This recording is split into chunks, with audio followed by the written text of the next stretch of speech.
Good evening, everyone. I'll call the meeting of November 25, 2024, Board of Selectmen, Ware Board of Selectmen meeting to order at 6:31 PM. If you'll please join me in the Pledge of Allegiance.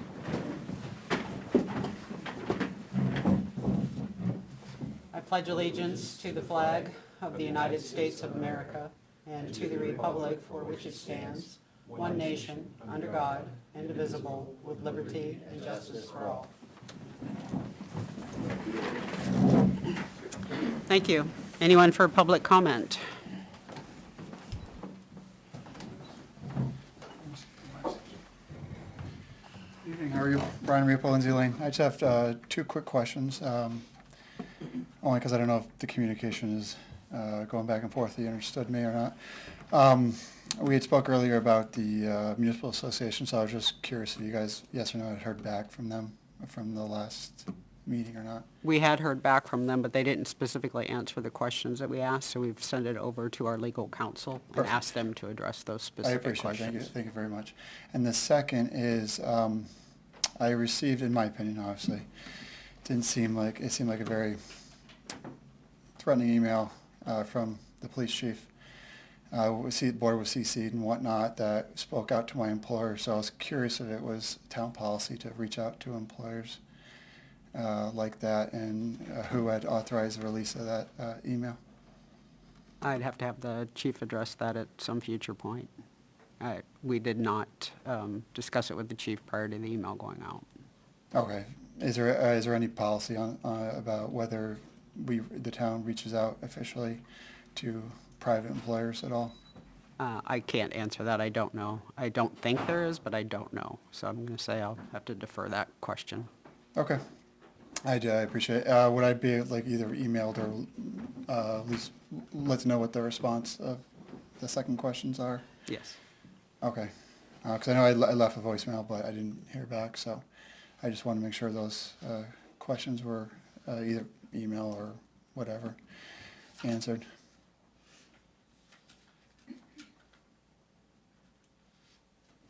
Okay, I got it. And that's all I have. I appreciate your time. Thank you.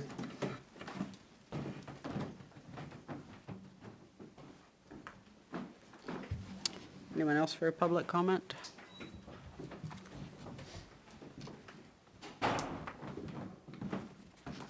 Jackie Pratt, Winter Road. This past Thursday, I attended the ethics meeting. I had sent 2 email complaints, one on 10-1 against T.A. Bolton and the other on 10-9 against Eileen Meany, who sits on the ethics committee. I also sent them an email that I wanted to have read at the next meeting on 10-1. I followed up with sending the correspondence letters certified mail to each person on the ethics committee, and I sent T.A. Bolton's complaint in a separate certified letter at the same time as the others addressed to the ethics board. At the meeting, they did have my correspondence letter that I had sent via certified mail and read it. They, however, never addressed my complaints. I spoke up saying that they were mistaken, that I had submitted 2 complaints, and they all said that they never saw my complaints either in mail or email. When I got home from the meeting, I forwarded my 2 original complaints, and I forwarded an email from then-Chair Luke Drake, dated 10/15, verifying to me that he received my correspondence and my 2 complaints. Carl Hallstrom responded back to me, and I'll quote what he said. "For your information, the Ethics Committee email is assessed by the chairperson. It does not feed to all of our members. Our October meeting was not held due to lack of quorum, and that would have been when Luke presented your complaints to us to review and additional action." So I'm going to submit 2 91A right to knows, but I would like them read for record.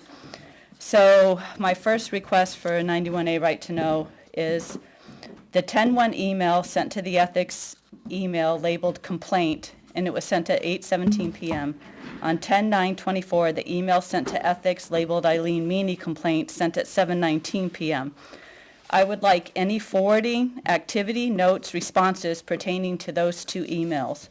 My second 91A right to know would be, I would like the date of Luke Drake's resignation and any information he passed on to the Ethics Committee or Town Administrator Bolton, including certified letters, emails, paperwork.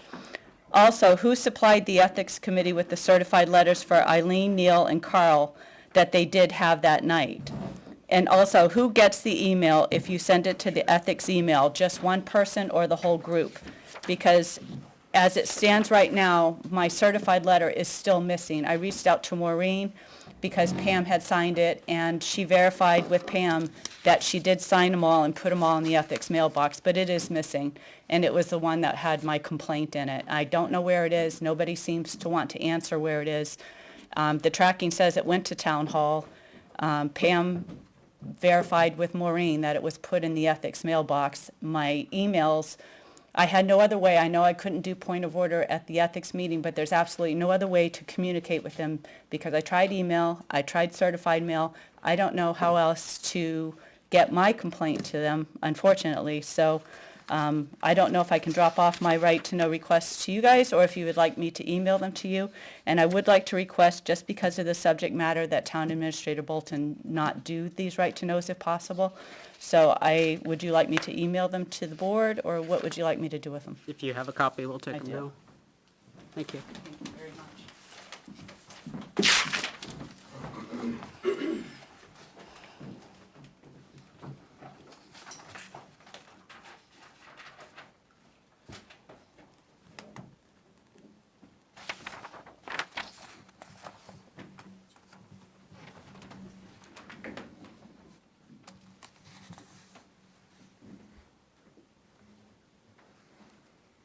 Should there be a reply? Just asking. We typically don't reply during public comment. I mean, we had some very specific questions with Mr. Riopel, but I don't know the answers to any of those questions. Okay. It won't be understood, it won't be taken out with spelling, so I'll just zip it.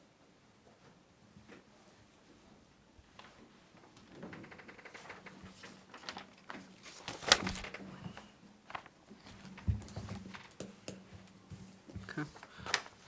Before we move off this topic, is there anything anybody else wants to add from this side? I don't have anything, but, I'd like to chew on a little bit, maybe Okay. come back. all right. I don't know. All right. Anyone else for public comment?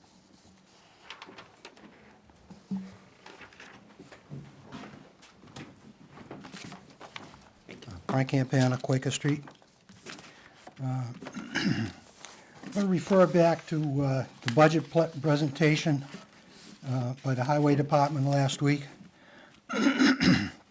And I see that the on-call bonus dollar amount is in the budget. There always has been, I won't say always, but many years, there's always been a line for that. But I see it's $2,500 per person, and that was to equal a little over $30,000. And to my best recollection, and I tried to do whatever I had for paperwork at home, last year was the first year, certainly because of, and I'm not discussing the merits of on-call bonuses, but last year was the first year that there was quite an increase because of lack of personnel. So, the people that were on board for the highway, they wanted to keep them. And I have, this was the bonus agreement that I had asked for a copy at that time. And at that time, it was $5,700. Employee bonus totaled $5,700, $250 weekly. And that amounted to $62,000, something over that. So I don't know where the discrepancy is. It's probably my not having all the complete information. I'm not sure. But I'd just like to suggest to the board that, I think that, last year's warrant article for the highway specifically, non-union people, they got a 5% increase in their pay, which non-union would include the highway people. And there was a special, a second article to give $3 step one for each position. And it was, for 9 months, it was $70,000. For the full year, 12 months, it was a little over $92,000. So I think, I think the catch-up is getting pretty even, surrounding towns, et cetera. I don't necessarily think that they're underpaid anymore. I don't know what the current insurance premium that the town pays. I'm going to use a $20,000 figure for a family. Let's include that in the wage that people make. So if a highway guy or anybody else, they make $60,000, $50,000, add another 20 onto that. That never seems to get into the mix. And I will leave you with this as an example. Think of the self-employed person, to the town of Ware, somebody in the town of Ware. Self-employed person that depends on the population to frequent their business, all right? If they can't make ends meet, what do? They go out of business, right? But boards, government and money, department heads and money, they're not in that category because they have the taxpayers. The taxpayers are, funding what these department heads want if they approve it, that's for sure. So the towns don't go out of business. The taxpayers support everything. Certainly the majority do, as of last year. So let's consider some of those things as budgets are discussed and presented to the board and then eventually to the public. And one last thing, I didn't have it scripted. This 5% non-union people, it's been a little bit of history that non-union folks got a percentage increase aligned with the police department. Well, I don't know, police department, is one job criteria, and I'm not knocking anybody, any town employee that's not a cop. Maybe their jobs aren't quite as strenuous or dangerous as the cops. I don't know. But, maybe there's an alignment that has to be made, maybe a different percentage for one group of people as opposed to the percentage of people that have contracts. So that's all I have, and just like to consider that as you continue through the budget process. Thank you. Anyone else for public comment? All right. That brings us to Department Head, Jason Fisk, DPW Director.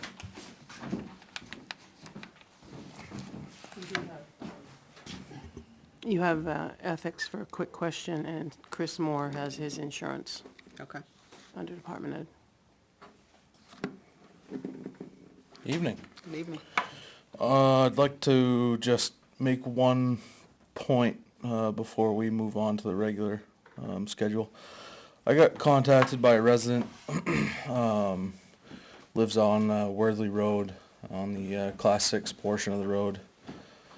Wanted some permission to pave that section of road. It's non-town maintained, so it doesn't necessarily come under my purview, but it is technically your road as a board.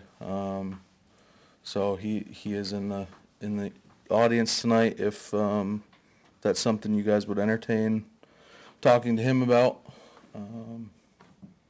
that'd be great. If Okay. not, we can have a discussion about it, I guess.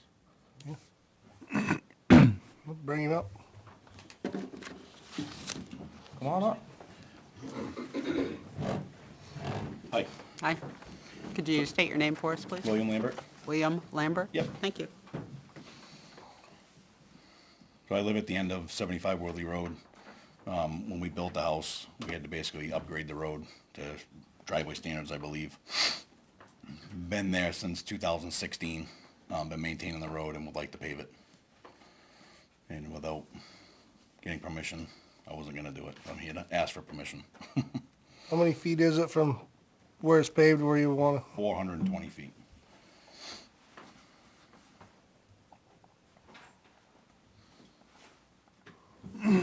And I'm not familiar with that road, so is it part of it paved and part of it's not paved? All of Worthy Road is paved. All of it is, So, except for that 420 feet? yeah, when we got the variances for the lot, we had to basically bring 420 feet of class 5 road up to class 6 road standard, however it works, to driveway standard in order to get to the lot, to get a variance for a building permit.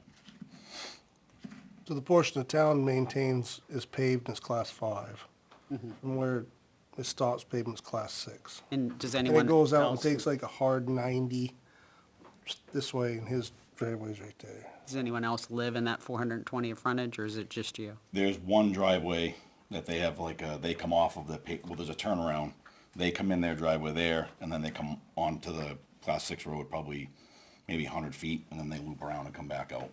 But their house is directly in front of the class 6 road. But their main driveway comes off the class 5 at the end of Wordley. How wide's Worley Road, paved portion? 2020? Yeah, it's Pretty thin. yeah. Would you pave it the same width as what's there now? So what I did last time, we basically did 20 feet of gravel. The Yeah. last time I'd like to do 16 with 4 feet of shoulder on both sides. And then I would also, there's a snow storage that gets messed up pretty bad. When they come up plowing, they basically come to my driveway or the class 6 road, they turn to the right to the stone wall. I would pave that entire area, and then we can get, I looked at it this morning, we can get like 4 more feet of turnaround for the town trucks, which I would do that too, on the other side of the turnaround. Probably be 2-3 loads of gravel where I could widen that up for these guys, because it's a hard time for them to turn around there. It's actually pretty tight. Did you look at that, Jay? Look like you get turned around up there. Yeah, it would definitely make it better for us. It's tight right now, just because of where it's at. The town turnaround now goes up and there's 2 driveways across from each other and a phone pole. It's almost impossible to turn around there. It's possible, but, so usually they back down all the way down to Hillcrest. Yeah. Wow. So it's kind of a pain, especially if it's slippery out back and down a hill. So if you made that turnaround before you go up and turn around and come back out, that would be huge, because that's a terrible turnaround. And people always complain, like you know, this, those too. people always had a little bit of a complaint because there's nowhere. Where they pull up and back around, it's probably 10% grade. So would you be proposing to change this from a class 6, or? Nope, I Keep it as a just, 6. I don't like the dust, the neighbors don't like the dust, they actually complain a lot to me, I actually feel bad sometimes if I'm doing a lot of stuff in and out of my house. They park like 6 of their cars right at the first portion of it, and on like a Monday morning, they have a good layer of dust, especially this year, it's been absolutely terrible, and it gets muddy. So dry? My driveway, my entire driveway is all paved in there, so like I have that little section, that 420 feet that's not paved, so I would like to pave it and just kind of tie it all into the Worthy Road and then into my existing driveway. So would you then be taking over maintenance of it, or not? I Because maintain it's still it a class anyways. 6. Still class 6. Yeah, yep. But you could go up there and turn around. Yeah, it would be yeah, so he's saying basically just like after that, class 6 road sign, you normally just dump the snow off to the right there. He's just saying he paves that, makes that a better turnaround for us, and then whatever that 400 feet for himself there. Oh, so you'd still turn around in the same spot? Yeah, Yeah. it'd just be nicer to, Yeah, I'll clear all that out right to the rock wall. I'll clean that out and pave right to the rock wall. And then where they come around by my mailbox on the other side of the pole, we can extend that like 4 feet, which would give you guys probably enough swing to get in there and be able to come around and all going all the way. I don't think we'll do it with a full triaxle, but I think usually the 6-wheelers up there, they would definitely be able to turn that around in there. it's a 4-point turn with the 10-wheeler. I've been up there with the old Mac. Like, I'm not opposed to the idea. I don't feel comfortable just making a decision right now. I guess in the past, when we've done some stuff with the roads or like the snowmobile club, whatever, we've done a public hearing and then usually nobody shows up and it kind of is what it is. So that's my proposal. And as soon as you said like there are other people there that are impacted, I'd like to hear, I'd like them to have the opportunity to say something. And You're say gonna like, wait a month? 2 weeks. So I was staring at the time, and if we got on it right this very second, we could post it for like 7 PM, 2 weeks, the meeting 2 weeks from now. But there has to be 2 weeks' notice. There for a does. public hearing. So that, and that's my proposal, you know, everybody else may Okay. disagree, but, I guess I'd just like to see a picture, see the map, see what you're talking about. It sounds reasonable, but, I'm on my back foot right now, so.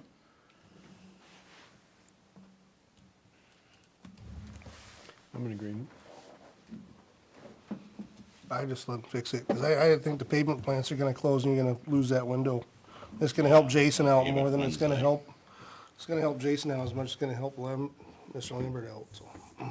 Well, Cause you gotta back all the way down to Hillcrest, that sucks. if no one else lived there, I would say, yeah, but somebody else lives there, so I do think we need to hear from them, so. What if he calls here tomorrow and says, please have him pave it? Because that's what he's gonna say. I've had multiple conversations with him about it. It's the same thing, like, I mean, can somebody from the town attest that there are no other, like, are there lots? There are other folks that own, so there are 2 property owners that would be impacted total, Yeah, and one of them's me. right? There's essentially only one. I'm not attesting to anything. Yeah. That's where I just, like, I don't wanna jump into, I get it, again, I think what you're saying makes sense. Yeah, it sounds like a good opportunity, but we don't wanna inadvertently mess up somebody else. Right. It's the process, it's not the end result that's in question. Right. Well, it could be if the other party doesn't want it. Understood, Yeah. yeah. Yeah. So, I'm sorry if I cut either one of you off. No, that's fine. I would, I would also, agree that this was it sounds reasonable, but, still to go through the process of having the public hearing on it, seems like the better alternative for us. So that's fine, because I do like people to weigh in, but just keep in mind, anytime you let loggers or anybody else upgrade a Class 6 road to do their work, you leave it on the road agent to decide, and it's done, and it's been done. It's the way it's always been done. So, kind of make an exception in this one case. That's not what we did with the snowmobile club, so are you saying that there's been other things other Oh, than yeah, that? all the time. And the rule reads that you gotta leave it in as good or better condition than you found it. That's what the RSA says, but anytime somebody wants to log or go up Class 6 road, they just can't make it worse than the way they got there. So, Yeah, it's not like I'm changing or altering. I mean, I'm literally, as a matter of fact, they upgraded that road to log out beyond that. yeah, that goes out 1,000 feet They actually. widened it and everything out there, just, it's gravel, not pavement. Cut trees and gravelled it. But they also go through an approval process to get, No. to get the logging, right? No. No? It was voted upon when I first took over, the road agent decides, but then, anytime something big comes, it's always encouraged to come before the board, because it's a town road. But, because, it's a pretty significant upgrade, being paved, of course, but, just, I mean, if that's what we're gonna do, it's fine, we'll just, need to make precedents that that's what we're gonna do for everybody, because that's not what we've done for everybody, so. We said the same thing last time with the snowmobile club, but we had them come in. I don't think it'd be right to change direction at this point. It's 2 weeks. Should be able to get it on the books for a public hearing. Naomi? Well, you've got holidays, so I can stay and do it for tonight. Pavement plans to be closed, I think, but. What if that one gentleman literally calls here tomorrow and says, please let him pave it? Does he still have to come? Well, he wouldn't, if we had If we had a public hearing, he should come and tell us whether he's, I would encourage him to come and tell us whether he's for it or opposed. Would help us with our decision. Okay. I was just gonna say, it's the same thing, there's no requirement for anybody to attend.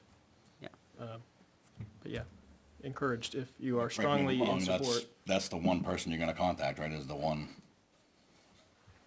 No, we don't contact anybody. We post Post a that public hearing there's for gonna the be a meeting. entire public to come see. okay. We I don't, got we you. don't notify everybody. I We got you. hold a public hearing, and if they come to listen, come to talk, come to input, that's got you, fine. We okay. We don't send out invites. I thought you had, okay, so it's Yeah. not like a butter thing, okay. No, we don't send out invites. Okay, No, but we would between now and then look and make sure that, we understand that that one is really that one. Yeah, Just do our due Does it diligence. end at your house? yeah. Because the road on the map shows that it could go further, is that right? It's like 3,000 feet, almost 4,000 feet. It actually cuts over to the snowmobile club road on, I don't know the name of the road, it's on the other side of Cold Springs, where Granite State Telephone is. It goes all the way across. Oh, Barnard Hill? Yeah, Okay. it's a long section. Oh, that section that Benji's talking about, they logged, Yeah. that was the Yeah. 300-acre piece they logged down, probably 5-6 years ago. They went out 1,000, 1,500 feet. Actually dead ends before it gets there. Yeah, Yeah, yeah. okay. Yeah, it dead ends at that gentleman's house on Yep. Barnard Hill Road, right, Yep. right in his backyard. Yep. So what I had been proposing was go ahead and post it so that, like, right this very second, because it's just about 7 o'clock and we need to do the 2 weeks, right? If not, then it's gonna have to be the meeting after that.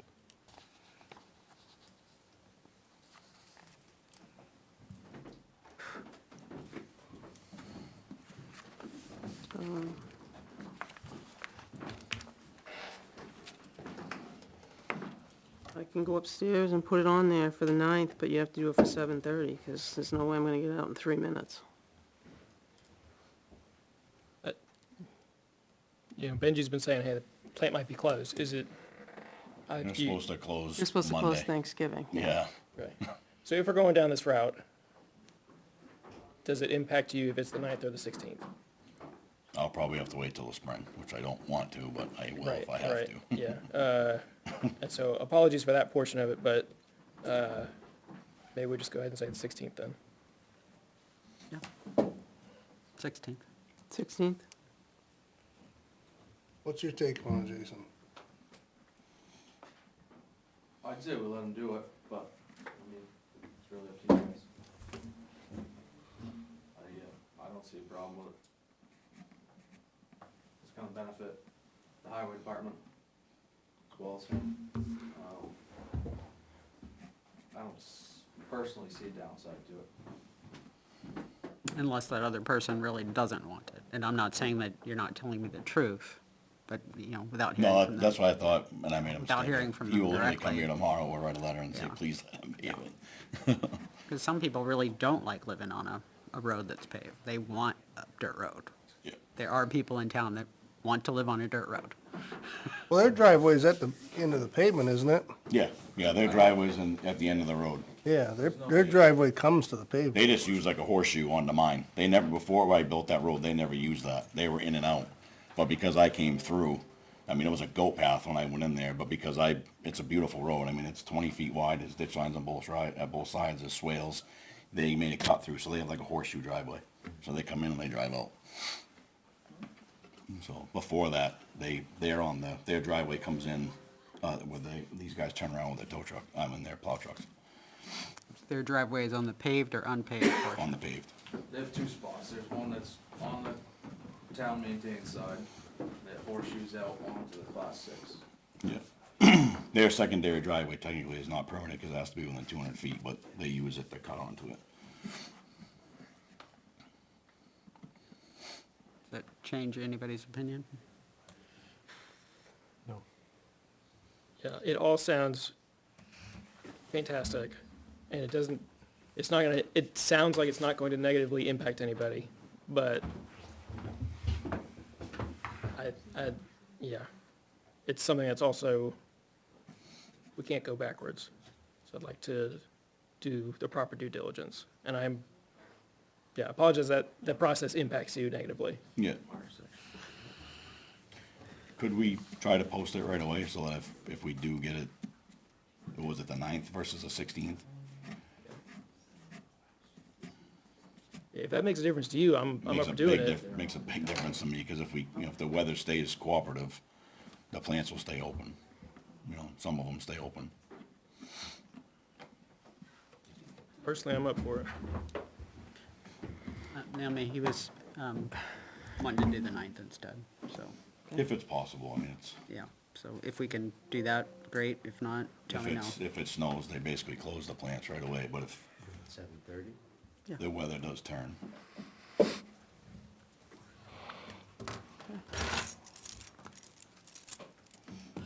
We will endeavor to get it posted in the next 30 minutes so we can do it at 7:30 on the 9th. If we can't, if she has technical difficulties, it will be the 13th, but you'll see the notice coming out. Okay. I'm sorry, the 16th, yep. We'll try for the 9th, if not, it'll be the 16th. Okay. Thank you.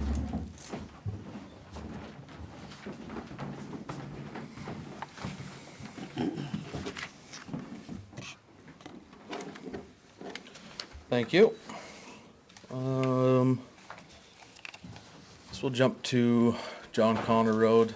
I met with Mr. Hadley last week out there. Kind of got a plan together on some of the drainage issues that we're having. So we're kind of on the same page there as far as that. We're still kind of at a quandary as far as the stone wall out there. It's gonna have to be something that I reach out to some peers for and probably ask them if they've had anything like this going on. But again, it's gonna be an ongoing thing over winter time. What's the deal with the stone walls? Just some getting tumbled over into the field and, That's the one that's Road's just drops been- off? yeah, yeah. Something I wanted to talk to you about. Well, I read that one email, said that it happened and nothing ever got done, and that's not true. The highway department did go clean up. Yeah, it It's been went, 3 days shoveled by it hand out. shoveling it Yeah, out.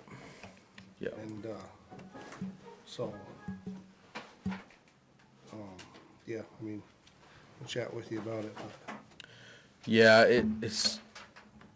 it's a hard thing there, is we're not gonna dig out 2 feet of John Connor Road to, no.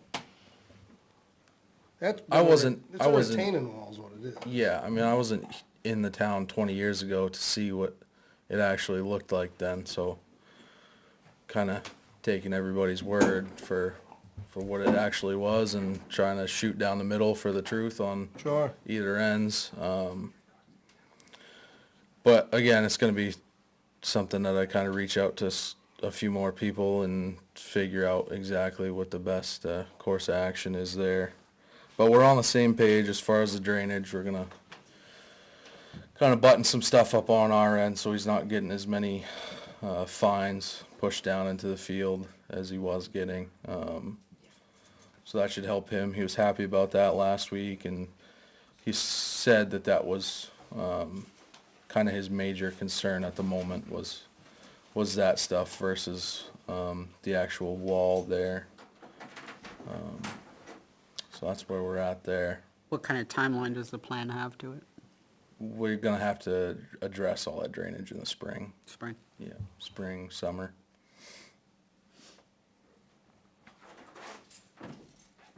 And he understood that too? Yep. Okay. Yep. I think that was kind of the, talked about when he was here, anyway, that it wouldn't be immediate, but Yeah, well, I just want to make sure that, yeah, he was okay with that, saying, no, well, no, I want the snow runoff addressed or something. Yep. Yeah. Okay. Any more on that? Questions? thanks for doing that with him. Thank you.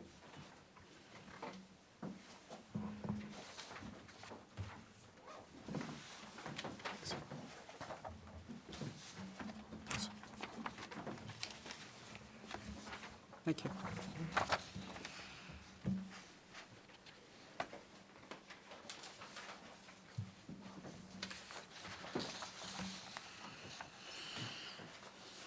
Thanks.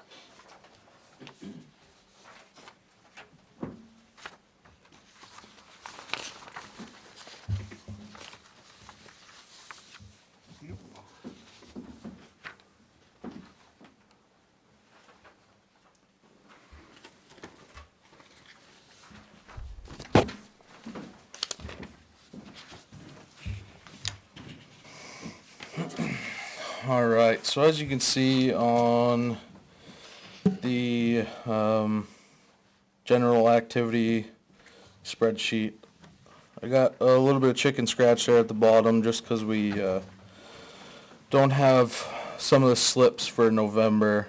It looks like, as of right now, where we stand on November, we're gonna be minus 500 for the demo.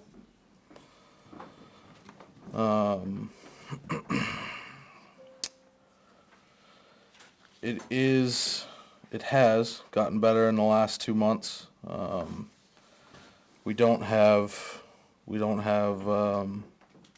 slips from Friday, Saturday in there yet. So that could be, Those, what you said you don't have, you mentioned a few seconds ago that you don't have something. Are those so it?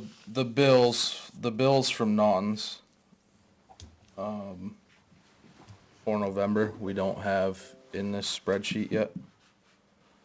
So it's not that information's missing, it just hasn't been recorded It yet? just hasn't been recorded yet. Okay. Yeah, Thank you. they're always a couple weeks behind. That second spreadsheet is kind of the one we've been keeping week to week.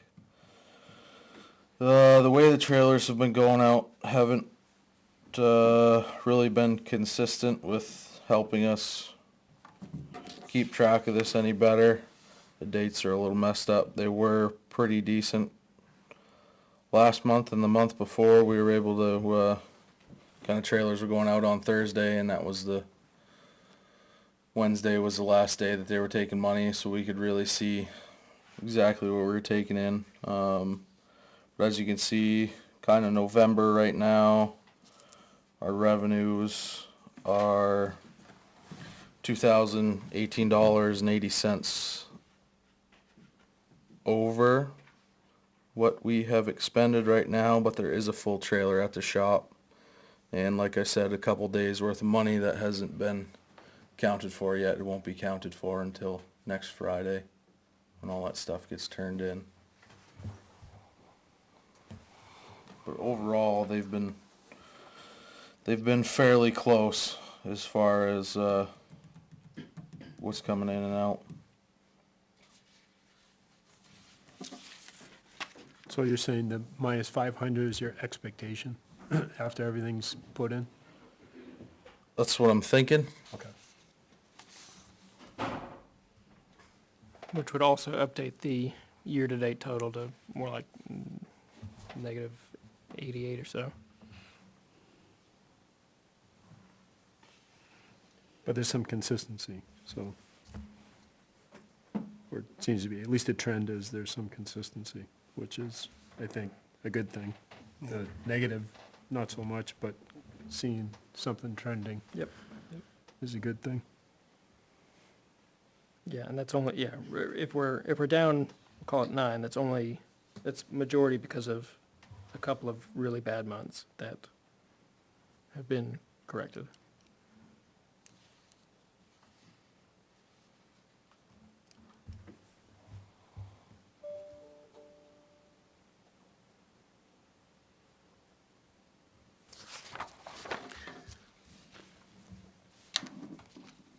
So you think this is the new path going forward then?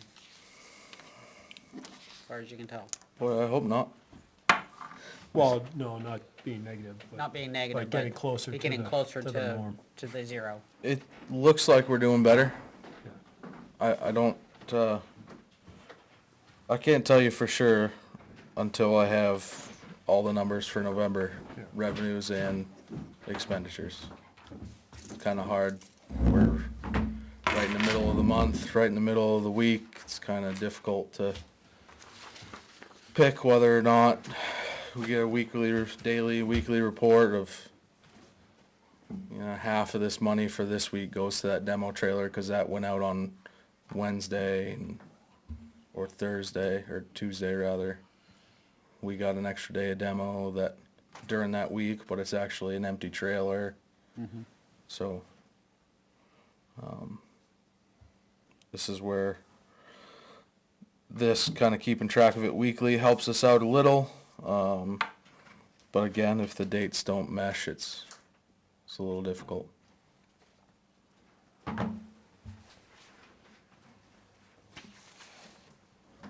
All we can do is track it and make changes where we think we have to.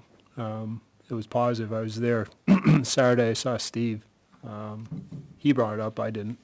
And, so it's good to see that's on his mind anyway. So that's a positive change as far as I'm concerned. And it's across the board better than last year, significantly better than last year.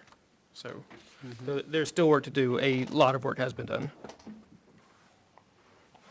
Yeah. So I say good job on your part. Thank you. A little bit more. A little bit more. A little bit. A lot of it. Getting there. No, it definitely shows that you guys have been putting effort in here, so thank you.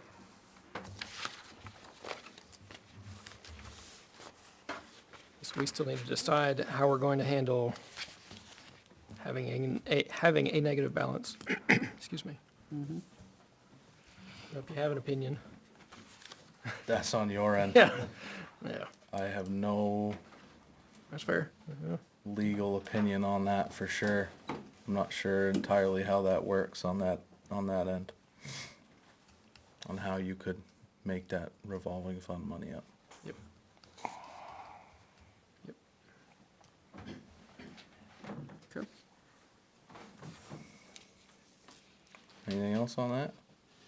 I'm thinking about asking Beth's opinion. Hey, Beth. I'm sorry. So we're talking about, we know, I don't think this is a decision for right this second, but we know we need to start thinking about how to address the transfer station revolving fund deficit. Well, not the deficit, but the actual negative balance. Do you know right now how we are allowed to address that, given that it is a revolving fund? No, I do not, Okay. honestly, but I can Yeah. look into it for you. That would be very helpful. Thank you.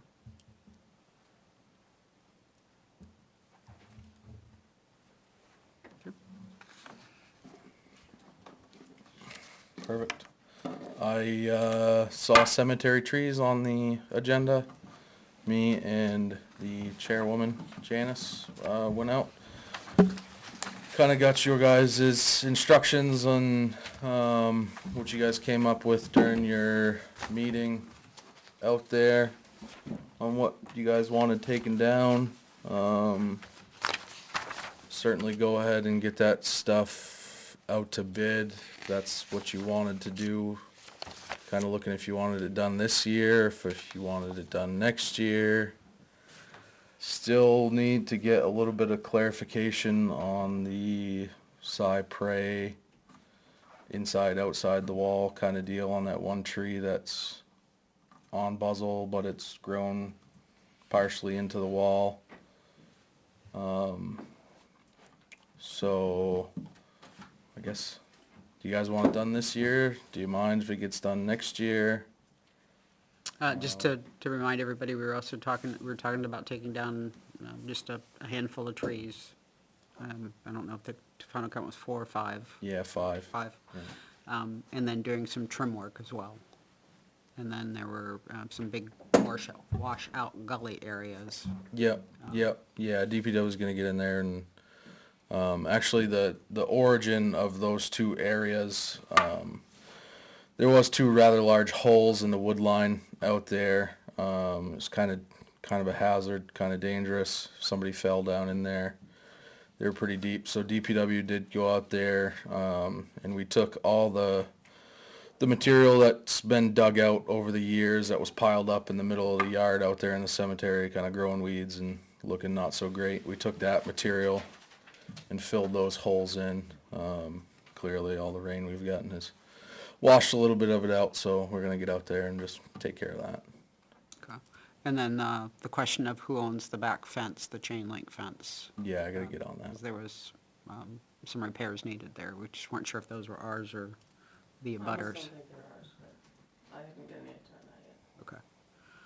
All right. So I guess the discussion is the 4 trees versus 5 trees. Do we want the 4 done now? Is the 5th tree usable, cypre money usable to take down the 5th tree or not? So I think that's the 2 questions. Mhm. You had originally tagged it thinking it was cypress. Yeah, yeah, so I kinda got the gist from you guys when we talked about it just very briefly, like, if it's halfway grown in the wall, then yeah, it's cypress, but I don't know legal if that's the way to do it or not.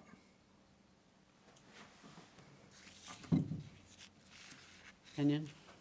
Well, I read, so it's all town, I guess, but I read the email saying that, that landowners don't own the center of the road when it comes to that type of thing. That's not true, they do. When landowners own the trees. Yeah, If we wanna cut them, we have to ask the landowner. Unless we are sure that we can go to court and prove that it's a hazard tree, we can take it down without permission, but if somebody's unhappy, we better be able to prove it. yeah, We, as a town, can legally maintain a right-of-way. We can maintain the ditches, we can plow it, we can grade it, we can cut brush. Brush by New Hampshire's definition is 5 inches or smaller diameter at chest height. So, take your tallest guy out there and measure it, but,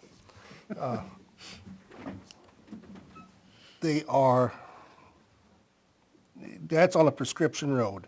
If the town owns the road, like which is only subdivisions, then it's different, we own it and it's the town's. But other than that, a landowner can't tell us we can't maintain it, but tree are considered property of the landowner, so, I don't know who the landowner would be, I don't know, legality of that cypress, I mean, it technically is all town, so. One bucket or the other is still town funds, I suppose, so. But Yeah. the part of the email that says that that's not how that works is wrong. The town landowner does own those trees. You have to get permission to cut those trees, and the landowner can do anything they want with the trees. You don't have to ask permission to cut the trees along the road, but. So, that part of that email was incorrect, and I just figured I'd wait till tonight to try to explain it, because I feel like emailing at 5 o'clock tonight, but Yeah. that part was incorrect, so.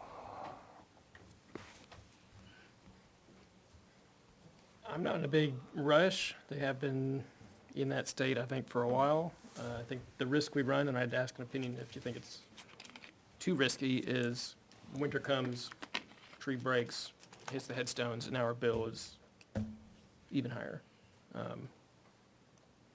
So we do have questions we need answered, but they've been like that for a while. I would just as soon leave it until you're ready to say, nope, we have all the answers we need. We know what we're doing, put out the bid. Yeah, and just to be fair, I think we owe him the response. He doesn't owe us a response. Okay, I thought you had said you were gonna find out about the. Yeah, he's trying to help us out. Okay, well. But it's us that owe him Thanks for the your help. answer. Yeah, he's All right. trying to be very helpful. Okay, great. Yeah, but technically, we owe him the answer. Okay, Yeah. acknowledged. Is that correct? I would hope so. Okay. It'd be nice. I just wanted to make sure I didn't misspeak and taking responsibility for stuff you were responsible for, but I didn't think I was. So do we put out the quote for 4 in the trimming, or 5 in the trimming? That's where we're I at. think you were gonna do the trimming. Yeah, DPW's gonna get up there and just Okay. do the trimming on the road, that's not a big deal, we'll take care of that this year. It was just a question on realistically where the money's gonna come from for that one tree. I mean, the rest of the stuff's pretty easy, that's gonna be cypress money, that's not a big deal for me on my end, kinda doing the bid, but if that other tree is gonna be separate money, you're probably gonna wanna have that separate in the bid, so you're not. Yeah, the other option is to go ahead with the bid and say quote 4, quote 5, and quote 4 plus 1, Yep, I just wanna let you guys know, we've bid this out, 3 times at least. this'll be the 3rd time, so. 3rd time's the It's- charm. You're gonna have people who've bid on it twice and are gonna probably flip you the bird and say, I've had enough of dealing with you guys on this, so. But I think Janice is right, 4, 5, and then 4 plus 1 to separate them out.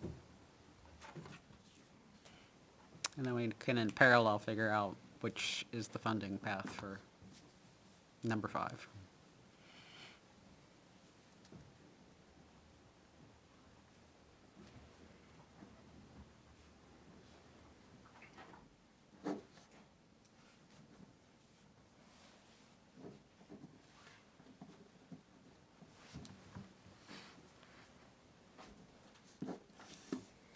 Okay. And the trimming on the backside along the chain link fence, that requires Yeah, I the was gonna- abutting landowner. I'm gonna get a hold of him and see if he's all right with us going over there. But Right. And he also had the lot line, plot line, boundary line, whatever the technical term is, question. He said that's resolved. Yeah, Well, it Does shows he- on a plan, yeah. it's just a tax map. So that he, needs to be has he been fixed. notified, I guess is. He has the plan too. Okay. So It's yes. his plan. Okay. I went to his surveyor.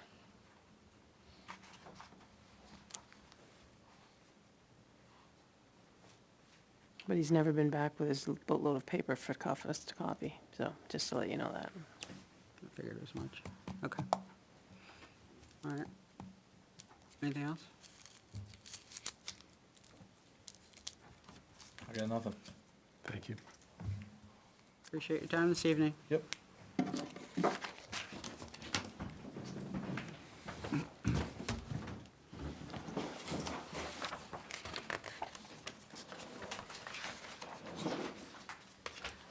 Beth, do you want to go next, or do you want to let Mr. Chief Moore slip in? Okay.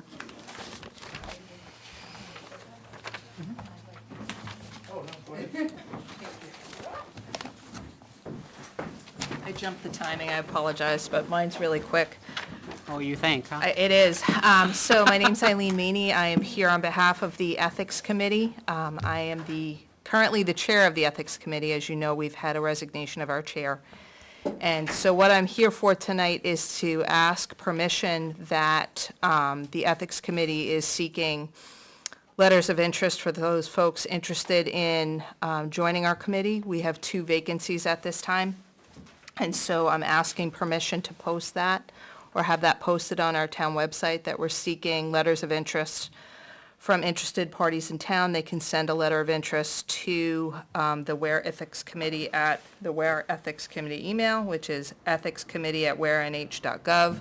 They can also mail that to the town, their letter of interest. We're asking that all interested parties do so by December 15th, so that we can review those letters at our December 19th meeting and make decisions about those 2 vacancies. Without our full complement, without 5 individuals, we don't have quorum according to our implementation guidelines, and so we cannot do business in terms of hearing complaints, accepting complaints, and so we're at a standstill until we fill those seats. And so that's all I'm here for tonight, is to just ask permission if we could post that information on the website. Okay. We had heard earlier tonight that possibly the email doesn't go to anybody other than the chair. Is that going to We you are working, now? yes, we are working on me getting access to that email, and so that should happen, I'm hoping this week.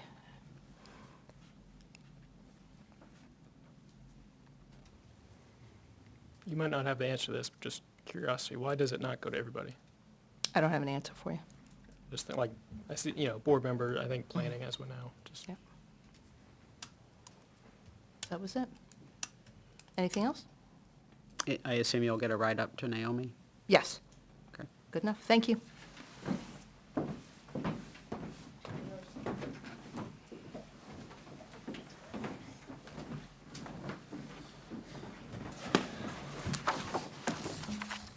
Does anyone want me to address anything said in public comment as far as policy? If not, I'll go move right on ahead, because I already know how to handle that one. So we finally got an insurance quote.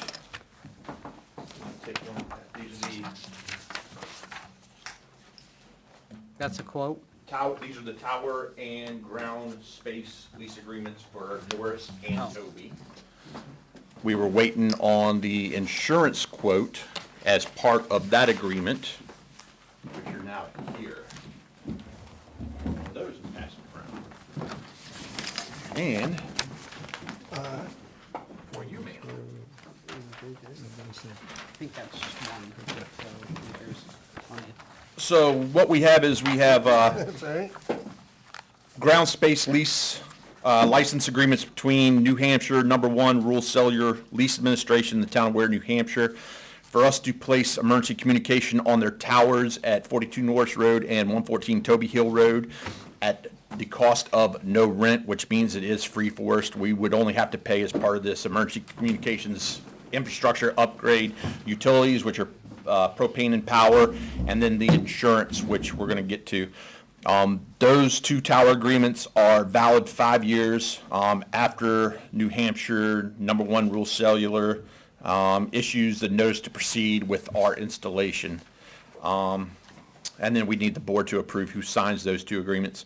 The special liability insurance, which is what we've been waiting on, we got a quote dated November 21st, 2024, which has been the only quote. We probably reached out to about 15 companies and it had been rejected by all but one other one, which we told them we needed their quote for consideration tonight. They did not respond.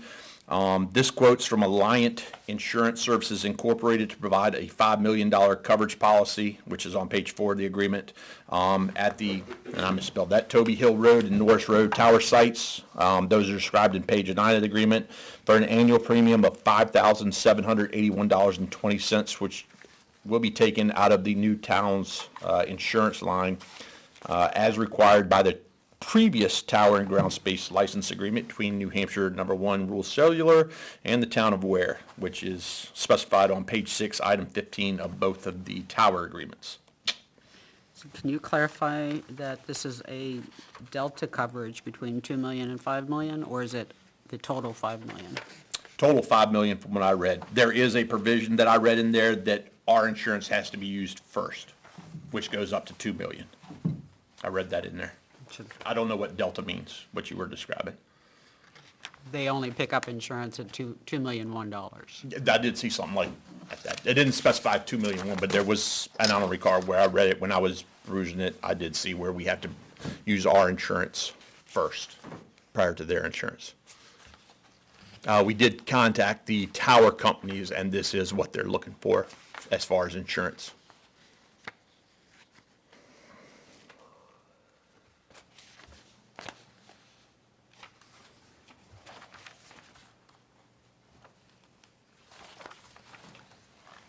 And these agreements have been reviewed by Primex and legal.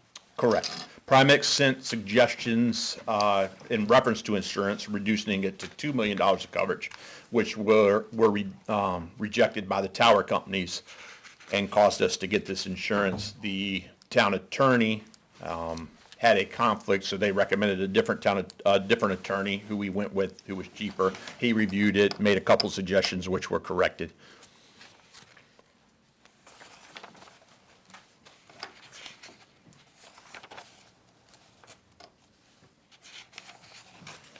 And these would go into effect when? Now? No, so after, the agreement should be valid for 5 years commencing on the first date of the month after which they issue the notice to proceed. So, December or January? once you guys approve this, then you designate who's going to be the actual signer of the agreements, and then everything's through DocuSign. Those would be available tomorrow. We send them back. Once the company agrees, they issued that notice.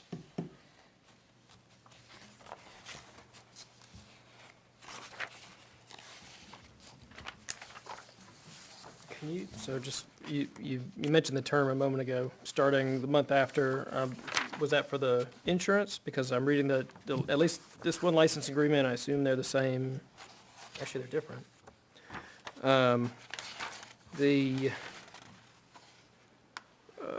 I'm looking for, so the Toby Hill Road one says it commences the earlier of the first day of the month or September 1st, 2024. So this one says September 1st, 2024. This one, Is same it the thing for earlier? I October. thought I saw the later. It says earlier.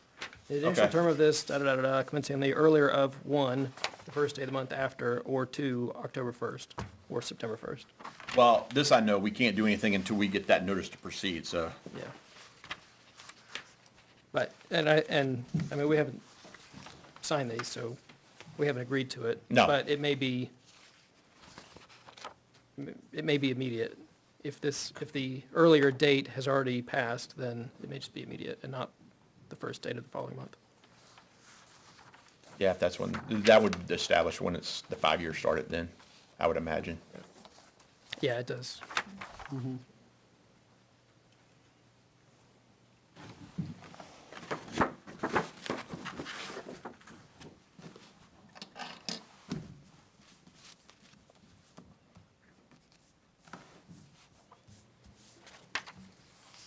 Any other questions for Chief?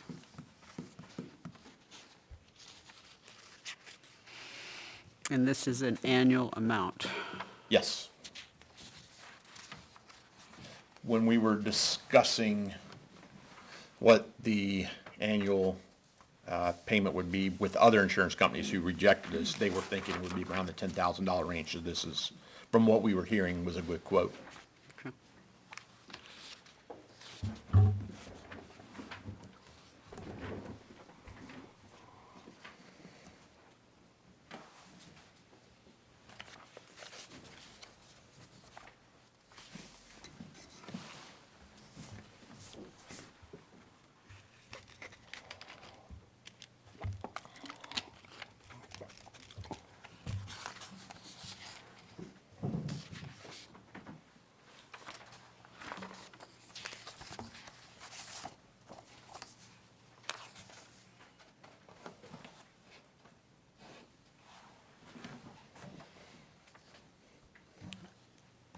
Let me know when you guys are ready.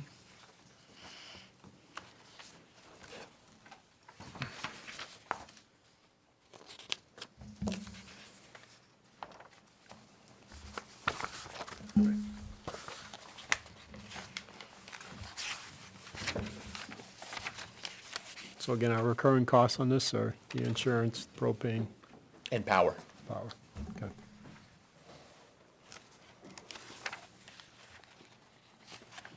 And who do you want to have sign these? I'm fine with signing it. I'm not. Okay. No, I'm one of the landowners for the tower, so Oh. I'm not. Oh. I'm staying away from it. Okay. Thank you. No, I, Just for full disclosure, my husband and I own the lot. oh, okay. I didn't realize that. Well, that's, thank you for letting us know, because I would have said, well, why not you? Okay. And that's why. I can sign Toby Hill, but not the other one. Yeah, well then, we'll just do both. Any other questions before I make a motion? No. Okay.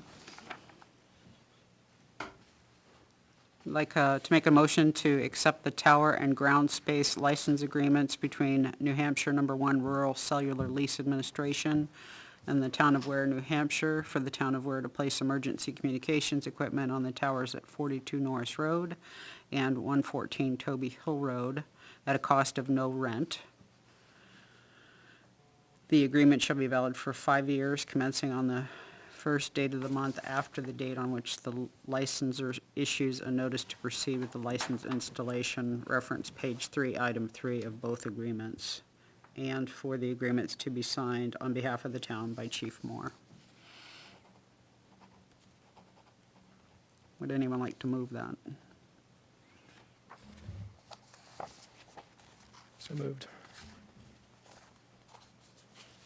Would anyone like to second it? Second. Any further discussion? Hearing none, all in favor say yes or yea.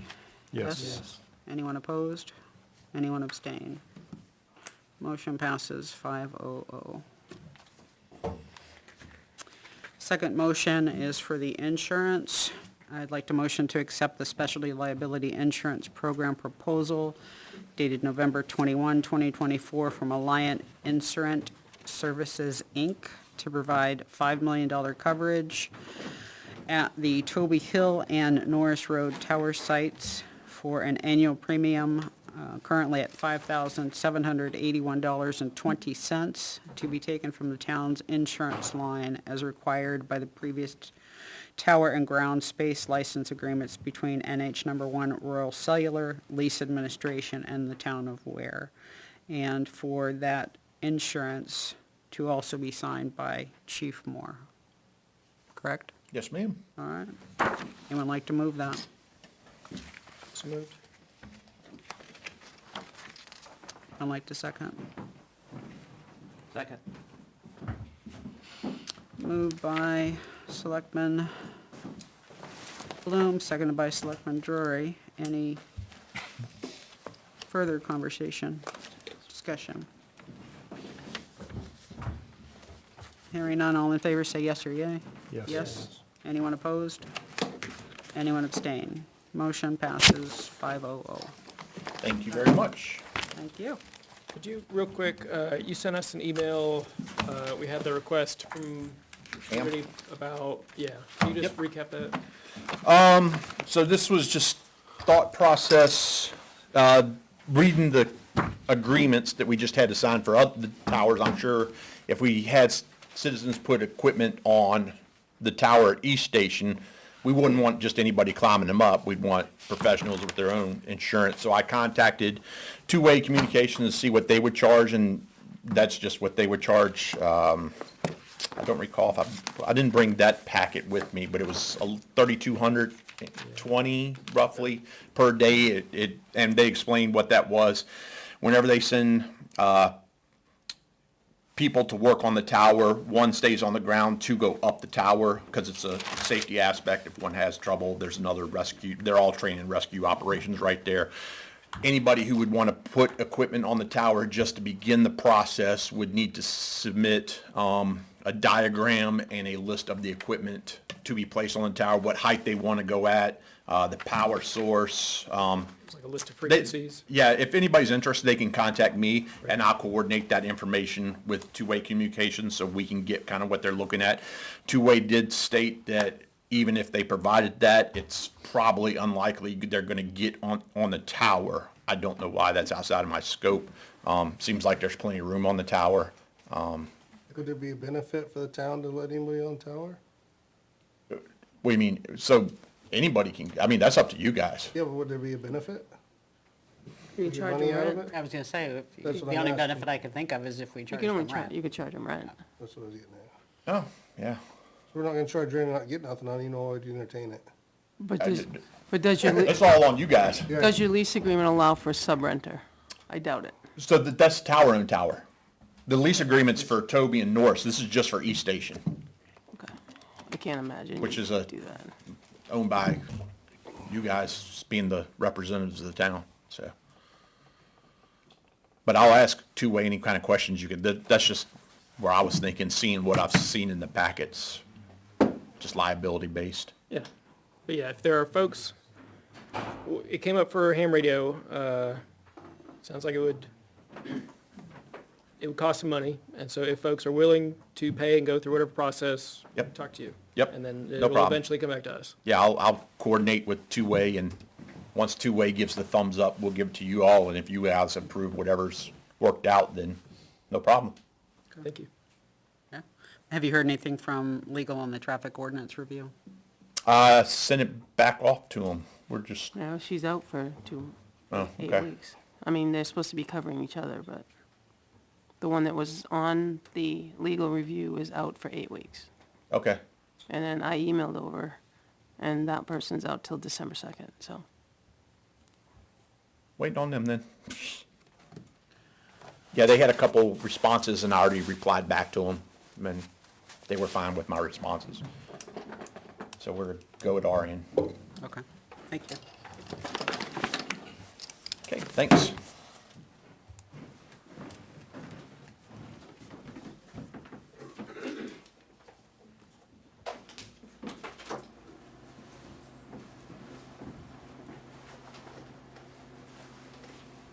We're gonna do budgets first. Beth's gonna wait. She's gonna be here through the budgets.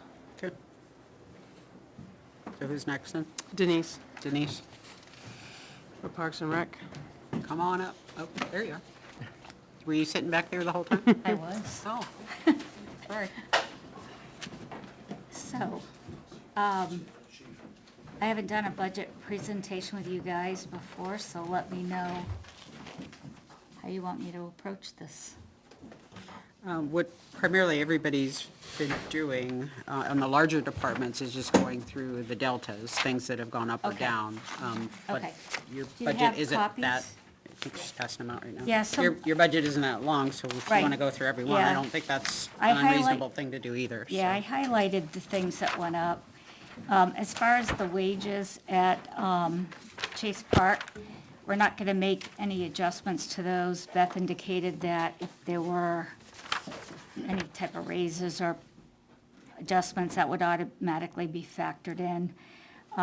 This past year, you know, we... It helps us if you tell us what line you're talking about. Oh, I'm sorry. Thank Line I assume it was 575. 574. 4, okay. 575. So we did make adjustments in 2024, so we did not have a lifeguard this year. We've had difficulty finding them, so that was one area that we were able to control costs, and also looked at reducing the number of people that we have on at any given time. So we're, again, not looking to increase that unless there's an across-the-board townwide change or adjustment to those two. Could Line, I'm sorry, could we go back to Sure. I was gonna ask Amy a question. So line 574 is the transcriber line, and it was my understanding. sorry, I gave you the wrong number when I said that. The transcriber line should go to 0. Right, so that's, yeah. Yeah, And that's my question, is we just hired a minutes taker, and I thought the money was coming from, Yeah, we grabbed everybody's money to pay for one person, yes. yes. so it's- they took it out of our budget. That's why I it's think 0 in moved their it somewhere Oh, else. oh, oh. So it's Okay, now going to be okay, paid out of the great. Yeah. central location. Okay, thank you. So I, Taking a consensus that even here. It's hot. It's warm. so 574 is a Thank you. 0 line item. I just want to make sure it wasn't going, if you're like, oh, we don't need a transcriber, it's like, well, we just paid No, somebody no, that no. money. Beth had communicated to me that she was moving it, so. 575 are our hourly wages for the Chase Park. Again, unless there's some adjustment made, we're gonna try to keep within what we had this year. I don't know if you're aware, our part-time director has resigned. We haven't posted the position yet because we are redoing the job description. We hope to have it finalized at our December meeting. I think it was somewhere between around 10 years since that's been looked at, so we wanted to update it. We did make an adjustment to that line item to reflect current wages. We looked at other towns, we looked at what, I think the stipend has been the same for the, I don't know, past 10 years or so. So we're looking, in order to be able to be competitive with current wages, we did increase that by $2,000. We're not increasing the hours per se, but we felt like there had been no adjustment to that for some 10 years. That's gonna be line 576. I'm sorry, line 576. So it shows the proposed budget is 5,000.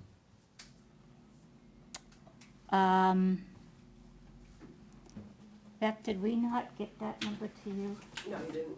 All right, That will sorry. affect, Medicare and FICA as well.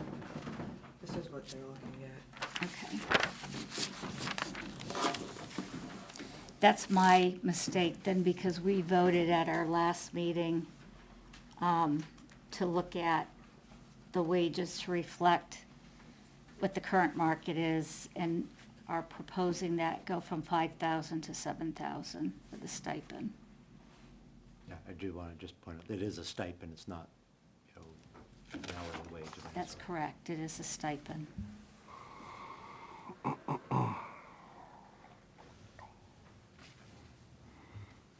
I'm going to keep going unless you ask me to stop or have a question. 577, 578, again, would be reflected if any changes got made. We did not make any changes to that. So we took a look at the current run rate on line 579, our telephone. We looked at the current run rate, divided it by 12, and that's the difference of an increase in $415. So it's based on this year's usage with no proposed increase. We're going to make an assumption that it's going to stay the same. We turn on those services in the spring. The bulk of the cost here is Chase Park. So when the park opens, we have to light up the internet. It's the only way we can make calls and be able to do an emergency call in the beach area. And as soon as the park closes in October, we turn that down to just whatever minimum it is, so that we don't have to pay a reinstallation fee every year. So, again, we didn't factor in any of the rates going up for next year. We just looked at this year's run rate. And is that, I'm not fast enough on the math here, you said you would divide it by 12, but given that it's lower some number of months and higher some number I of months? looked at the entire year. Yeah, is I that- added the bills for the entire year. Yep, And made an estimate for November, December, with the okay, Chase Park not being in there. okay, And then just looked at what that potential total cost was gonna be for the 12 months. okay, That make sense? yep. Okay. Electricity, again, line 580, $180 increase. Again, that's just reflective of looking at this year's usage for a 12-month period. We did see some significant increases this year, particularly at Inison. So now that the pump is fixed and working, where we incurred electricity bills at Inison that we hadn't the year prior because the pump wasn't working. It wasn't an issue the year prior because we had a very rainy summer. The issues that we had this year with a very dry summer is we had to increase both Inison and Bolton for parts of the summer to a 2-time-a-day watering in order to not lose the fields. We did reduce those as soon as we felt we could. One of the challenges is when we make those changes, we do incur a cost of the irrigation company coming out and changing the settings, and you'll see some of that later in another line item. So that's an increase by $180. And again, we didn't look at any increase for next year, we just simply looked at this year. Advertising, printing, no changes. Line 581, 582, no changes. 583, we're leaving the same, no changes. Those those outside services right there are porta potties that we cover the cost for all the various parks throughout the summer months, so pretty much 100% of that. And we are, I'll just take a look, but we have already exceeded that line item this year. One of the things that we're going to look at for next year, during the winter, we're going to go out to a variety of different companies and see if we can get better rates on the porta potties.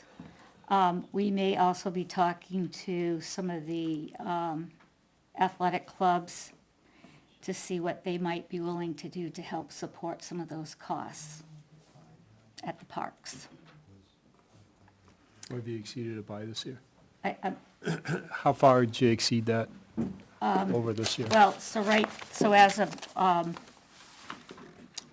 what was run for us for a meeting last week, we are about $125 over budget. However, those items, the porta potties have all been removed, so we shouldn't incur any more cost for the remainder of the year.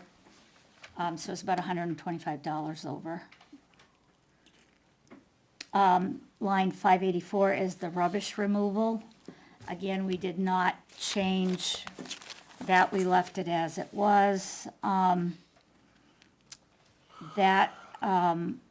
Again, we will take a look at, we did not go over budget on that one. but we still are gonna take a look at, acquiring from other companies what we might be able to get for a price. We've been using the same companies for a while, so I think it's time to take a look.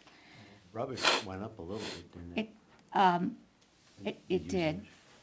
Yeah, and we've had some issues, so I was just at Bolton this week. Somebody has kindly filled the dumpster with their personal trash, it looks like. So we are locking the gates. Our normal locking of the gates at Bolton is around December 1st. So we had the dumpster emptied last run. The current dumpster company leaves the dumpsters in the parks because it's just cheaper than them bringing them back in the spring. At Inison, we wrap a chain around it to keep people from opening it too far. We didn't get there at Bolton before. It just looks like household garbage. No, I don't know. I know the scouts are out there doing a lot of pickup, but the dumpster's overflowing, so I did call to have a pickup at the end of this week, and then the gate's being locked on Monday morning. So Are you gonna chain that dumpster as well? we weren't planning on it because the gate's going to be locked, but we can. See, it's not accessible. Yeah. So we've had a little bit of challenge there. The other thing that I mentioned, and I know this to be the case at Bolton, both our porta potties and our dumpsters are being used by the utility companies that are working on the utility facilities. If you're in the park at all during the day, it's a constant stream of utility trucks in and out to the porta potties. So we've had complaints that but the time the weekend comes, they're overflowing or full because we have a once-a-week cleaning. We did not increase that, but that has become an increasing challenge. I did reach out to the utility company this week. I've yet to have anybody call me back to make it clear that those are for park usage and not, they're gone now, so it doesn't really matter, but for the summertime, it has been a challenge. And do you know which company specifically? Is it the one that, The one that's doing the work at 114, if you said the name to me, Hawkeye? yeah, that's it. So I reached out to their Portsmouth headquarters, somebody's supposed to call me back. if nobody does, I think that we should Send lean them a on them. letter, yeah, send them a letter at least. So, there has been some challenges, so we're trying to maintain it within budget, but it's hard to control some of those things. Same thing at the tennis courts, they're used a lot by companies who they'll just pull in kind of thing, but what are you gonna do?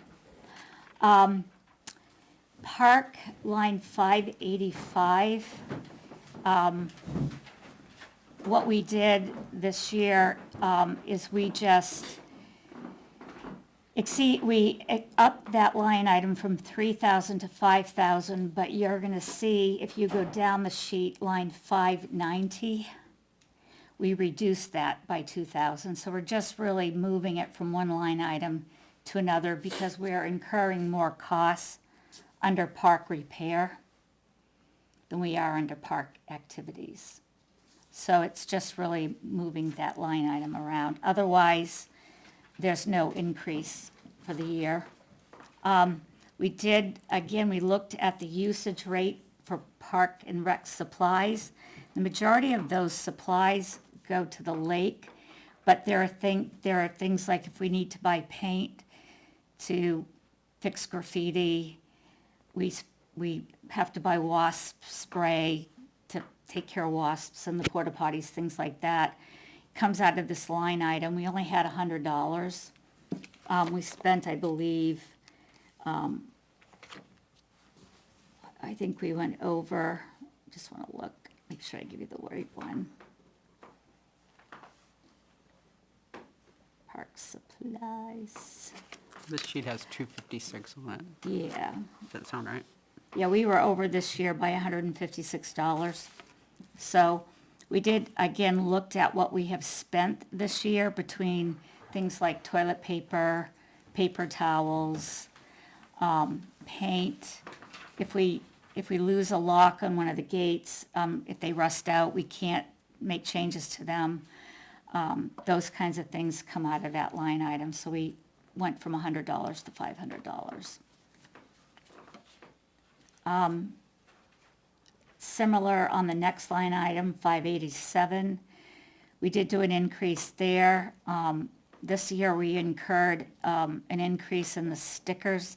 So we buy stickers for both the cars that go on the cars at Chase Park and for the boats. One of the things we're gonna try to do is work with the town office to see where they're purchasing their stickers, say for the transfer station, to see if maybe we can get a better rate. I think we spent close to $1,000 just on stickers, so we wanna see if we can do better than that this year, but we wanted to make sure that we didn't exceed on that item. And out of those 1,000 stickers, you've used over 700 of them. Yeah, so the challenge is, because they're color-coded and we color-code year to Have year. dates on 'em, right, yeah? Yes, Thought they had a year on them. I don't know if they have a year on them. I think we go by color. I'd have to double check. But the problem is we end up with only 300 left, and we need 700 to 800. So it's hard to reuse them. But it seemed to us this year when we ordered them, the cost seemed pretty high, so we'd like to see if we can get a similar sticker from another organization that maybe the town is already using, so that maybe we could get a better cost at that. So we are gonna try to bring that cost down. Could you alternate colors so that if you have an overage, all you have to do is hang on to it across 1 year and then you can start using it again? We could, so we save them while we don't throw them out. We have a box of them so we could do, the challenge is you may end up with 3 yellows, 3 purples, 300 yellows, 300 purples, because we only have about 300 Yeah, I'm left. thinking just 2 colors and then just alternate back and forth. And then you know, this year's red, next year's blue, and just, Oh, yeah, we could do that, I suppose, Or yeah. even a 3-year rotation, be probably less than what you Yeah, got now. we could look at that. And if you keep your car long enough, Right. you don't have to pay that 1 Right. year, right? well, I guess if you don't go for 2 years, sure. Well, the I was- other thing we could look at is doing that, but maybe also, well, if we added the year on it, that wouldn't help either. We're just gonna take a look at the whole thing, because it seems like we're spending a lot of money for stickers. So we really wanna shop that around this year. I think we've just been ordering from the same company every year.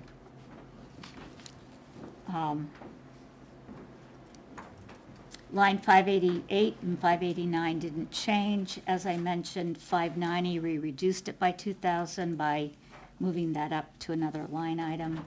Also, a lot of the activities were done by outside groups, like the movie night.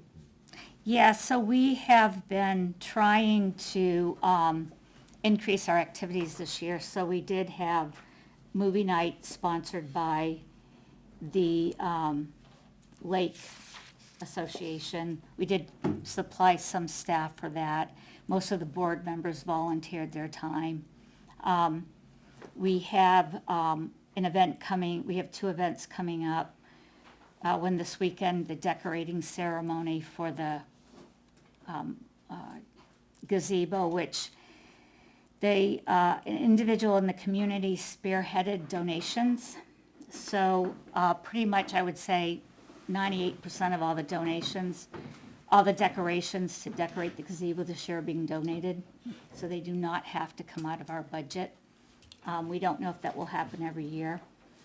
We try to reuse them, but somebody went this year and cut all of our tree lights, snipped them all. Not our trees, but the lights that went, the white lights around the gazebo. So they're unusable. We took them down and they had all been cut. So one of the challenges is we started with nothing again this year. So anyways, I know, welcome to our world. And then we are going to be hosting a tree lighting ceremony December 14th. You're all invited if you'd like to attend. Tentatively, it's going to be at 4 o'clock. Again, spearheaded by the community. They've asked us to not light the tree next weekend when we decorate it, but to have a, sort of a community event. To date, we've had a community member donate a hot chocolate bar. One of the bakeries is donating cookies. We're trying to coordinate with the fire department to have it coincide with the Santa Claus parade. So we're trying to establish some community events that can happen annually, so that we're not just here to maintain the parks in the lake, but also trying to do some things that the community can get involved with. So, we're working on that. No changes. We have on line 591, we left that as it was. We have talked about maybe this year looking to see what we could do to reestablish some type of water safety. There was a time when swimming lessons were offered at the lake to the community. That has not happened in a while, but we've had community members talk about maybe redoing that or seeing if we could get somebody who would be willing to run a program for us. So that's one of our goals for next year, to see if we could reestablish some type of swimming lesson at the lake. And park maintenance is probably where we saw one of our, line number 592. So again, this is where a large amount of our services come from. So the irrigation companies, when they come out to start the system in the spring, when they close it in the fall, and anytime we need a repair or an adjustment, that comes out of this line item. We had a septic issue at the lake, plugged pipes. So anytime we have to have those fixed, it comes out of this line item. We had the septic system looked at this year. It will need to be pumped next year. So again, we looked at what we were spending this year. We're already $1,000 over budget on this one this year because again, we had a lightning strike at Inison earlier in the year and had to have pump repair done there. And we did have one septic issue at Chase Park and had to have the pipes cleared.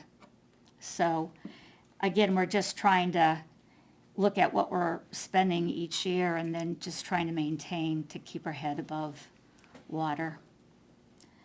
So that's kind of the budget where we're at, with a total increase of 2421 over all those line items.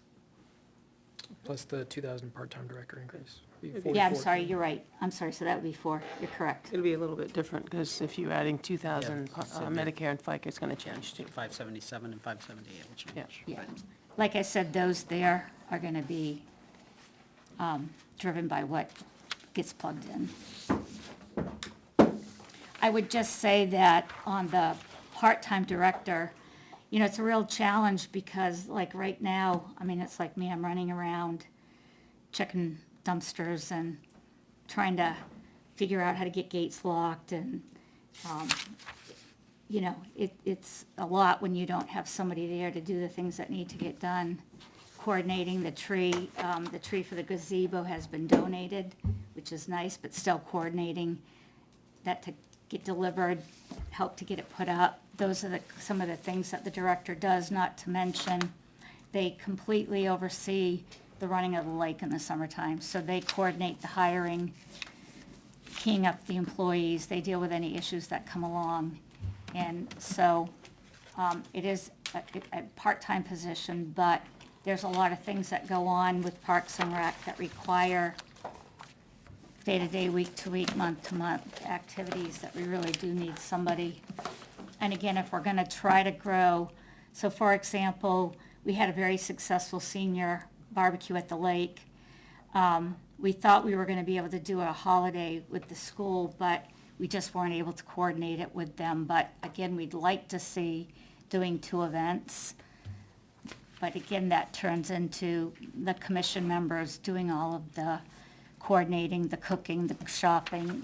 It's just, there's a lot that goes on behind the scenes that I want you guys to understand that the commission members are doing on a day-to-day basis. We have 2 trailer loads of bark mulch that are coming in next week for the playground. You know, we'll be down there with whatever community members, and I know Jason's gonna help us, but we're gonna be raking and shoveling with everybody else. So, again, that director position at least helps take some of the burden off of the other things that all the commission members are doing. You think you'll have that ready for posting sometime in December? The position, we hope to have it approved at our, I think it's December 17th, whatever the 3rd Tuesday is. If we approve it at that meeting, then I'll work with Naomi to get it posted. Our hope would be to start interviewing and have somebody in place by the end of January, because that's when we start having the lake discussion in terms of posting positions. And one of the things that happened, I think, this year is we didn't get postings up early enough. I would like to see us start posting earlier, that we have a broader group of candidates, to maybe have a little bit more an opportunity to look at who we have worked there. And not that we had great employees this summer, but some of them are graduating and going to be moving on. So I really would like to get a head start on that and maybe have those postings up earlier. So to your question, yes, I would love to see that position in place, that person in place in January if possible. We can make do right now because it's not the busy time of the year, but when March, April rolls around, it just becomes a burden if we don't have that person in And place. do you plan on bringing that job description to us for just Yeah. a look-see, or? Yep. Okay. As a matter of fact, I think I owe you also a copy of our approved bylaws. James, I'll make sure that you get a clean copy and that it comes here. We did vote on those, not this past month, but the month before. I had brought to you the membership and voting and all of that. We just cleaned up things like what are each position's roles, who keeps minutes, all those types of things. So you should see a new set of bylaws from us. I'll try to get those to you. And then we'll get the job description. Again, we just want to make sure it reflects what actually we need to have done. That position, by the way, too, reports to the town administrator, not to us directly. We coordinate their activities, but through the town administrator, so we're not planning on changing that. We're gonna keep it as it is. But I suppose, I guess I suppose this is a question, but still following what Park wants them to be doing.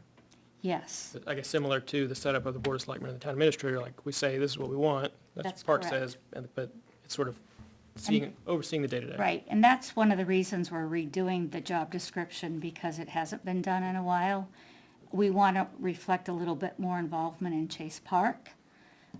Again, making sure staffing, all of those things are appropriate, and a little more oversight of things that are purchased and that type of stuff that the part-time director would be responsible for, in addition to coordinating some of the activities. Again, that we're trying to add more activities with the help of the public.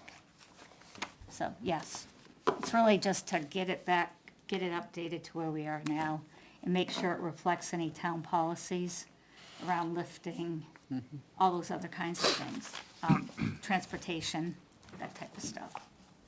That I think is not in there right at this point. Okay. And I know Selectman Pratt has been asking about the slide repair at Bolton Field. Oh, yes, so, to back up, we took the tube, it's actually the upper tube and the one connected to it, because both had, cracks in it, to a company in Claremont who does welding. I reached out to them last week. It is almost done. They've had some challenges with it, and they were also trying to get the paint to match as closely as they could. He indicated that he thought he'd have it back to us this week or next week. We made a decision at our meeting last week not to put it back up. We're gonna put it into storage. We felt like having a newly repaired slide sitting in the snow all winter maybe wasn't the best thing to do. So we're going to put it with the rest of the pieces in the shed at Bolton, and we will put it up in the spring. All right, I just want to make sure too, you get the valuation for. We will. Okay. Yeah, I'll work with him to get that, Thank you. so that we can submit that to you. We did have a little bit of vandalism at the shed at Bolton. Somebody tried to break in.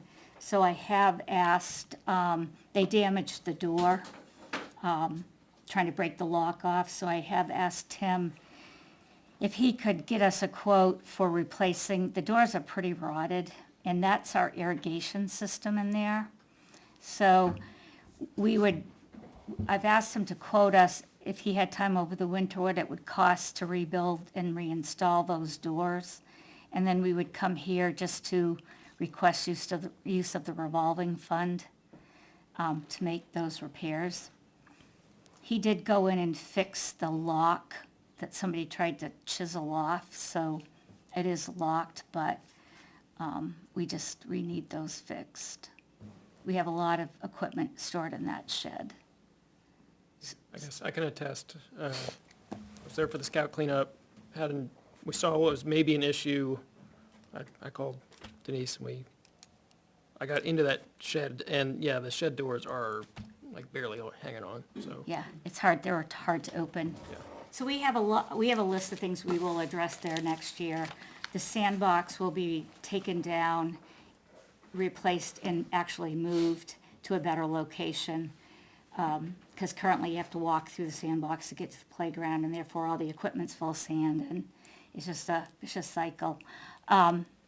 Salem and I did talk a little bit about the donation bricks. We went down and weeded them all on our hands and knees so that you could see them. And now I think probably just curious kids are starting to dig them up as they're playing in the sandbox. So we talked about maybe moving them to a location that's not near the sandbox. That would maybe be a little more protected. So there are some things that we're going to address in the spring down there. But then with the bark mulch, the slide being repaired, moving the sandbox in the spring, we should be, in pretty good shape to have that looking a lot better. Okay? Any other questions? I'm still back on the stickers. Okay. So just a thought, and maybe something for y'all to talk about while it's quiet. What if there were a lifetime membership? Get one sticker for residents only, for instance, and pay, I don't know, like a 10-year, 15-year cost. Yep. Get in. It reduces the cost, it reduces the complexity of handing out stickers to the same people every single year. People kind of buy in now. Every year, hopefully more people are coming in, buying into that. You would get an upfront amount of money and would have to properly tail that off. Yeah, right. I don't know, just All right. a solution. I was You thinking know, about. if you guys have any thoughts or ideas as you think about it, just shoot an email off to Parks. That's one of the things as we look in the January, February agenda, we're going to be looking at, we don't anticipate changing rates at the lake, but we're going to be addressing the stickers. We're going to be addressing a 5-year strategic plan. There's a couple of items that we really do want to look at. The needs for fields have not gone away. It was an issue raised last year. I talked about it again this year when we went to the planning, the CIP process. So we want to really get a plan going for what are we going to do. We're going to be inviting we're going to be asking the athletic clubs, WAC and junior football, to provide us with data. We have a series of questions we're going to ask them related to their volumes, who they serve, age groups, number of teams, are they all residents, so that we can take a look at, because their usage of the fields are pretty much for nothing, but yet we have costs, so we want to really make sure they're servicing the Ware community and the residents. We do know that one of the groups has probably 50% of their athletes are from out of town, so how do we address that? Because they're using the fields here, and again, the costs that we're incurring. So we're gonna be asking them to provide us data that will help us look at current usage, but future usage. And then we're gonna ask them to come and present to us and talk to us and really kind of strategize about how we can work with them to look at the costs that we're incurring and, what the fees that they're charging and how do we work together with all of that. So again, looking at short-term plans, long-term plans, and making sure we know exactly what we need as we start to look at additional fields that we do need. And can you remind me, is it 50% or 100% of the Chase Park admissions go into the revolving fund? 100%. 100%? Yep. Do So you have we any will- idea what that balance is Yep, now? it was 36, at our last meeting, it was 36,788. And so again, one of the challenges there is that is a fund that we can use to help with repairs, such as what we will probably do with the sandbox and stuff next year. But it's also, how do you use that fund to build some kind of dollars, capital, as we look to go forward to expand, what can we do? And we did have a discussion with James about revenue opportunities. Again, we're Parks and Rec, we want to make sure everybody has what they need, but at the same time, right now, everything is free and, the costs are coming out of taxpayer dollars, and we just want to make sure that utilization is correct. And when the fields are not being used, if there's opportunity to rent them out for usage, are there opportunities to generate revenue in other areas to help offset those costs? So again, that's why we're going to be focused a lot this winter on a 5-year plan and some strategies that we can look at. Making sure we have good utilization and that we have appropriate use of tax dollars and that it is townspeople using, those facilities. Sounds like So- that's a great discussion to have. If you have thoughts, questions, concerns, pass them on to James, and we'll be using January and February to really do a lot of that research. Is the joint, is there only one team that uses the field that's not all Ware kids? No, so it's my understanding that the football program is a 50-50, and they use pretty much all the fields at Bolton. So they Yeah. use the football field for games, the soccer field for practice, and part of the outfield for practice. So there's a lot of utilization there. We want to understand who they're servicing, what their growth rate is, Yeah. fee structure. And whether or not there's any reciprocal use in another town, for example. Right, and we do know, there's one organization that's 50-50, Henniker Ware, that uses no Ware fields because there aren't any available for them, so they use 100% of Henniker's fields. So we just don't have any more room to accommodate them. But 50% of those kids are Ware residents, so, we just want to understand, as we look at strategic planning, what's really going on with volume and growth, so that we can come back here and at least provide you with the information as we start to think about where we're headed in the future. Yeah, the only thing I was just gonna say is the idea that it was first started was for a feeder team for the high school. We share the high school with Henniker. It was Correct. never 50-50, it was a lot more Ware than Henniker.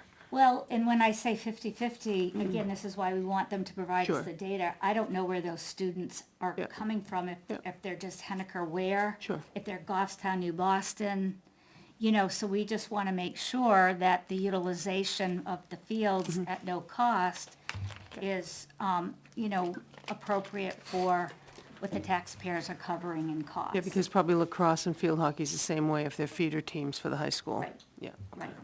And we need that data, we need that volume data if we're gonna start to be able to come back. And again, we got it 2 years ago, but we want to get it updated. The other thing that we will be asking WAC to address is the building at Inison. So that building still doesn't belong to the town of Ware. It still has not passed the issues that the building inspector identified. So we really want to press them to get that completed and then come back here and address the board. What is the plans for that building? Because originally the plan was it would be donated back to the town. But they had to come here and do that. So again, there are things that we're trying to address to get everything back up to where it should be. That also brings up the question of, when it comes to donating things to the town, was there a dollar amount? I couldn't remember. I mean, obviously, like the big ticket items like the slide and the building, but then, So Yeah, like the the gazebo, I mean, people have either gone to their, Christmas decoration storage and donated lights, and, I mean, we haven't asked them to give us a dollar amount, because some of them are used items, some of them are new items. At what point does it kick off that threshold that we have to say, hey, we need a document saying what's the value of this versus just the community wanting to come together and, Well, I think it also depends on whether or not they're gonna come pick up their ornaments when they're done with them and take them home. no, they're not. Okay. They're donating them, Oh. yeah, to the town. So keep in mind, it's not a lot of ornaments, it's mostly lighting and bows. Bows will probably not get reused because the Yeah, wind they're damages weather them. damage. We try to save the lights and reuse them. This year, we're gonna make an effort, again, this is where the director role comes in, to get out there and get the decorations down early enough that they're not left up for 3-4 months, and then you risk damage there. So, we will ask for the slide, obviously the building, but we weren't going to ask the community, because it's coming from so many different people. It's kind of hard to. But if you feel we need to, we can try to get an estimate. Just so you know, it's $5,000. Oh, so like the Christmas tree being donated, do we have to get that? It says, prior to the acceptance of any gift with a value of $5,000 or more, the selectmen or board of commissioners have to hold a public hearing. For gifts of value to less than $5,000, a public hearing in the proposed shall be at the discretion of the board. If no public hearing, the board of selectmen will just notice it on their agenda, and they can accept it that way. Okay. That's RSA 3195E. So does that mean with the decorations for the gazebo, we need to get at least an estimate for you? Less than $5,000, ain't it? Huh? Less than $5,000, ain't it? Then no. Okay, There's no public hearing, less than 5,000. No, you just have to notice and put it on your agenda and accept the gift okay. at your regular meeting. But So it's just an estimate of donations, good enough? does it even need evaluation in there? It didn't sound Just like read it. it to what it said. Yeah. The acceptance of gifts under this paragraph shall be made in public session. I just think you're stretching it a little, but you're gonna accept it, and then if they get blown off, the bows get blown off, they go to the dump, right? Or they get sucked up in the vacuum in the spring. You know, I mean, I understand the bigger fixes and get that, but the little boxes of things, I don't. But you guys can do that too.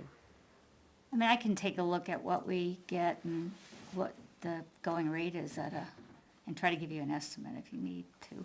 I'd say just to get a list of, Yeah. list of everybody who's donated, and they're not gonna give more than $50 probably. Well, so just remember, a community member spearheaded this, went to Facebook, and people have been just dropping things off at their house.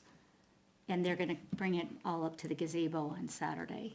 And I didn't wanna say no to that, I think it's great. We have 6 or 8 community members who are gonna stay and help us decorate.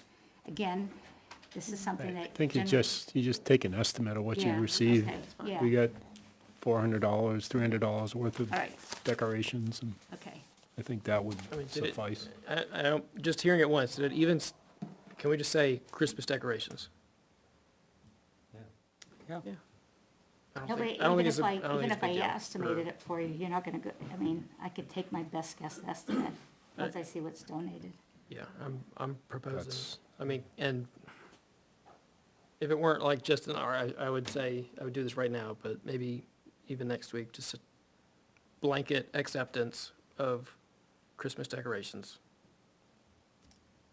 Thank you, everyone, like, unless anybody wants to be more thorough, more detailed than that, given what the RSA just said, but. There's this other part of me that's just like, well, just authorize the citizens to go do whatever they want with the town gazebo. Yeah, Just, Yeah. I don't, leave it at that. yeah. Or But I don't know. that why we limit wanna it to do the that. gazebo? Yeah. Yeah, I'm just saying, but I don't know that we really want to. But it is refreshing, and we are very thankful that community members spearheaded that. They're really helping to, with the lighting of the tree, they want to make it music, kids, they're playing, that kind of thing. And it's the same thing, a group spearheaded pulling weeds at the playground. I mean, we are very appreciative that there are people in the community who are looking to get involved, and I don't want to do anything that discourages or makes it too Definitely not. difficult. I think just a So- public acknowledgement of the folks that are, Right. that are running, Right. that are Right. spearheading it. Which we did with the Lake Association, so. And they actually gave a donation, money-wise, that went into the revolving fund, so that was a little bit different. I know I'm taking up way too much time, but anyways. One question on Inison, the WAC building that hasn't been transferred over yet. How long has that been going on? Oh, well, I joined. Approximately, estimate. I mean, I've been on the board 3 years, and it was there, all built, way before I joined the board. My first year on the board, I did the walkthrough with the building inspector and the head of WAC. I have a copy of the document that, I think there were 3 items that needed to be completed. That building, Naomi helped me out here, 5 years, 7 years, 8 years, it's been there a while. more than 3 is sufficient for, More than 3. Yeah. So, we're gonna try to push that under the umbrella if we don't get the things corrected and addressed. You know, James had talked to us a little bit about, do we look at maybe saying then the building really shouldn't be used if it hasn't met right, if it hasn't, inspection. yeah, I mean, I know And it's that probably might a get different them thing to- other than occupancy, but, Correct, you know, you correct. can't use it. Right, and it still would have to come, the original documents say public hearing, and then a formal donation, the public has to, or you guys have to agree to that. We would probably give you some feedback if and when that happens, in terms of future costs, but, just so you're aware of what the situation is. Again, we're just trying to clean up some of these things that have been hanging out there for a while. And it is being used. Yes, I don't Okay. think it's being used for, like, there's a concession stand capability, it's not being used for that, but it's definitely got equipment in it. It's storage. For storage, Yeah. then, okay. So people are in and out of the building, but they're not running a concession stand out of it, although it was built to do that. Okay. Thank you. Anything Appreciate the else? follow-up. Okay, thank you. Okay, brings us to fire.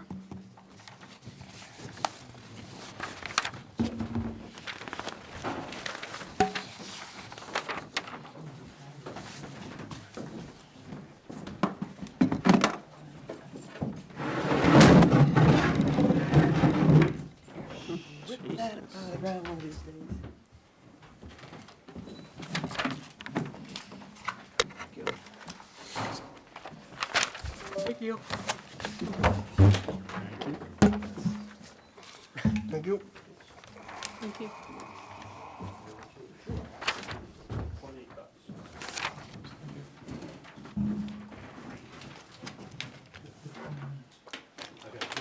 What, what show's coming on?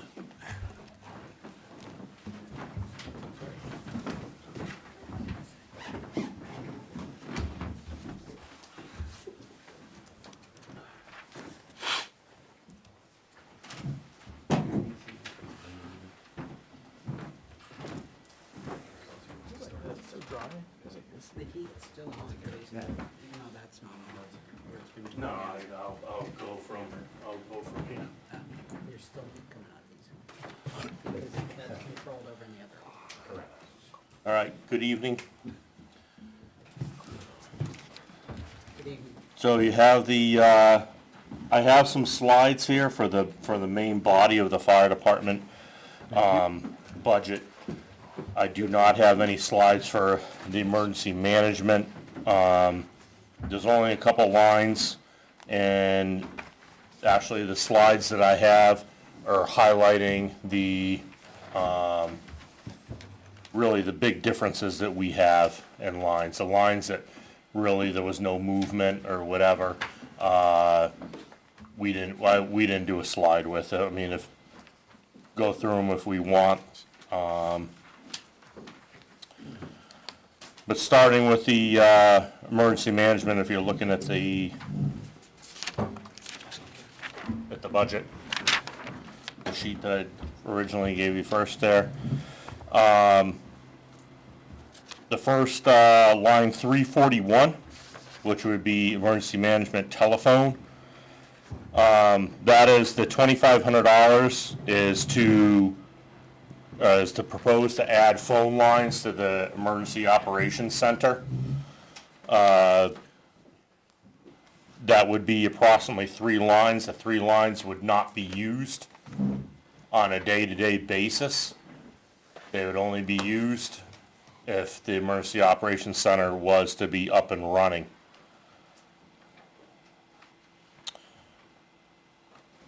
But those would be dedicated phone numbers. They would be dedicated phone numbers for the EOC. Those numbers would be registered with the state and stuff like that. So those would be like the red phone, the bat phone to get out. Because I'm sure we would be utilized our regular phone lines also. But moving down with that, the emergency management equipment line, the $3,000, that's for tables and chairs. Right now we're using kind of a hodgepodge of stuff in there, and just to update that and make it more, I guess,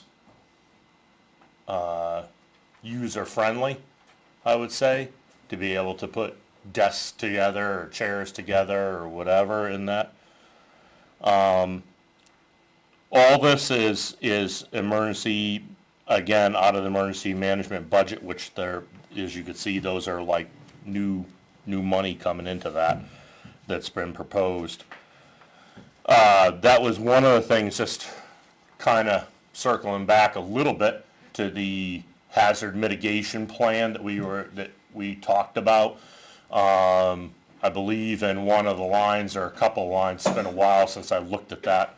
But that was one of the things, the last emergency operation plan, or the hazard mitigation plan rather, was to update and kind of get that EOC in line, because it's not, and we don't have anything, and I'm trying to do this little by little, and every year put a little bit of money into it to try to kind of play catch up with that and get that so it's usable.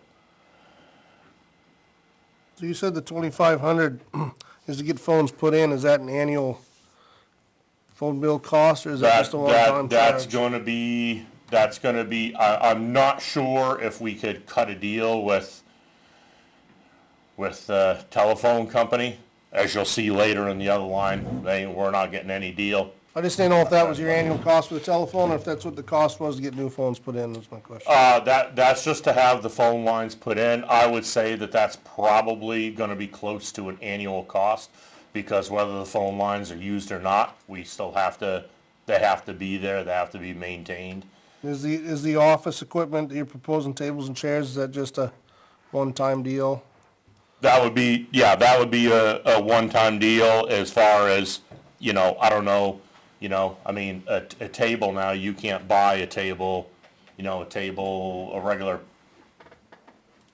tables are $500 a piece. No, I don't disagree. I mean, I'm not arguing the money portion. I just didn't know if we ought to put it in a budget, if it's gonna be one time, or if we ought to discuss finding money somewhere else, if this is gonna be the only time ever, instead of adding $3,000 to the budget every single year. Yeah, I mean, I would say probably for For the foreseeable future, probably the next couple years, I would say that would be the running, as far as the equipment goes. Okay. The phone line, that will probably, and that was just an estimate from Granite State, Yep. so the number may be lower than that. I just didn't know if the office equipment was one time, if it's gonna be reoccurring, and that's where it belongs, I guess. Okay. You know, I would think that once we got enough tables, chairs, whatever we were doing in there, then that line could go down to $50 or $100 or something, you know, Okay. or whatever, you know, whatever it was before. So, any other questions on the emergency management stuff?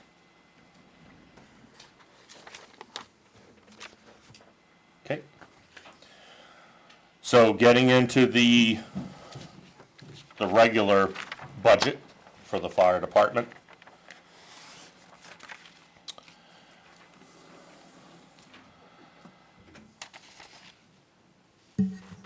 The first line that I have is gonna be line 341, and that's telephone. No. Oh, I'm sorry. Down arrow.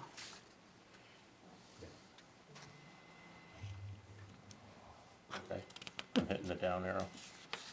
It's not going, or the space bar. What? I think it's, I didn't do anything to it, maybe that's why. Oh, the mouse Sorry. was asleep. Right. No, you only get the cover. I swear I didn't touch it. You talk, I'll look. I'll be right back. Okay. So, if we go down to line 341 is telephone, the $6,000,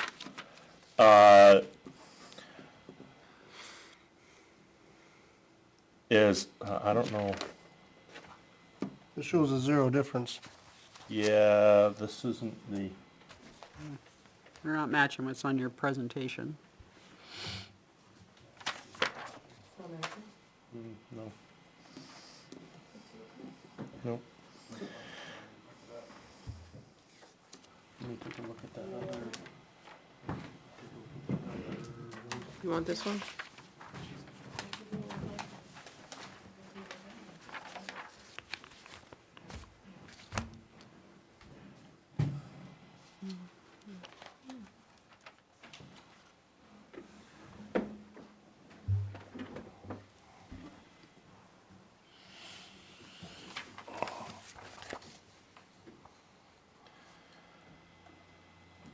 Well, I could tell you, because I remember. The telephone, the default budget was $6,000, and as of today, or as of the expenses of 9/30, we're at that $6,000. The proposed budget for that amount is $8,000, so the phone is gonna go up $2,000 in that line item.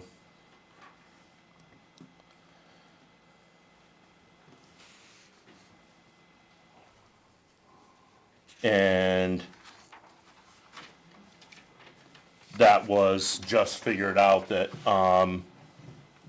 you know, we took what the bill was so far this year and just divided it up in the months, and I wanna say it was $468 or something like that a month is what we're doing, or $486 per month. I don't have that note, it's on that.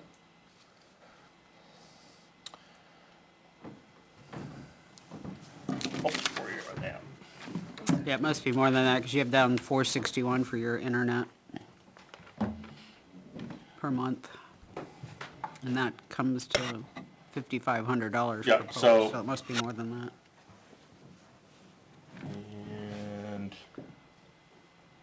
There we go. So, yeah, in 2024 is $6,000. We're over $600, so proposed for the 2025 budget is $8,000. As you can see there, since 2020, that budget line has been overspent. I've heard numerous other department heads, and I've actually looked back at other meetings prior to doing this. I've looked at other past years, and this has been a common ask is Granite State the only place that we can get a phone through? So that's been asked multiple times, and I don't know, that's a contract, I think, through the town. I don't know of anybody else where we could get phone service from that could be competitive or to try to lower that. There are voice over IP providers. I don't know if that's something our IT department could look into, I don't know. you know? I don't know if The that would police be, department just went out on a limb and did their own. did their own, did you remember what Chief Moore estimated they were gonna save on that? I could talk to the chief on that, but, $1,600. Yeah, I'm gonna say I mean, it it's, wasn't pennies. I mean, $8,000 is kinda crazy for phones, but there's really nothing we can do about that. We do have naturally multiple phones in the locations, and we've looked at each phone to see what the usage was on each phone. And we're actually charged by that usage, so even if we have a phone like out in the bay that we may not use all the time, it's a smaller amount of money than my office phone or the chief's office phone or, other phones, the secretary who's using their phones all the time. So.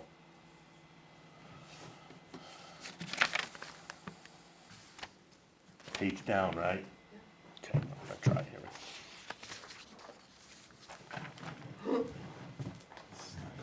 Sorry. Sorry, it's not going, Beth, I'm sorry.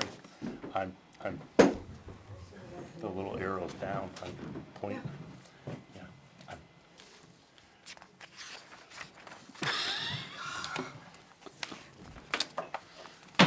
So our IT department, okay. All right, that brings us to, let's keep going, our internet connection, and that is line 342. And our current approved is 1305. As you can see, our expenses are 2,094 as of the end of September. So we're proposing to increase that to $2,500. Awesome, thank you. We're proposing to increase that to $2,500. That one, the monthly bill is $461. I'm sorry, I said that for the telephone, it was for the internet, as you could see on your handout here. The increase has been, the South Station at one time did have internet access down there because the phone service is nil down there, and also we have to, if someone's down there, we do truck checks, we do maintenance stuff out the ambulance, or when the ambulance is down there. So there was an internet connection there. It was taken out by Chief Vizina, and it's just a nightmare not having internet, and you can't use your phone. So the internet's been placed back at South Station again, and an internet line has also been placed up at Sugar Hill Station, and that I would probably end up talking to Chief Moore about. He may need that more than we do, but since that station is now going to be, we don't have an engine in there anymore. but we are using it to store some of our equipment, and now you have all the radio communications in there and stuff like that. I would imagine that there would be some type of security camera or something placed up there at that location, just to kind of watch over all that stuff. You're talking about a lot of money now sitting in that bay, or in that garage. We rely on the internet, again, FirstNet. That's for our communication software. IAR is I am responding. That's what we have up on the board. So capital area, that we have that due to capital area. It shows who's responding, and we could respond on our phones and stuff like that, so they have that. And our EMS documentation, and Handtevi you'll see that again. Handtevi is a program that we have on our phones and on the tablets and the ambulances, that it's all for pediatrics. It's for adults too. You can use it, but it's for pediatrics, and it kind of eliminates the problem of us figuring out weight-based drug dosages at 2 o'clock in the morning. It helps us out tremendously, so that's part of what we need some of that internet for that we use.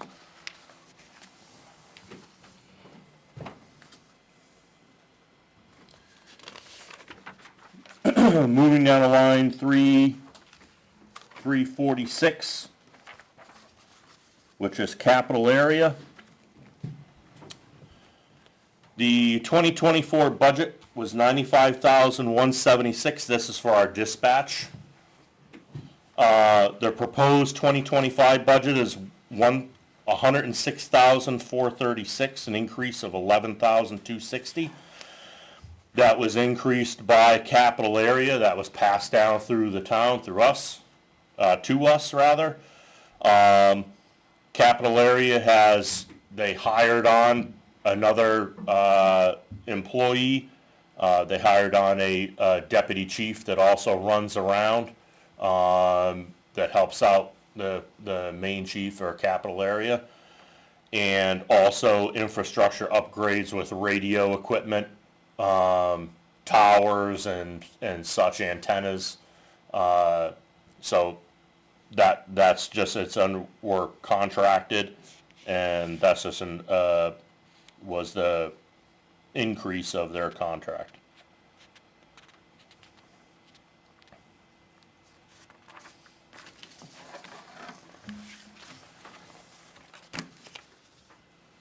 Any questions on the dispatch? And how long is the contract in place for? I believe that contract goes year to year.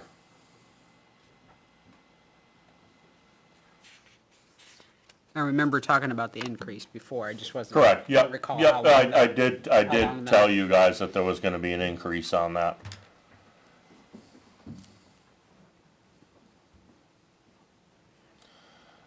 Next line, 391, next line down, fire food.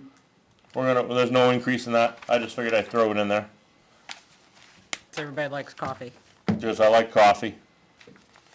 And we do use that account. We use it as, for any kind of training. If we have, a lot of times we end up hosting trainings, or hosting meetings that happen throughout the course of the year. And we may buy coffee and donuts, or if we're on scene extended times or extended periods or snowstorms or stuff like that, the department will buy food.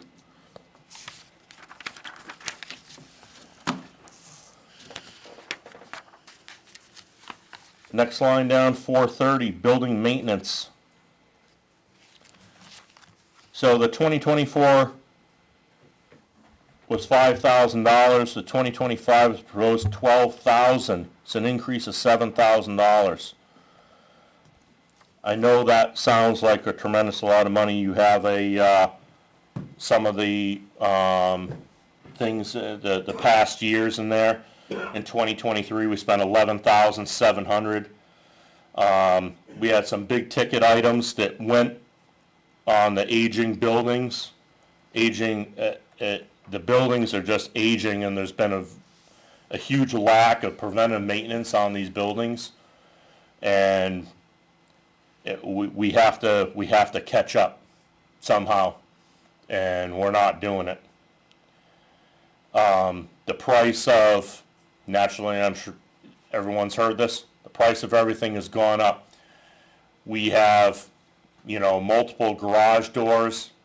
A garage door blows out a spring, and to have overhead door come and replace one spring in the garage door is $800 for them to come out and do that.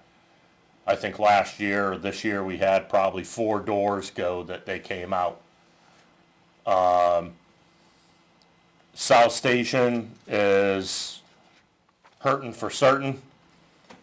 Both the overhangs are rotted that are over the doorways. The concrete is falling apart in the front of the building, and it's just slowly chewing its way into the building. The windows there's more cold air coming through the windows than you might as well put a piece of plywood over it and insulate them and just board it up. It's just there's been such a lack of maintenance to these buildings that it's getting to the point where either we're just going to have to do just that because we're wasting money, whether it be heating or cooling, or the safety of personnel going in and out of the building.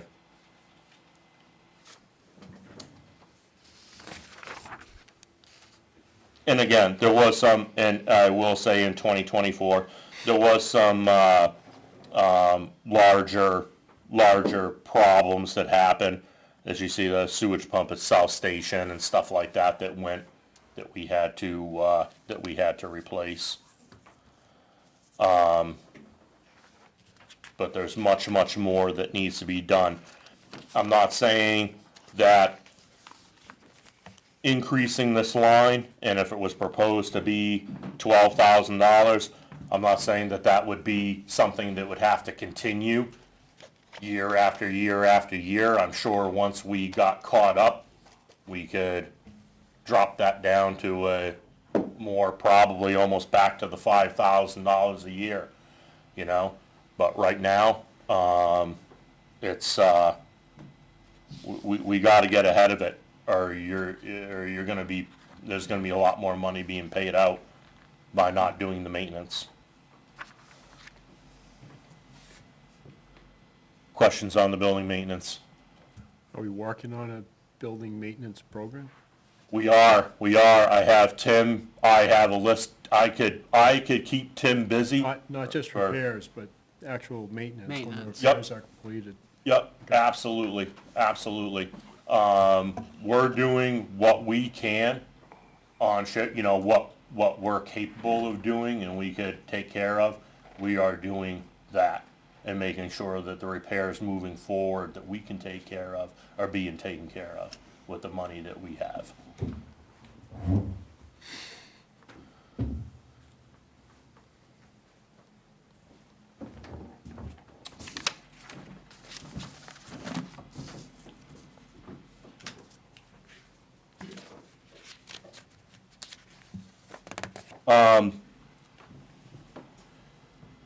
$550 is fire printing. Now, you're not going to see that in your packet.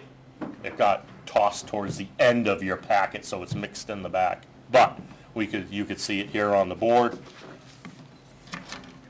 I will try to make this One more time. one more time. Still 3 work. Okay. Sorry. So the fire increase was to $500. It's currently at $250. We do, since I became the chief, we send out comment cards on any of our EMS calls that we do. We send out it's almost like a survey sheet, and it's mailed, and with we put a self-addressed stamped envelope back in it so they can mail it back. No names are on it, It just goes to that address and they fill it out, and it gives us some feedback of how good a job we're doing and where we can improve. So the cost of just getting that stuff printed out, our letterheads, everything has just gone up in price, so the $250 has gone up to the $500.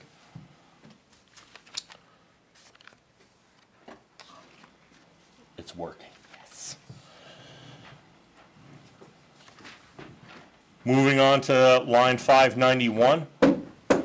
I had talked to you folks about this before. We eliminated the 590, which was the mowing and all of that.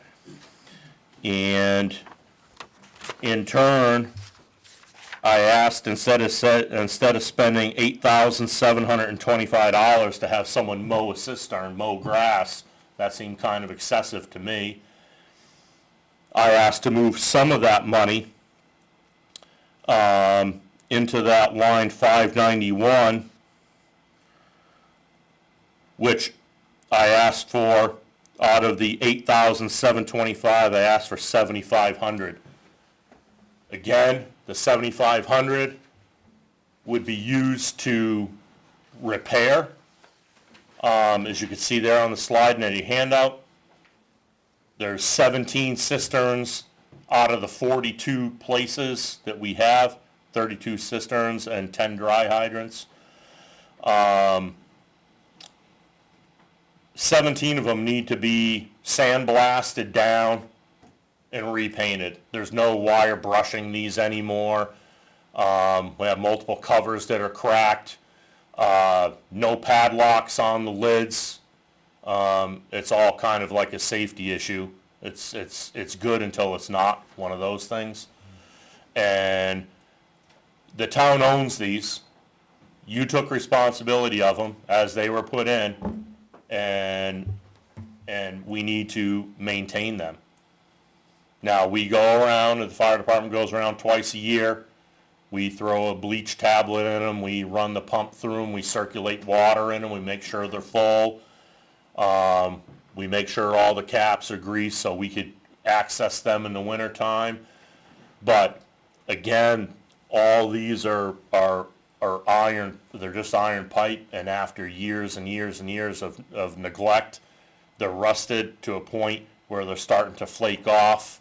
I got a couple of quotes which are not on here, and I think I had talked to you folks before about that. It was around $3,000 a day, and the gentleman said that he would be able to get 2, if not 3 cisterns done a day, and that would be sandblasted. That's not painting them. We can paint them. I mean, it's not like you're painting a house, it's just a pipe. So after he blasted them, we could prime them and then paint them. But just that money.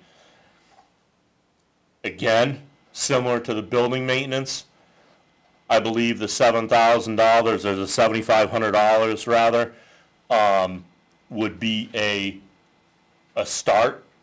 And over a couple of years, I think we could probably get a handle on that, and we could probably reduce that line back down again to probably just maybe a couple grand just to keep everything maintained. And out of that $7,500, the fire department would buy probably some like a lawnmower and weed whacker or whatever the case may be, so we could maintain the grass, because we would be maintaining the grass and the brush and everything else like that around the cisterns to make sure they're accessible for us.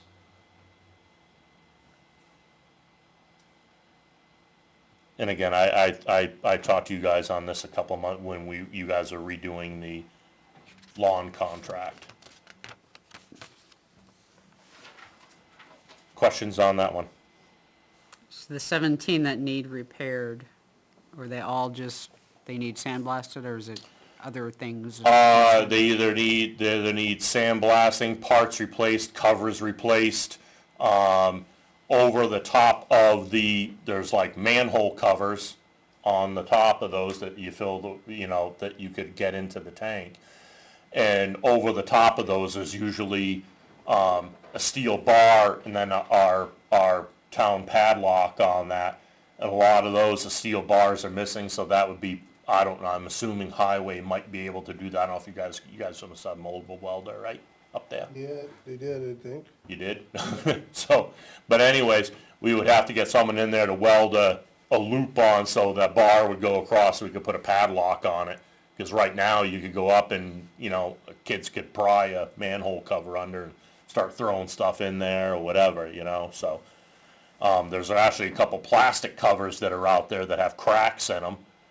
And, you know, again, we own them and it's our property, so we have to kind of do our due diligence and maintain that stuff. Chief, what about the inside of the cisterns? Is there a night regular schedule to check on those? There is, and that's what I mentioned before. We go out twice a year and we put chlorine, either powder or tablets, and that helps prevent any algae from building up, almost similar to your swimming pool. Do you do a visual inspection of the inside? As much as you can, the 30,000 gallon cistern, so you can only look so far and just down. I mean, they go, you know, it's probably about as big as this room right here, almost 3/4 of the room. So, and you got a manhole cover on the top.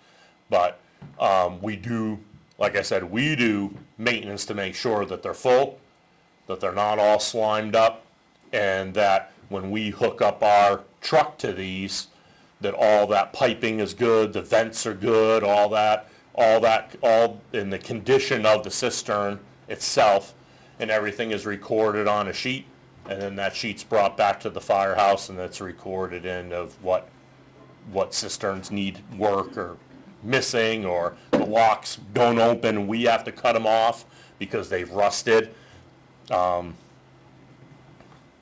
So that's what we do on a maintenance for us. We do have pump sites around also, and those are flushed out, and to make sure there's no debris, especially in the springtime, all the fall leaves and stuff go in there, we'll get everything flushed out and make sure that they're ready to go and accessible to us. Questions on the dry hydrants and cisterns? Lost my fingers here. Ooh, look at that. Okay, line 596 is the next larger line. EMS service contracts. What service contracts are is a lot of our medical, almost all of our medical equipment that we use on the ambulances, we have service contracts on. We have a service contract on our stretchers, on our life pack, our 12 lead heart monitors that we have. We have service contracts on IV pumps. We have service contracts on stair chairs. We have all of those are contracted, and that just the increase, there's just been a little from 3754 to 4700. Most of that was due to the power load stretcher that we have now in ambulance, and the new ambulance 2. And the power load stretcher, I don't know if you guys have ever seen that or not, but instead of us having to use back power and leg power to pick up patients, it's a lot more friendly for us. It basically loads the cot in the back of the ambulance for you. But there is, again, a maintenance program that is with all of that electronic equipment that's out there.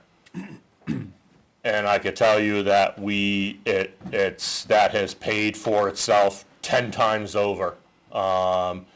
Chief, I don't know, what just went on the 12 lead monitor? We had something go on that. We've had a couple issues with our monitor where they've repaired like coin cells and like Yeah, and it's technical items on there but essentially, like, you know, we have the ability with a contractor just to call Stryker and they come repair it. It's free of cost. call Stryker, call Physio Control, who has the 12 lead monitor. And again, you know, I mean, just to get the guy out there was like $1,000 to get the guy out to come out and service the stuff. So our contracts are vital to keeping the equipment up to date, getting the maximum service life out of it. Most of this equipment has 10-year service life, and getting the most we can out of it with minimal cost to the town.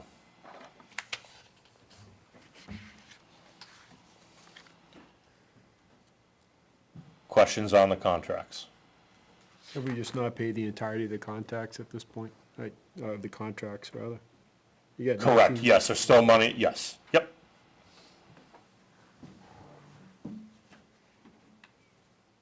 And when we looked at this number, we contacted Physio, we contacted Stryker to see what their anticipated, increase was going to be on their stuff. Because a lot of these contracts, they don't all expire, they kind of run over each other. We may have a contract for 3 years on the monitor, may have one for 5 years on the power load, but we still have 2 years left on the other cot. So they're all, nothing ends on like a dead set date, and then they all renew. They're all kind of all over the place.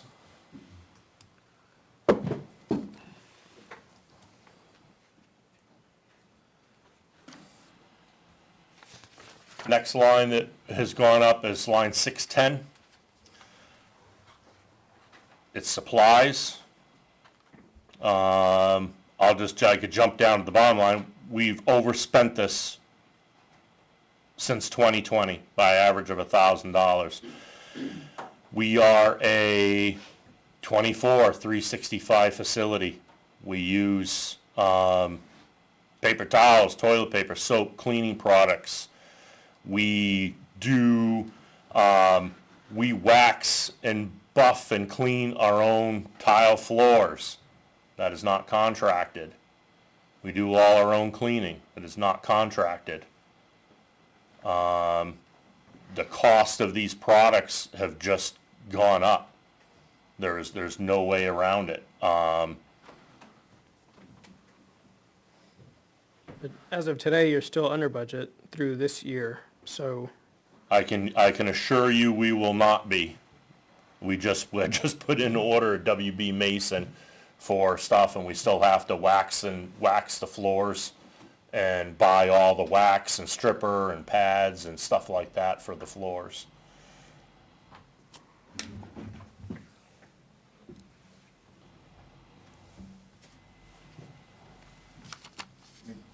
Like, fire supplies, right, but our car wash comes out of there. Like, I mean, just to get 4 gallons of car wash is like $75. You know, I mean, that's for reference, you know, so like. Yeah, we so were looking at that line, and I was like, I need to order car wash, and I'm like, geez, It's, $75 for car wash. you know, I mean, car wash, another thing that comes out of there is, the other entities in town, I believe they send out their uniforms, right, to be clean. We don't. We clean all our stuff in-house. We have a washer and dryer in-house. We clean it. All we do is buy the laundry soap for it, right? We don't have a service that comes in and gives us uniforms and takes stuff in and out. We do that ourselves. We also, out of this money comes our gear cleaner, which our gear cleaner is specific. It has to be a specific pH. We can't use Tide on our gear. So, and that soap is like $80 a gallon to buy gear soap. And that's specific to washing our gear. So there's a lot for the amount of money that we have. We do stretch that and make the most of that.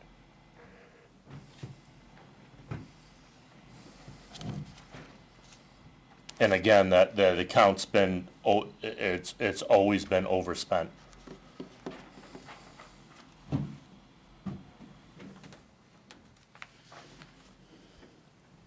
Line 611, which is hazmat supplies, $250. I can't do anything with $250. Proposed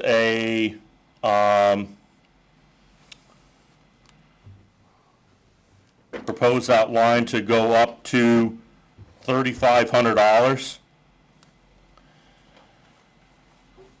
We have 4 gas meters. You call for a CO alarm is at your house. We walk in with a meter, we meter your house, or you have a smell in your house, we meter your house. It measures four different gases when we come in. Those meters are over 8 years old. They have a lifespan of 5 years. Each sensor in that meter is $415 to replace one sensor in the meter. And new meters are $1,200. And honestly, currently, we have 2 meters that are in service that we can quote unquote trust. Now, I want to be sure that when I walk into your house or I walk into your neighbor's house and they have a CO alarm going off or they have some other kind of thing going off or smell, that I have the equipment to do that and to measure that. And again, unfortunately, a lot of this stuff has been neglected, for a safe word, and has not been implemented over the course of the time whoever the past chiefs were. And this stuff wasn't put on a program to get replaced. So now I'm running into the point where everything is failing. Everything is breaking. And it's costing more to fix it. I'm dumping money, I'm dumping good money into old stuff. I'm dumping $415 per sensor. I've already replaced 3 of those this year in 3 different meters. That could have bought me 1 new meter. But I'm replacing sensors to try to keep stuff going. In a perfect world, how many of these meters would you have? 6, possibly 7.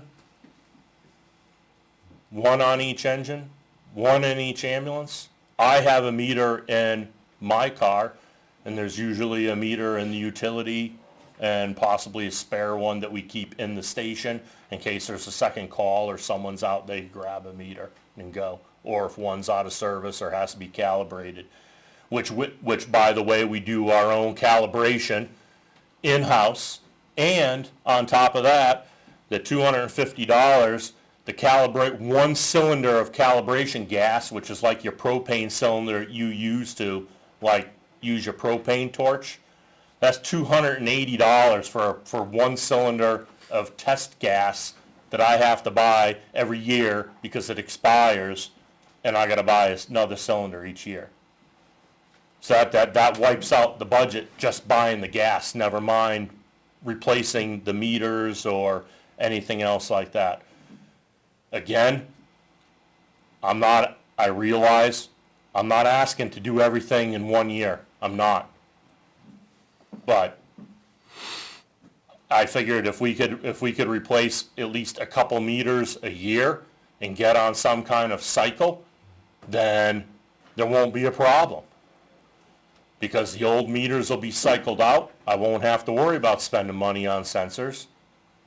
And it could be on a replacement program. But there's nothing in place. And I'm finding that more and more and more with the department here, that nothing has been replaced. There's been no maintenance on anything.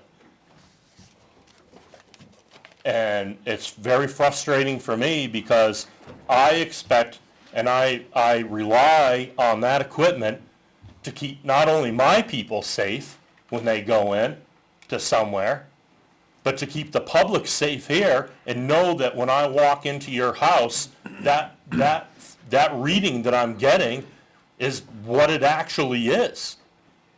And not something that it's not. So that's why that's gone up that much. How many sensors are you replacing a year right now?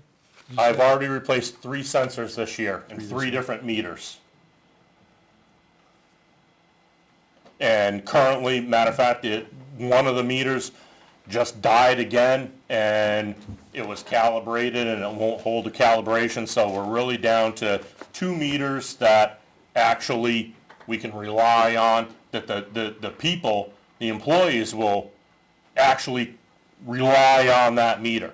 Because they've gone in before with a meter and it's good, and then all of a sudden something happens to it and they bring in another meter and they're getting a different reading on it. Where do you code the repairs to those meters? What's that? When you have to repair one of those meters, where do you code the repairs to? Fire equipment. Yep, goes in equipment repair.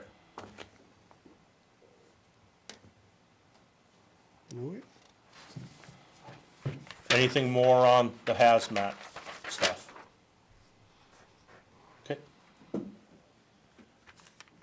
Office supplies. $600 is not covering office supplies anymore. I could tell you this, that when I became the chief here, I actually, you know what? I didn't. The captain threw out Punky Rodenheiser's chair that he had, that I was using, which was 35 years old as an office chair. So she threw it out because it was so disgusting. And I said, why'd you throw out my chair? Now I don't have a chair. So I went online to actually I looked all over. We looked at WB Mason. I looked at Staples. An office chair is like $500 for an office chair. So I went online, on Facebook, and bought one myself out of my own money, and that's what I'm sitting in. The chief bought his own office chair out of his own money, because we don't have money to buy even an office chair for someone. You know, $600 doesn't go far at all for office supplies. It doesn't. And again, we are a 24-hour, 365 facility where someone is sitting in the chair, moving stuff around. We're doing stuff all the time. And the $600 is just not cutting it. Not at all.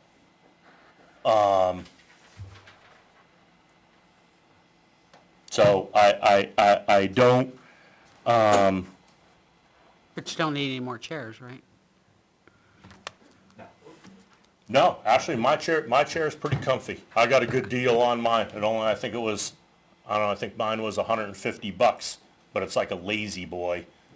We do need to look at replacing like the computer chairs for like the members that come in and do the reporting and stuff. Yeah, like in the day room and stuff like that, and the other office chairs in the officers' room. Again, the stuff is just so expensive that if I bought one office chair, I'd have $100 for the whole year to buy file folders, to buy everything else we need, pens, whatever it is, paper. I just want to point out, I'm not the one that made that comment. I know. I was like, sorry. I'm sitting there going, sorry, guys. I meant that as a joke. Sorry. Sorry. Didn't come off very well. It came out just fine. No, it didn't. So that's office supplies. Any questions on No. that? In training. Just a remark, when you do start looking to buy chairs and tables and whatnot, there are Yes. tons of companies Yes, that like. used furniture in Manchester. Is that what you're gonna say? No, just Oh, 'cause we generically, looked like, at because there are all these companies that send everybody work from home over the last few years, and there's just Tons of stuff. so much stock. There's a ton like coming out of New York that all these, skyscrapers where the businesses, everybody's working from home, and all these chairs and tables with nobody to use them. We did look at the used office supply place in Manchester. But the only chair, when I looked for the only one they had was like a true, like, the thing looked like a smoking chair more than anything, and I'm like, if I get that, that's not gonna look good at all, because I'll have to like wear a smoking jacket and put a fireplace in my office. So, Don't and smoke in your- it was like $400, and I'm like, yeah, no, I'll try to find something used on Facebook, which I did. But yes, if we could do some used stuff, absolutely gently used. Yep. I'm not opposed to that at all. I mean, all the tables, all the chairs we have now around in our day room were, I think we got those for like $10 a piece or something. Those were gently used out of something. So we will, it doesn't have to be brand new. Trust me, I'm not against getting used stuff. Great.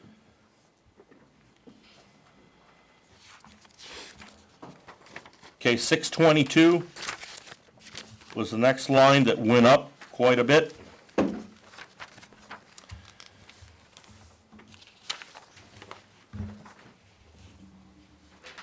So, I don't know if you have originally, I had a figure of $12,000, and that was it was proposed. After getting some facts and figures, I had dropped that down to 9,000. This is all either increases or here's the hand heavy. I am responding image trend. Image trend is all our EMS. It's what we do all our EMS billings through the state of New Hampshire, but we still pay a fee to them to have that because all that stuff is on like their server and their cloud-based stuff. We don't have a choice in that. And the slate is something that I actually asked for last year. Image Trend has a add-on version, which the name of that is Slate. Basically, that does scheduling software, a bunch of stuff for administrative purposes, inventory tracking, and we would be eliminating one of the other vendors that we have, and the Slate is, I want to say, like $4,000, and the program that we're running now, what was that, Beth? What was All Detect? 3,200 or something like that, or 3,400? It's like 32 or 3,400. So we'd get rid of that, but we would take on Slate, and the Slate would be much better because number one, it's same thing as Image Trend, so everyone's used to using that, and it's a lot more user friendly. So that's the increase, a little bit of the increase with that. Again, Handtevi, that's a software we use on the ambulance. Adobe, we just got, myself and the chief, we just got Adobe because we're trying to do fillable forms and stuff like that. We don't have any of that. That stuff is loaded on our computer.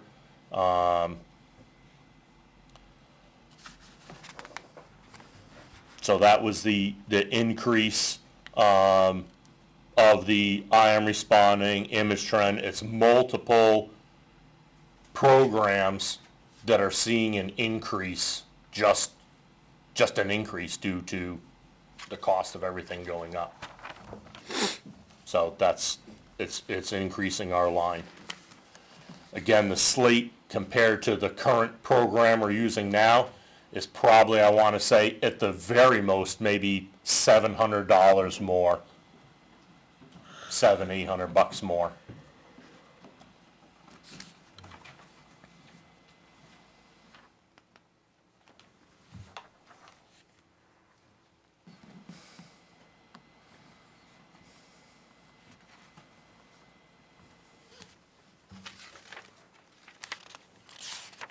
Any questions on the software?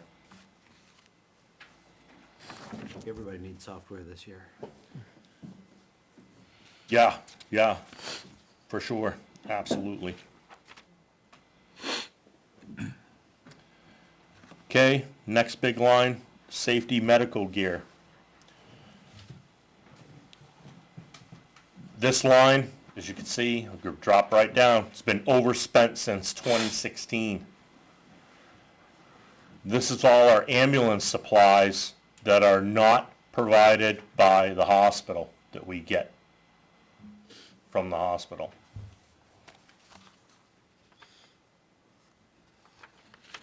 $87.50 was our 2024 budget. Proposed is $15,000. It's an increase of $62.50.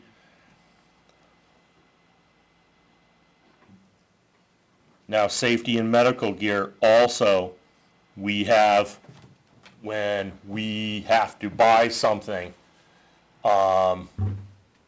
let's say it's which is actually, they're coming up, being out of their service life, our Nitronox units, our nitrous units for pain control.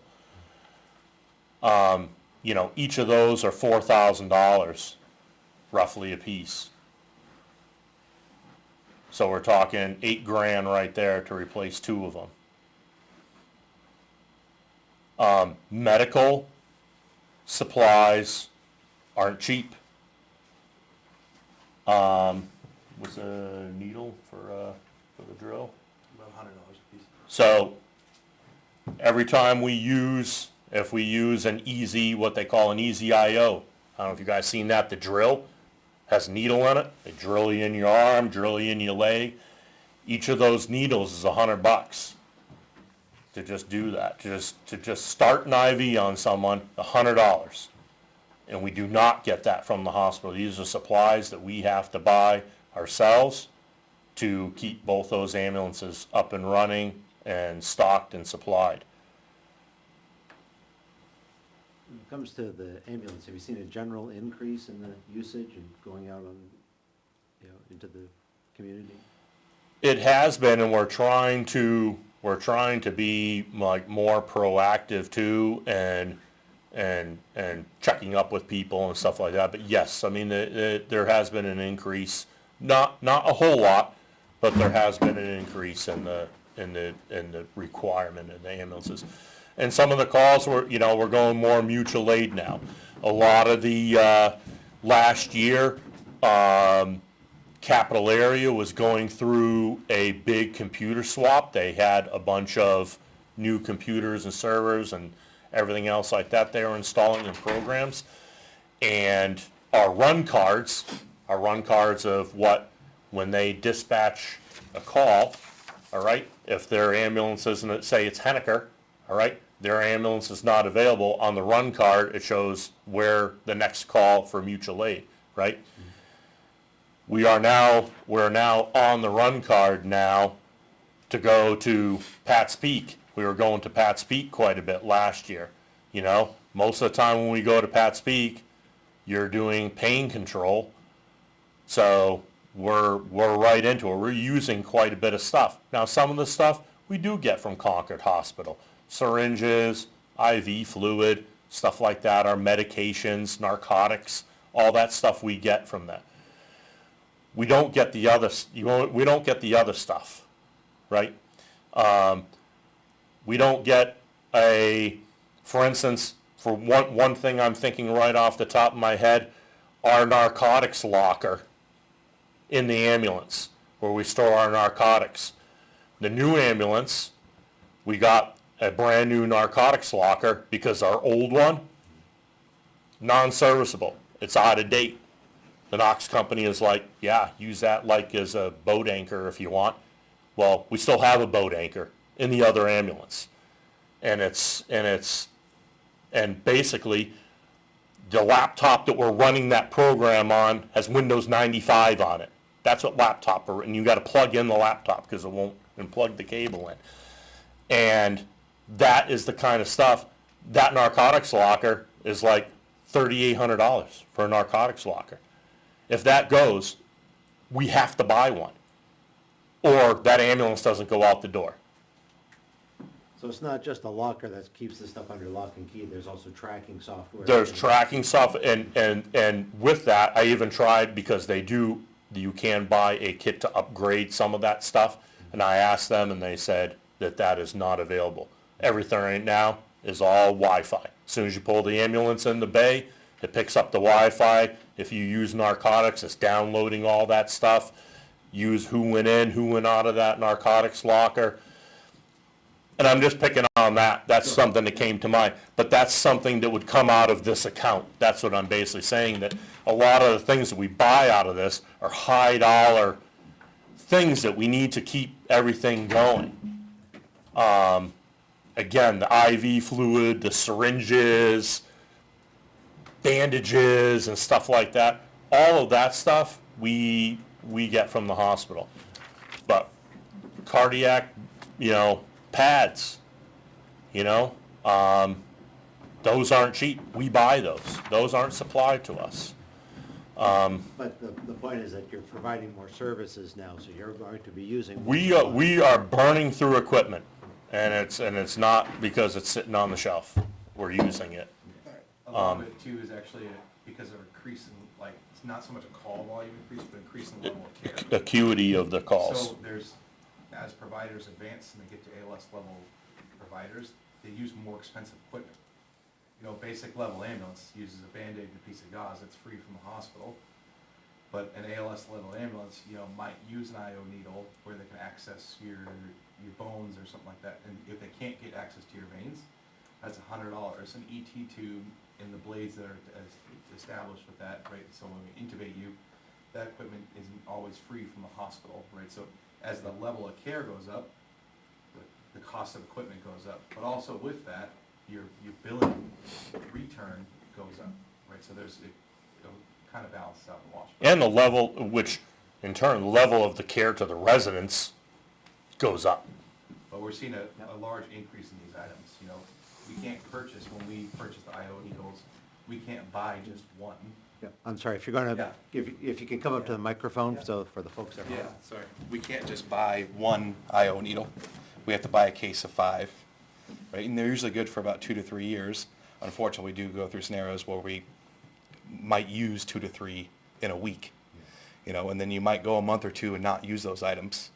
But as our levels advance, right, as we have people going through paramedic school and finishing, right, their level of care goes up, the cost of equipment goes up. But also the billing return goes up, which is good for our special revenue fund, right? So that kind of goes hand in hand. But the medical equipment fund is always one that every year that we're real tight on, right? And by real tight, it's always overspent, right? So we wanted to shoot high on this, knowing that, we have to make adjustments to our budget always.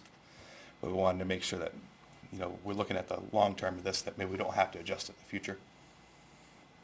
Sorry. And I'm Trevor. Thanks. Thank you. Any questions on that? That I could try to answer for you. Answer mine. And as always, and I'll say this again, I'm sure, I encourage you guys to stop down at the firehouse, take a look at the stuff that we're talking about, put eyes on it. So when I'm up here talking about it, you guys know what I'm talking about, or have an idea what I'm talking about.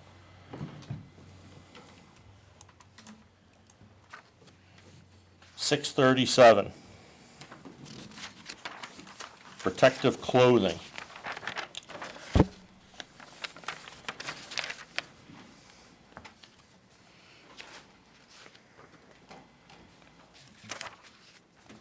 Okay, we had, the approved budget was $10,000. As you see, 2024, 5937 is what we spent. That's not a true number. We're proposing $25,000 for that, a difference of $15,000. Right down to the bottom line. A set of gear is $5,300 for one person to outfit. Now, how many people did I bring in for you guys to approve? all of them. Quite a few, right? New people, quite a few. 6, 7. Now, we have utilized what gear we have that is not out of date. The gear is only good for 10 years. I believe Selectman Matthews, when she came over to visit at the firehouse, Ashley brought her upstairs. She saw the pile of gear. It's expired. It's huge. It's huge. I have stacks of gear this tall I can't do anything with. I'm not going to do anything with because God forbid that's on somebody and someone gets hurt with that, they're going to rename this town to whatever their last name is. And you don't have a leg to stand on with that because you knew the gear was expired. I refuse to put someone in expired gear. Which then goes to say, what are they supposed to wear when they go to a fire? And it's $5,300 to outfit somebody. And now on top of that, the gear, the 53, it used to be a little cheaper than that, but now everything is the PFAS free because we're wearing cancer suits to boot on top of that. So now all the gear is PFAS free. You'll see that a little in the next couple slides when it comes to our uniforms. So is your plan to buy three sets a year additionally then? Is that how you came up with the $15,000? My plan is to buy a combination of at least a couple sets of gear to keep people going. Because don't forget, the 8 people who we have on scene or on duty right now, their gear is getting close to being expired. Right. I don't think anybody disagrees with should be in or out, but I mean, when you have a $15,000 increase, there should be a plan to, am I gonna buy two additional, 3 additional a year? I would probably say 2 additional sets of gear and the rest of it would go for helmets. I have 4 people that their helmets are gonna expire and they can't wear them anymore and they're $500 a piece for helmets. I got boots that are gonna expire, $600 to $700 for a pair of boots. Yeah, I don't doubt you, just there should be a And so, plan in it, because we've I spent so don't- far $63,48 and you budgeted $10,000, so we haven't spent this year's budget yet. I have spent this year's budget. I just bought a new set of PFAS-free gear for the new gentleman who started, Mr. Sanborn. Thank you, Mr. Sanborn. The PFAS-free gear is not coming out until March. And the rest of that, and that's the rest, that line will be overspent by the end of the year. All right. So you're saying that's probably 11.6 now with the new gear you just bought? Minimum. So yeah, the question is this adequate to keep your firefighters up to date? It's a start. It's a start. This is a thing that I've been harping on all night, and I hate to keep saying it, but there's no plan on replacing this stuff. It's always my exact question. It's always we're gonna buy all this stuff. We got all brand new stuff. Now we don't have to look at that for the next 15 years. Then all of a sudden, oh my God, now we have 20 sets of gear that's gonna expire and no one has gear. That was my very question, Chief, is what's the plan? And so the plan is to replace at least 2 sets of gear a year and continue that. And hopefully that will get everyone through and kind of get everyone on track. Perfect, I love it. Well, That was hopefully my it's not question a 5 plan. minutes ago. Huh? Hopefully is not a plan. Okay, to answer that, I may buy gear for Scott Sanborn, and in 2 years Scott Sanborn leaves, and I hire a guy that's my size. He's not fitting in Scott Sanborn's gear.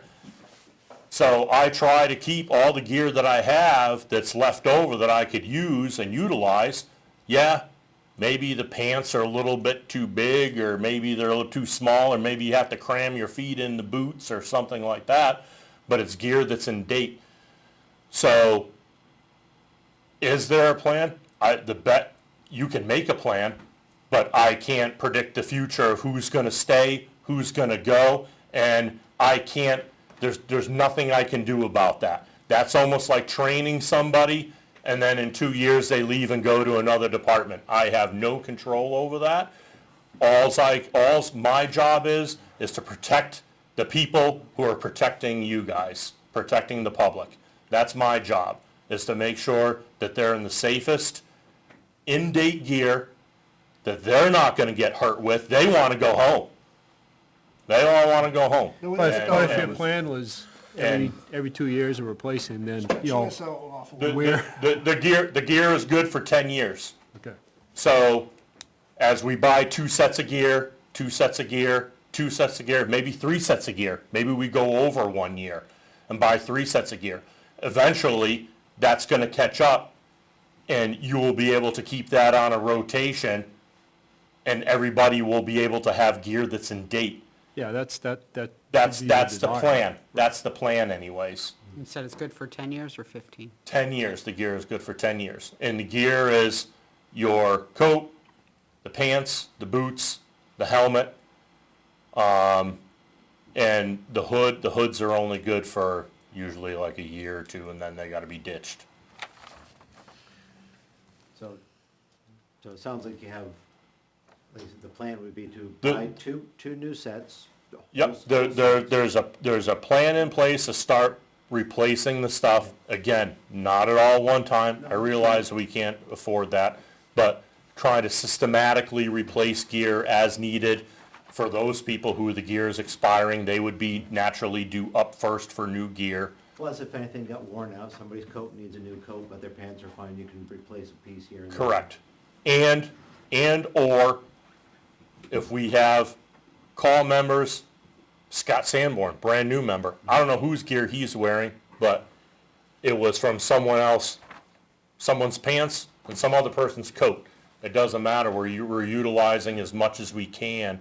It's just because someone else wore it doesn't mean that we're not going to reissue that stuff. We're really trying to keep everything going and use as much as we can. But we do have a significant pile of gear that's out of date, and we can't do anything with it. So is there a way to dispose of that kind of stuff, or do you just have to keep on? We usually in the past, donate gear to, there's a company that goes, and it goes to Guadalajara or down, South America or something like that, and it's usually donated. That's what we've done in the past. I've seen that happen twice under 2 different chiefs here when I've been working, and they come by and they pick it up in a big truck, and it just goes down in a shipping container. They go all over New England and pick up gear. Because honestly, you can't bring it anywhere because of the liability on it. It's almost similar to like what the Chief Moore was talking about last week with the vests and stuff like that. It becomes like everything has a serial number on it and everything like that. So Pick up the pace. It's going, you're losing us. okay, It's hot and 638 physicals. 2024 $1,500. Proposing $8,500. This is going to pay for a yearly physical for the 8 full-time people that are there. So they will have a NFPA physical every year. $633.79 is the current cost to have an employee have a physical. That is also the same physical that people get when they go pre-employment. So again, the number of people I brought, in front of you, they all had to have a physical. Concord Hospital is also offering a cancer screening, which is basically, I think it's like another $100. That's included in the 633. Okay, it's not addition to that. Just because we are prone to get cancer more than probably anybody else, especially wearing the gear that we just talked about. So I would like to be able to have each one of the employees have a physical every year, or full-time, and then my my projected is on the call side, every 2 years, the call members would go through the same physical. So there's some kind of track record that we could keep track of their physical health. So part of the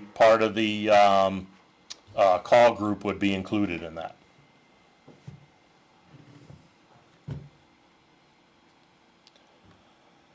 Moving on, fire prevention. In 2024, $500 was budgeted. And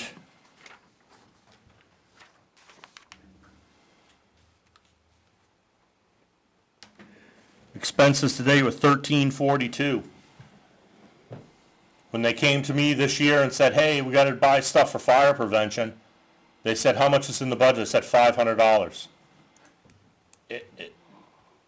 You can't buy a plastic helmet for a kid anymore for 18 cents that you used to be able to do 15 years ago. We're requesting that it goes up to $2,000. Just the cost of materials. We're doing more stuff with daycares, the schools, seniors. We're just doing a lot more. And not saying that we won't be able to go out and do fire prevention, because I can always go in. Our employees can always go in and talk to the schools, talk to the kids, talk to everything. But I don't know. Yeah, for eons since I was a little kid, every time fire department came, fire prevention week, you got something. You got a plastic helmet, you got something. And that something is, the price of that has gone up, as you could see. So, would you like to talk? The chief is going to talk very quick. You guys had mentioned before, as the board, you would like to see the fire department do CPR classes, stop the bleed. You would like to see more involvement in community offering that. So Chief Anderson has a copy of that. Hi. I wanted to talk to you guys before I went kind of through the whole effort of writing a warrant article on this. So we're asking to change this line item 640 fire prevention into a revolving fund. So it'd still be funded by the town for the cost of fire prevention supplies. But the point being is we would like to teach CPR and do stop the bleed and first aid classes at the fire department. But in order to do so, we need to be able to take in money. The cards for CPR and stop the bleed, they all cost money, and we have to send those into the training centers. In the past, we've done things kind of through the association or, through some of those avenues, and it makes it quite muddled in the way you're trying to go through it. We've done like cash-only things. It just makes it very hard to do. One of the hardest things to do is keep up with the AHA. So the AHA, every 5 years, does a CPR update of some version, and that's also for instructors as well as like students. So that's whether like the mannequin has a feedback device, beanie like lights, or if it, if any of you guys are taking a CPR class, you guys understand that. But those mannequins are unfortunately just really, really expensive. So what we're looking to do is having the revolving fund is actually, so that, a CPR card might cost $18.50 to the person, right, to do the card, and the book is $2. So say we charge $25 for the class and actually start to take in some income on this to try to offset costs of those supplies. We haven't had a set fund on that yet. We're just looking at, kind of throwing the idea to you guys before we write a warrant article, and turning into the fire prevention line item. And under the state RSA, I did look it up earlier, that it is legal as part of the fire department to make a revolving fund for fire prevention and those items.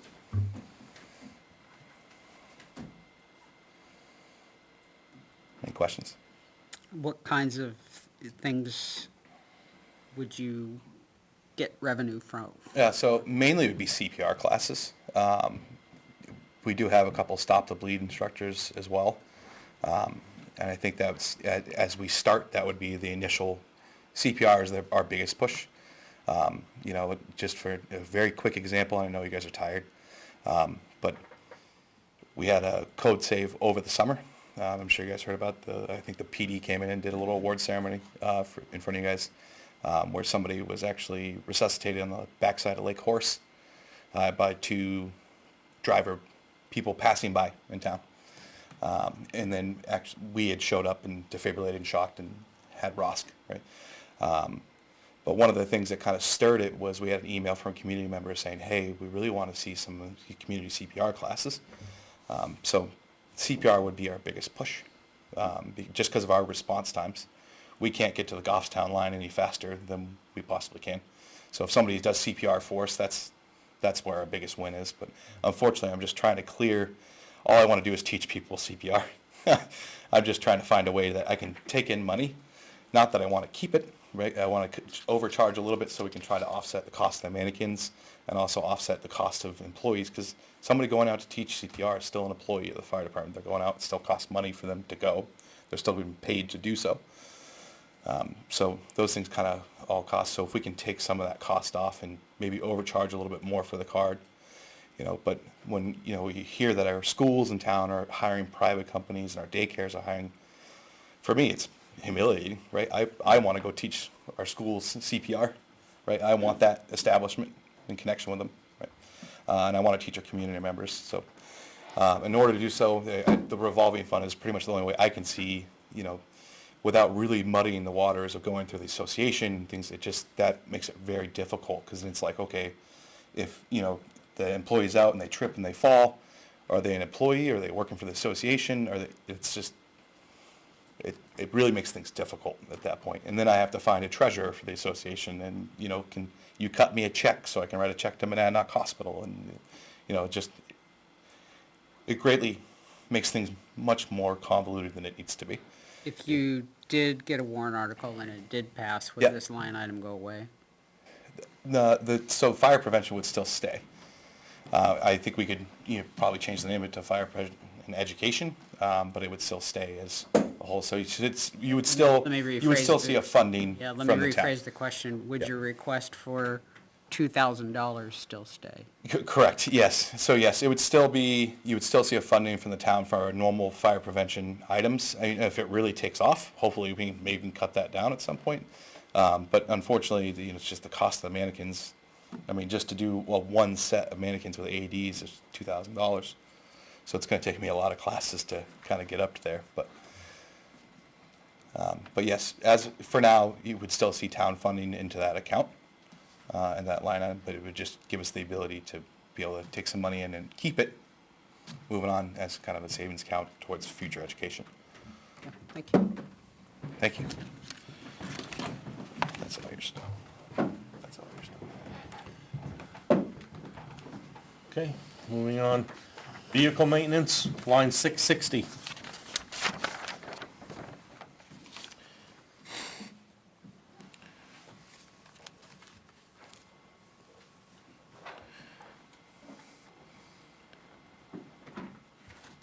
Vehicle maintenance, as you can see, we have an approved budget of $19,000.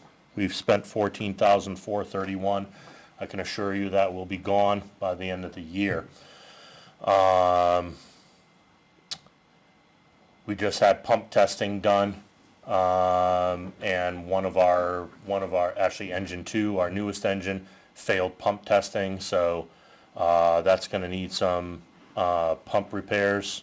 And the pump's going to have to come out of the vehicle, and the vehicle's going to be out of service for a little while. So that's How old is the pump? 2012.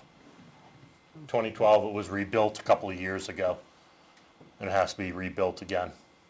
And all that's due to the, we asked when they were just doing pump testing, because that's one of our required things we have to do.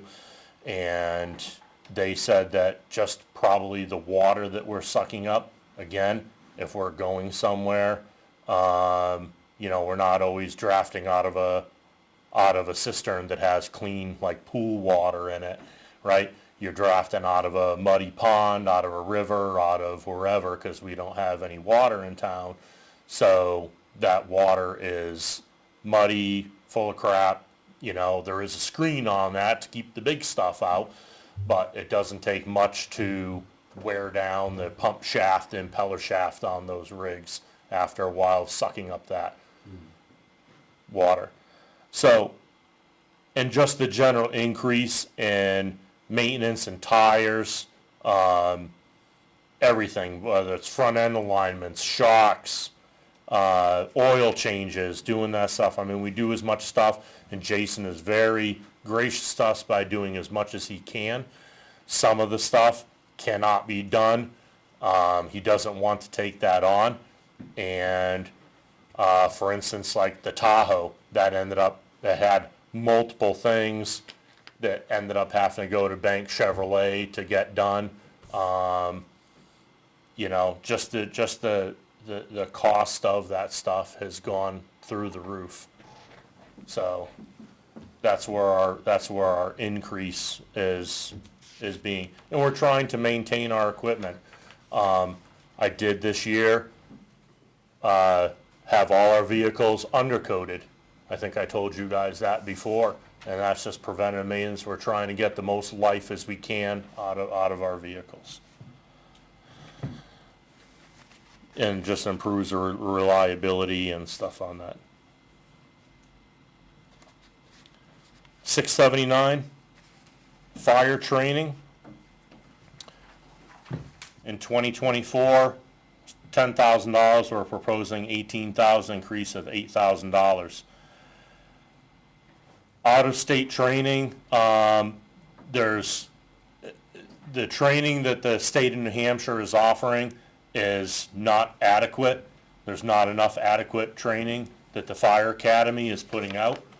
So I'm increasingly have to send people out of state to go get training. And to do that costs money. We have asked the fire academy multiple times for different classes, and they just don't have the instructors. They don't have the staff up there to train the people, nor are they even offering the classes that my employees need.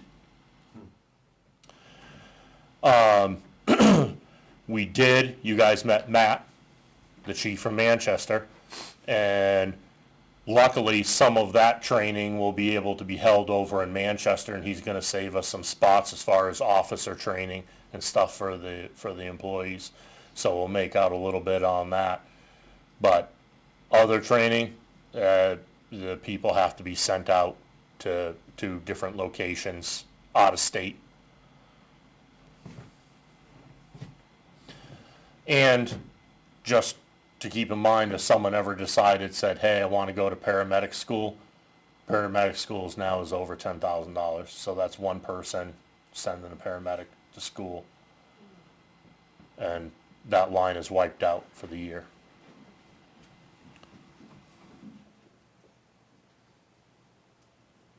Uniforms.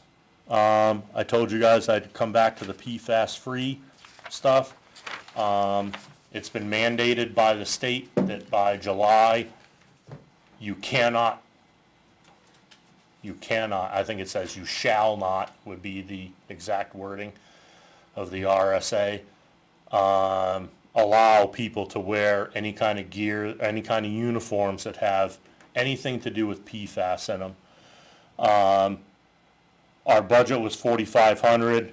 We're requesting $8,000. 681. Right now, we are over budget, and I can assure you that figure is going to go up from here by the end of the year. We'll overspend it. As you can see on the thing, on the sheet, the cost of everything that we have to outfit our employees with. When a new employee starts, you could see on the bottom, 4 pairs of pants, 2 pairs of shorts, 5 golf shirts, one of them being a red shirt for Red Shirt Friday, 4 t-shirts, again, one being red because Red Shirt Friday, 2 job shirts, which he's wearing there, and a pair of boots. And all that is, $1,200 just for outfit one person.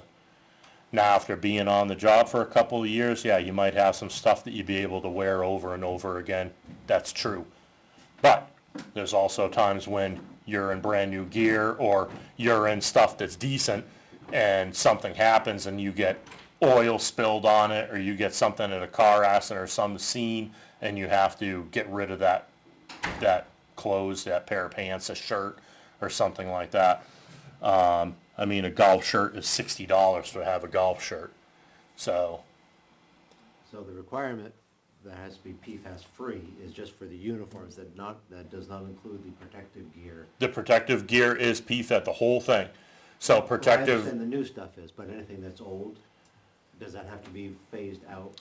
correct. If anything, if anybody is wearing any PFAS in their duty uniform, as of July, you cannot wear it. Okay, but It will be against the RSA to wear it.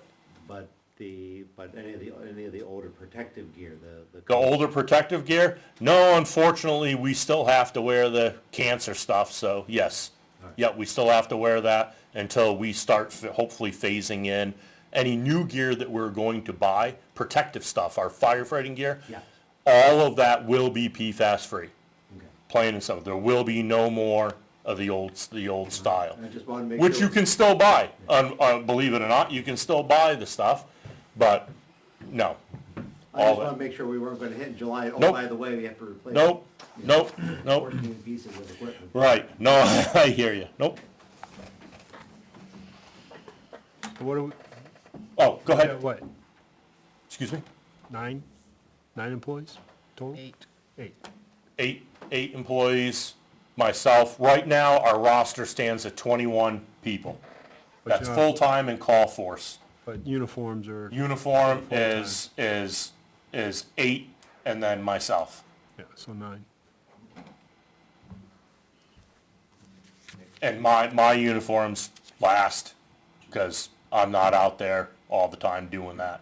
So, you know, my pair of pants is gonna probably last for a couple of years, I'm not really, yeah. Issue uniforms to call company, polos, coats. Right, yeah, the chief said, I mean, we do issue uniforms to the call company people when they come on.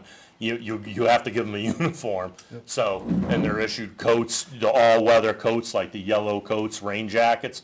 For instance, I think those are like almost $3.90 a piece for a raincoat. Again, when people leave, if those are in good shape, we wash them, we clean them, and we hope to reuse those. That's something we don't get rid of. We have a bunch of gently worn stuff that we try to reuse, so we're not costing a whole bunch of money. So my point is you get 1,200 per year, but you get 9 people, it's 10,800. Yep. Again, I'm gonna try to implement, and hopefully people have shirts, have gear, have stuff that they can reuse over the course of the year. I'm trying to ease into it. That would be a new employee, $1,200, but probably 800 for An employee who's been there a couple of years, I would say maybe $700 in that ballpark. Per the town handbook, we have to buy them a pair of boots every year. A pair of boots is $250 alone, just for a pair of boots. So now you're down to like $500 for a person to stay with clean uniforms and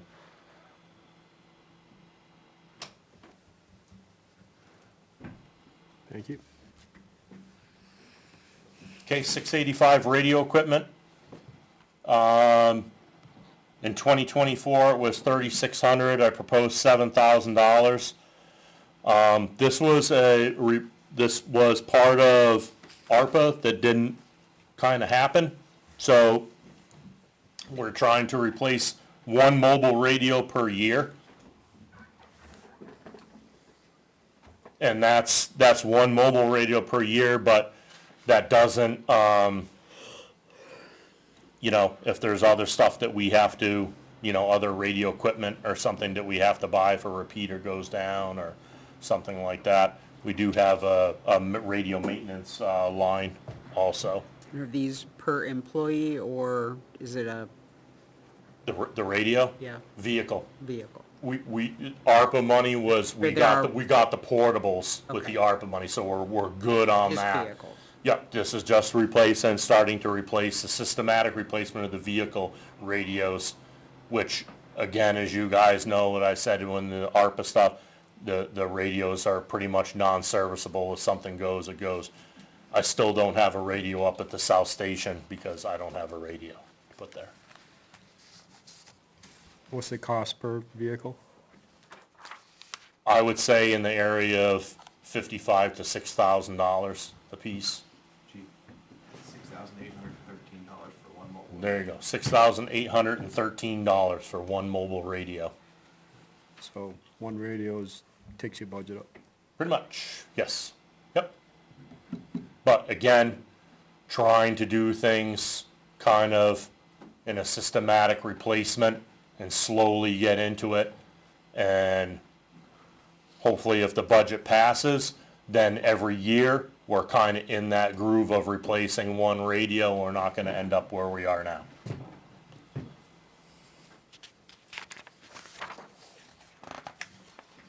Fire equipment, $5,500. Our proposed is $15,000, an increase of $9,500. We have, again, as the night's been going on, I apologize keeping you guys here. We just have a bunch of equipment that there's been no maintenance, and I'm not trying to replace everything at one time. I'm trying to do it little by little, but even little by little is going to cost some money to do it. As you can see there, and this is just for instance, our ice rescue suits, 10-year life. I got suits from 1996 that are still in service. When they leak, we send them out to be repaired. To repair a suit, $300, $400, they do the seams, they have to test them, they do the zippers, they do a foot, because the thing leaks ice cold water. That's not really where you want to be when you're trying to save somebody or go out in the ice and your suit's filling up with water. That's ice water. That's not good. It's not a good feeling. I've So been our there. paper says you still have about 4,500 left in that line. There won't be. There won't be. I can assure you every single one of these lines is going to be spent before the end of the year on equipment that we need. It's not going to be spent on frivolous stuff. It's going to be equipment that we need to get replaced. I'm waiting to see where we are budget-wise because I'm trying not to go over on other lines that I don't have any kind of control over. So I'm trying to be fiscally responsible as much as I can. Our airbags that we use for extrication, they have a 15-year life on them. The airbags are approaching 25 years old. It bothers me that that this is where we are. This is the stage, this is where we are, and when our equipment is in this poor shape. Well, this has been going on for a while now. It has been going on for a while. That is a very good point. This did not happen overnight. This happened years and years and years. And most likely, probably, the fire department, your fire department was a call department, right? And no one ever looked at that stuff, used it. Maybe that ice suit came out once a year, if that, to say, look at this, climb in it. Now the stuff is getting used, and there's dates, there's responsibility, there's everything that comes with that. And again, putting people in equipment, I'm expecting my employees to go out and give their 100% to service the public, and it kills me that I have to put them in substandard stuff that they're not even supposed to be wearing or should be wearing.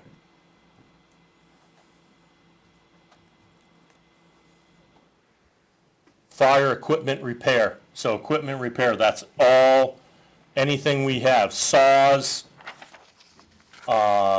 generators, all of that stuff. It's a small increase, $1,500, and that's just due to the cost of just all of that service, anything, parts that we have to buy. Again, if there's stuff that we could get serviced up at the highway department, we do that. We utilize as much as we can the highway. We try to keep stuff in town here, try to use any kind of businesses in town here, so all the business stays in town. We try to do that. So it's a small increase, but I thought I'd put it in there.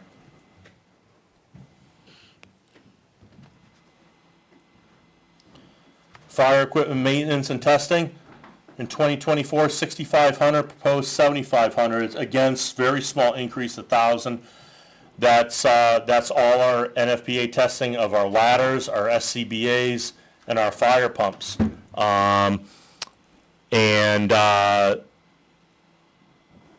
You know, that the truck you see there, that's actually engine 5. That truck did pass pump test, and that's up at the South House. But the increase of $1,000 is going to cover, again, testing our SCBA's as they should be tested, testing our ladders. We did test hose, and I want to say, I don't have the paperwork in front of me, I think I already told you guys, like 16 lengths of hose failed out of our hose. So testing does do its job. I'd rather find out that a hose is going to fail when them testing it rather than on scene. Speaking of your air, whatever happened with that pump? The compressor is working great. The compressor is working great. All up and running, fantastic job. Tim did some work over there, and then the electrician wired everything up, so that is all in place. So that's working out very well. Excellent. And we got our air test, and that was good and everything, so.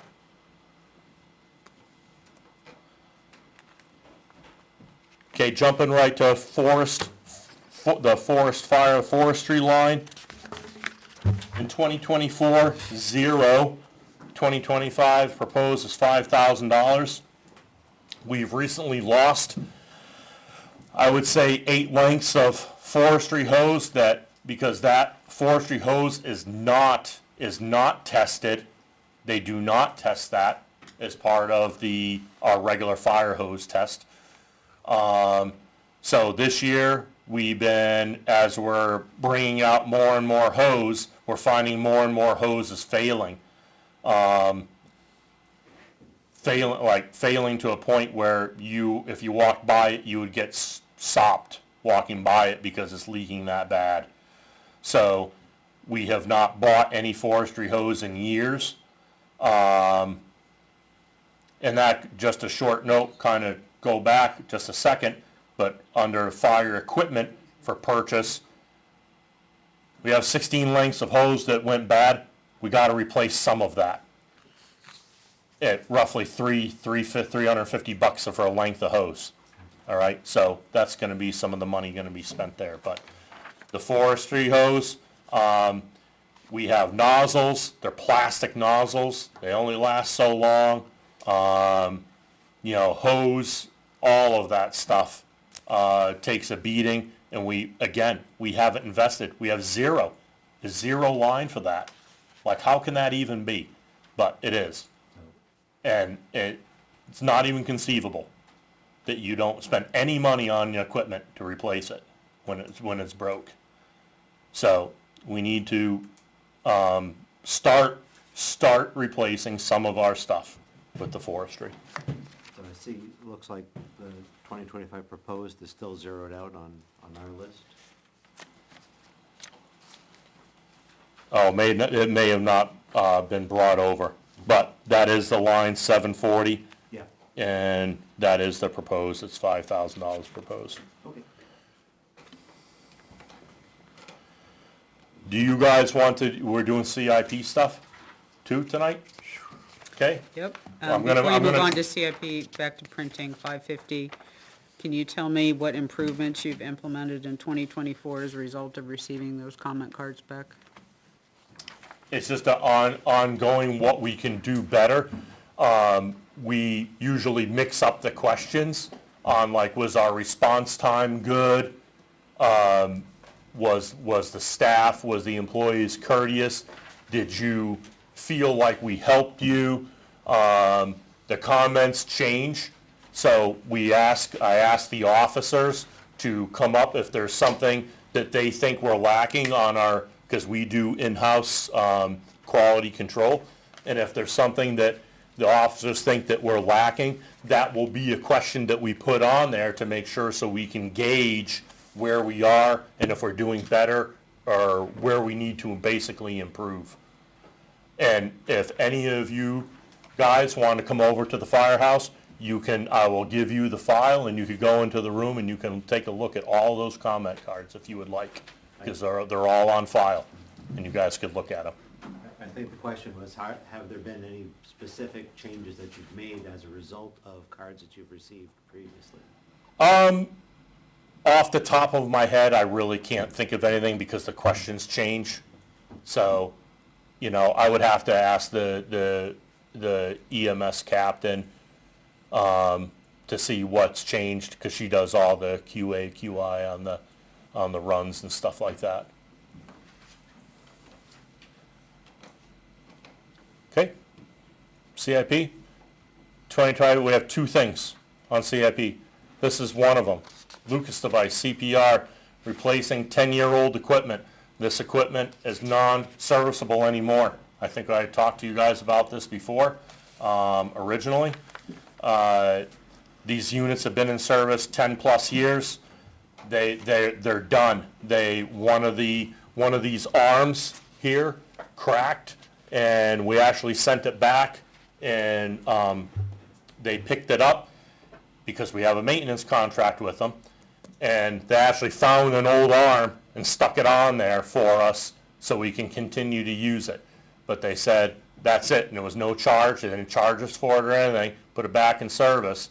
But once it breaks, throw it in the dumpster, because you can't use them anymore. There's no parts to replace them anymore.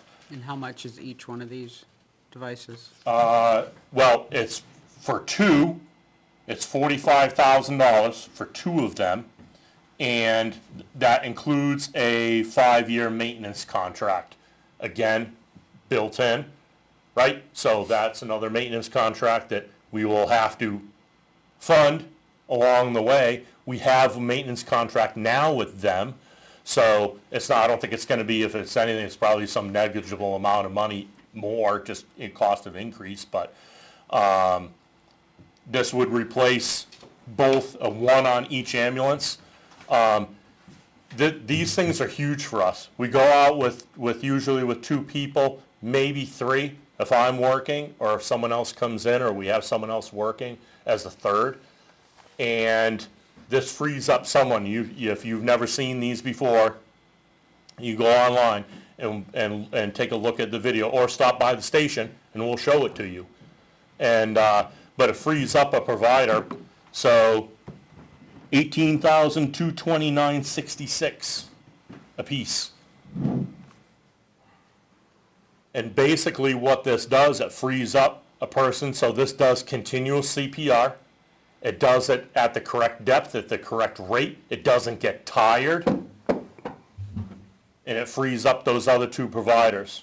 It's huge for us, because we're not Concord Fire, we're not Manchester Fire, who you have 15 people show up with an engine company and an ambulance, and you have all kinds of people. You could say, hey, do CPR, hey, do CPR. What's the additional amount requested for then?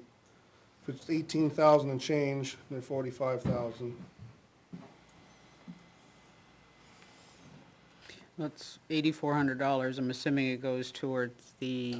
Yeah, there's the power supplies are $407 a piece. The battery, because you have to have an extra battery, each battery is $765 a piece. So actually the total for the equipment before the maintenance contract, roughly $41,688. Then the maintenance contracts. And then the maintenance contract is the other $4,000 or whatever for the maintenance contract. Thank you, Chief. Appreciate that. Again, I really don't know much more to say on this. You said no tax impact, so what fund would this be coming from? It is gonna be coming out of the Vehicle and Equipment Fund, What's the the balance ambulance of that? billing fund, let's put it as, so it would come out of that.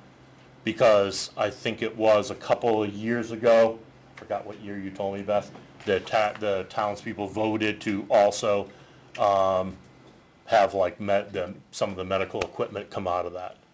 The high dollar stuff come out of that. Is that the same fund in which the fire truck and the It ambulance is. come from? It is, yes. Yep. There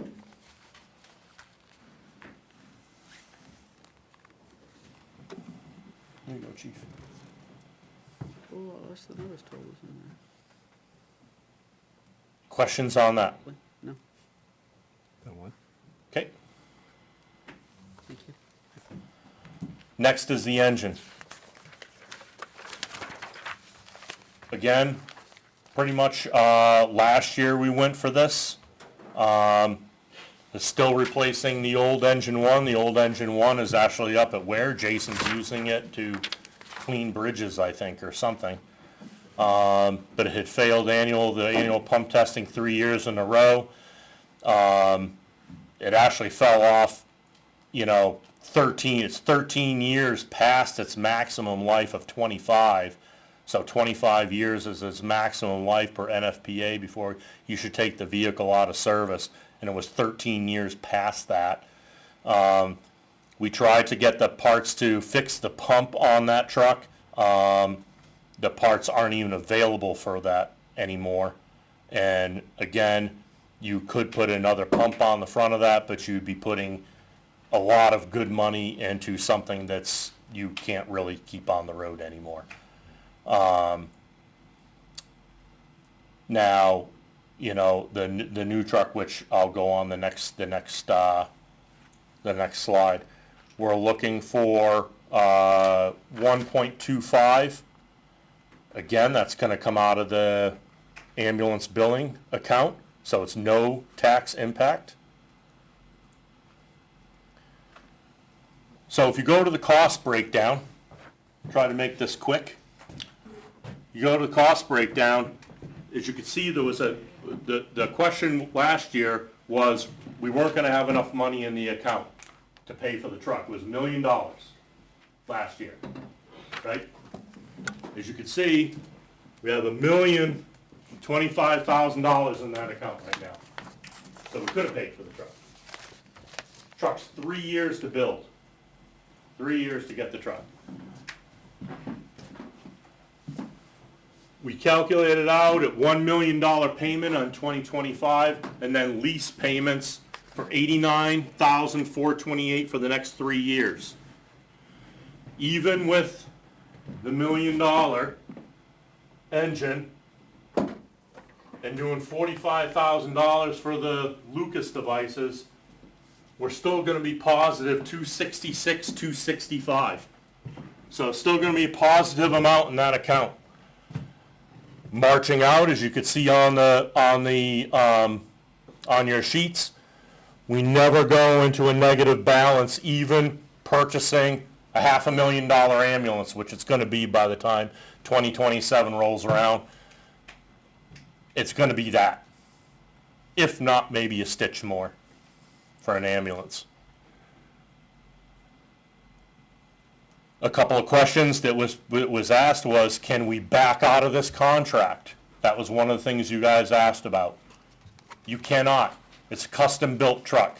Once you sign on the paper for them to start building it, you own it.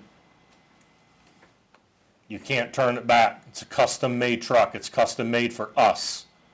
A lot of the trucks you could buy, the cookie cutter trucks out there you can buy, they have 750 gallons of water. That doesn't cut it in where we have no water. Our trucks have to be maxed out at 1,500 to 1,600 gallons of water on the truck. That's what our current engine is. Again, the lease payments would be broken down. Say the truck is delivered, the truck would be possibly, delivered in 2028. You'd be done paying a lease on a truck that you didn't even get yet. But that's everywhere. That's everywhere. You're dealing with order it now and you're gonna get it. 2027, the ambulance, $500,000. I called the manufacturer. I gotta call him sometime in March or April and order the chassis in 2025. So in 2027, when the ambulance is due, there's a chassis, because if I don't order the chassis back here, which is no obligation, I told you guys that to the town, there's no obligation for that. But just the chassis, if I don't order it, it throws that whole CIP chart right out the window, because there's so much delay in getting stuff. The truck was budgeted for 1.25, so $250,000 more than last year, unfortunately. Same truck, kind of. It's more EPA stuff on it. It's more green friendly, I guess. What they're saying, the engine alone was $100,000 more, just for the engine, because they went green on it somehow. I don't know what, but I could tell you I've gotten 4 quotes in, rough quotes for an engine. Again, everyone's only good for 30 days. One was just a little under $1 million. It didn't quite have what everything we wanted on it, but it was just a little bit under $1 million by like $1,000. And the rest of them so far are in the 1.1 to 1.2. So if we ordered one, would the price stick at the order date then for 3 years? Would they guarantee they wouldn't go up on the price of the truck? There is a lot of the manufacturers, I guess it would depend on the manufacturer for one, but some of the manufacturers, including like our ambulance, they have said that they build in to the price of the truck, like almost like a contingency, like you would if you were building a house or something like that, that they usually add in like 7% or whatever of the truck, and if you don't need it, that gets sent back to the town or whatever. But the market is so volatile that I've talked to chiefs at meetings I just talked to, and they said some of their trucks came in and they're like, yeah, you owe $50,000 more on this truck, because it just the price when you ordered it. So that would be one thing I would be looking into, whoever we got a truck from, would be to either lock in that price or to get a known figure on that, so there wouldn't be any surprises down the road 3 years from now and they say, hey, you owe this amount of money. So that's what the CIP looks like. Again, we're never in a negative. And last but not least, you guys wanted receivables on our special revenue fund. As you can see, in 2021, 2022 was a negative. COVID happened. So these are actuals. These are actuals up until 2025. Right. And then from 2025 to 2029 naturally is just an estimate. It's a rough guess. And that's just at 5%. And that's what was the previous chart, was based on 5%. okay? So anything more, and by the looks of these figures, chances are it probably will be more than 5%. And especially now, like the chief alluded to before, we're getting more and more providers as we train people. We're no longer just putting a Band-Aid on it, and if you're hurt, we just drive fast to the hospital. We're actually treating you now, and for that, you know, the insurance is getting billed more. If you have insurance, it's getting billed more. In the years 19 through 23, did you have some projections on what you thought the receivables were gonna be? I have no idea. I wasn't, Yeah, do you have that, Beth? I wasn't For around. CIP, we've always been conservative, and we've always done just a 2.5% per year increase. And then obviously when COVID hit, we just stopped projecting. And we still like the 5%, that's so conservative, we don't know what the future's gonna hold. But in 2019, you got 245, 740, and did you think you were gonna get 200, or did you think you were gonna get 300? I think it was 250 was the amount we put in CIP Can each you, year. yeah, can you with get the- those numbers? Yep.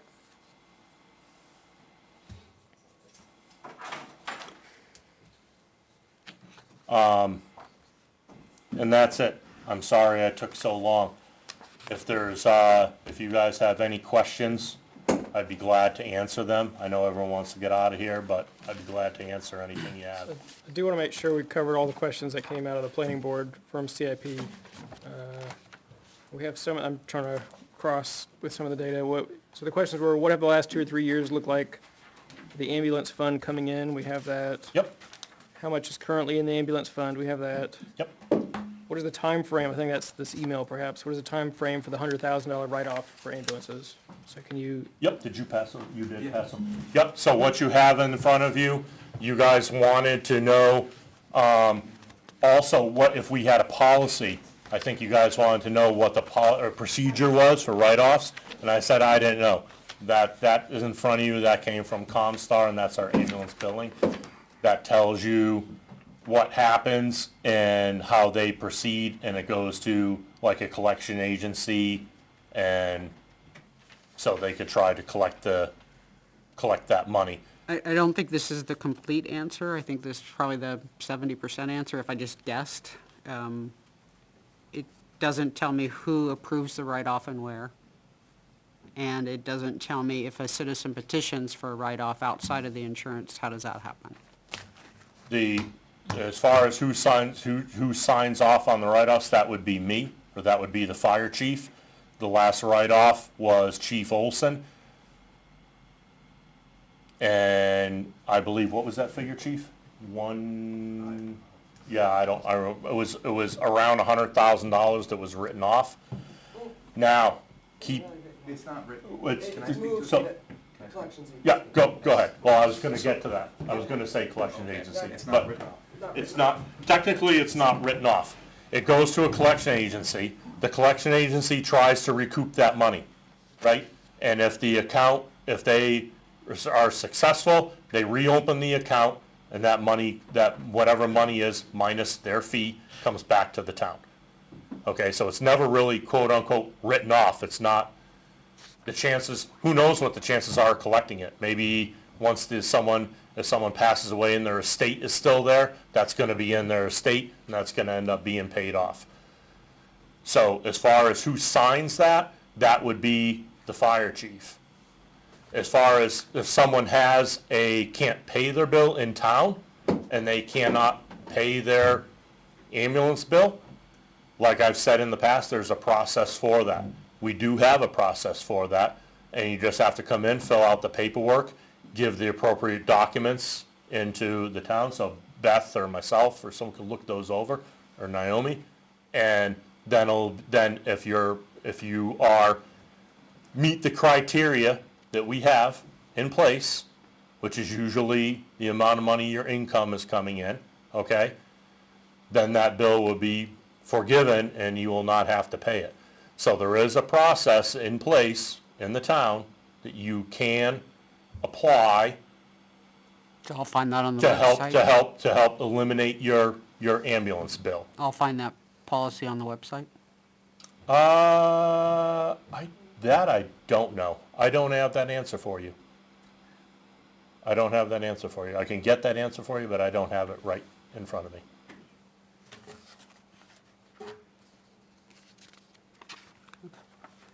Since I have been here, I've had one person apply for that. And what's an FFR option? Chief? So FFR is collections, right? So the process of the billing, right, they send out their initial bill. If there's no response, right, then they come back. At some point, they ask us permission to send it to collections, right? What we wait for is usually if that person has not come in by that time. Typically, you know, if people meet poverty guidelines, they understand that, right? They'll come in, they apply with us in the department, go through Beth as well. Those are then sent to FFR. In 2023, what Comcast was trying to do was get that large amount of receivables that was still in their books off their books and just located just in FFR. It's a third-party collection company. They've already bought that debt. They're still trying to obtain it. Right, so if they get payback from that, they're still going to reopen the Comstar account to try to do those things. Right.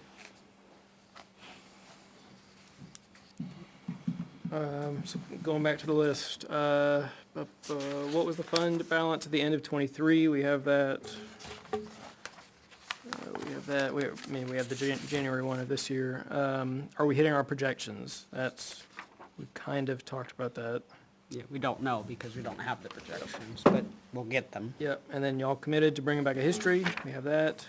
Also suggested talking to Comstar. I think that was maybe part of this. Yeah, and so I did, and just to speak to talking to Comstar, I'm going to reach out to our rep and have her scheduled for one of the next few meetings here. So if you guys have questions that are very specific to Comstar, obviously they're a lot better educated on those things, so they can come in and at least speak with you guys as well, so you can meet them. And then what was presented last year as far as a potential price increase for this year? I'm not aware of price increase. Was it 250? $250,000. No. But last year, when you asked for $1 million, Yep. just like this year, you've said it's 1.25, and then at CIP, you said it could go up 8%. But what was said last year about what it could be this year? I guess I'm not following you. Sorry. Go back to last year, Yep, $1 million. and the year before, you said you were gonna buy a fire truck the next year for how much? $1 million. So 2 years ago, you said fire truck's gonna be $1 No, million. I wasn't here. I wasn't no. here. I don't know what that Somebody was. did. No, but that's, Okay. I'm talking about last year. Just like this year, you said it's 1.25, expect annual increases of 8%. So was there a similar projection last year of, hey, I'm asking for one? I You say got no, you. I got what's you. it I gonna got be? you. Most of the quotes that I got from the engines last year were under $1 million. They were around 9.2, somewhere around there. So there was a little bit of wiggle room in there. I don't think any of them went over $1 million. The quotes that I got were over $1 million. Right. Well, that's still not quite it, though. To give you an exact percentage, I would have to go back and look at all those contracts and see, because they're just a proposal. They're not, again, as things click through and time clicks by, the manufacturers are getting more and more honed on to how much of an increase, where they're getting supplies from. I mean, last year we were only a year out of COVID or whatever, so everyone was kind of scrambling and stuff like that. I could see if any of that stuff is on there. I don't remember. I could just say that the quotes that I had last year were under $1 million. Yeah, I think that's answering a different question, though. And honestly, I went back to the video, and the video cuts off after 4.5 hours. At a very similar point in this discussion, the December 18th meeting. of the presentation last year was, this was gonna be 850 in 2022, but you guys didn't do anything, so it's gonna be $1 million. And then there's no, like, because it ends. What is, there has to be, there has to have been some kind of, and if you don't do it, it will be this next year. And so what I'm looking for, just like you've said, if you don't do it this year, it's a projected 8% increase for next year. What was the projection last year, so I can compare it against what we actually hit this year? Well, whatever between $1 million and $1.25 million is. Okay. For a percentage, I guess, you know? I mean, I was told last year, when everything was a little under $1 million, the manufacturers told me straight up, if you do not order an engine this year, it will be in the upward range of 1.25 next year, because they were guaranteed minimum of the $100,000 just for Cummins adding on their green engine on it. So it's $100 grand. Last year, The rest of it, 1.25 this year. the rest of it was all your belts and hoses, wiring, everything else has gone green. Tires have gone green on for fire trucks. More emissions, higher emission standards and everything else like that, the exhaust, everything else. Again, the engine was $100 grand, the rest of the truck was another, $125 for everything else on the truck and bringing up the standard. So that's what the increase was, and I knew that last year. Okay. So one, I'm not sure that was conveyed, I don't have, because the video cuts off. But, so what I was looking for was accuracy of prediction last year versus being able to accurately predict potentially next year. So if you were accurate, great, so it was 1.25, exactly as predicted. So now, if we say no, it's an 8% increase, given that's the current projected, or the current, what you're saying. And so that's, to me, that needs to go into the calculus that we have to do. I think also, one more question, what is the pump replacement cost? If we said, we just want to replace it, you can't repair it, understood, just totally replace just the pump. I believe when I called Perkins, I do have the figure. I want to say it was in the range of like high 60s, because the whole truck has to get replumbed. Yep. And so I guess my summary reaction, since I've said a lot of this at CIP, I don't love lease payments. 60,000 is a lot lower than 1.25. It has 20,000-ish miles on it. I get that it has years, but It's not worth doing that. The truck doesn't even meet standards. It's not even safe anymore. It has a lap belt in it. When was the last time you drove anything with a lap belt only? I mean, I can't honestly safely, the truck's not safe. The truck's not safe for what we're doing. We're doing emergency responses in a vehicle, and it doesn't have the water capacity. It doesn't have the pump capacity anymore.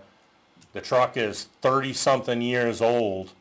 It's just, you would be tossing good money into a truck that's not gonna do anything. That truck is not gonna replace engine 2. we need to keep moving forward. This is the problem we're having. We keep rebuilding, we keep keeping old stuff when it needs to be replaced, because eventually it's gone. I mean, we can't find parts for the pump now. What's it gonna be next? Something happens in the engine or the motor and you can't find something for the transmission or the four-wheel drive or something like that. Then you just spent all this money on a 30-some-odd-year-old piece of equipment. I mean, it just doesn't, that's not fiscally responsible at all, in my mind anyways, not in the least. Right.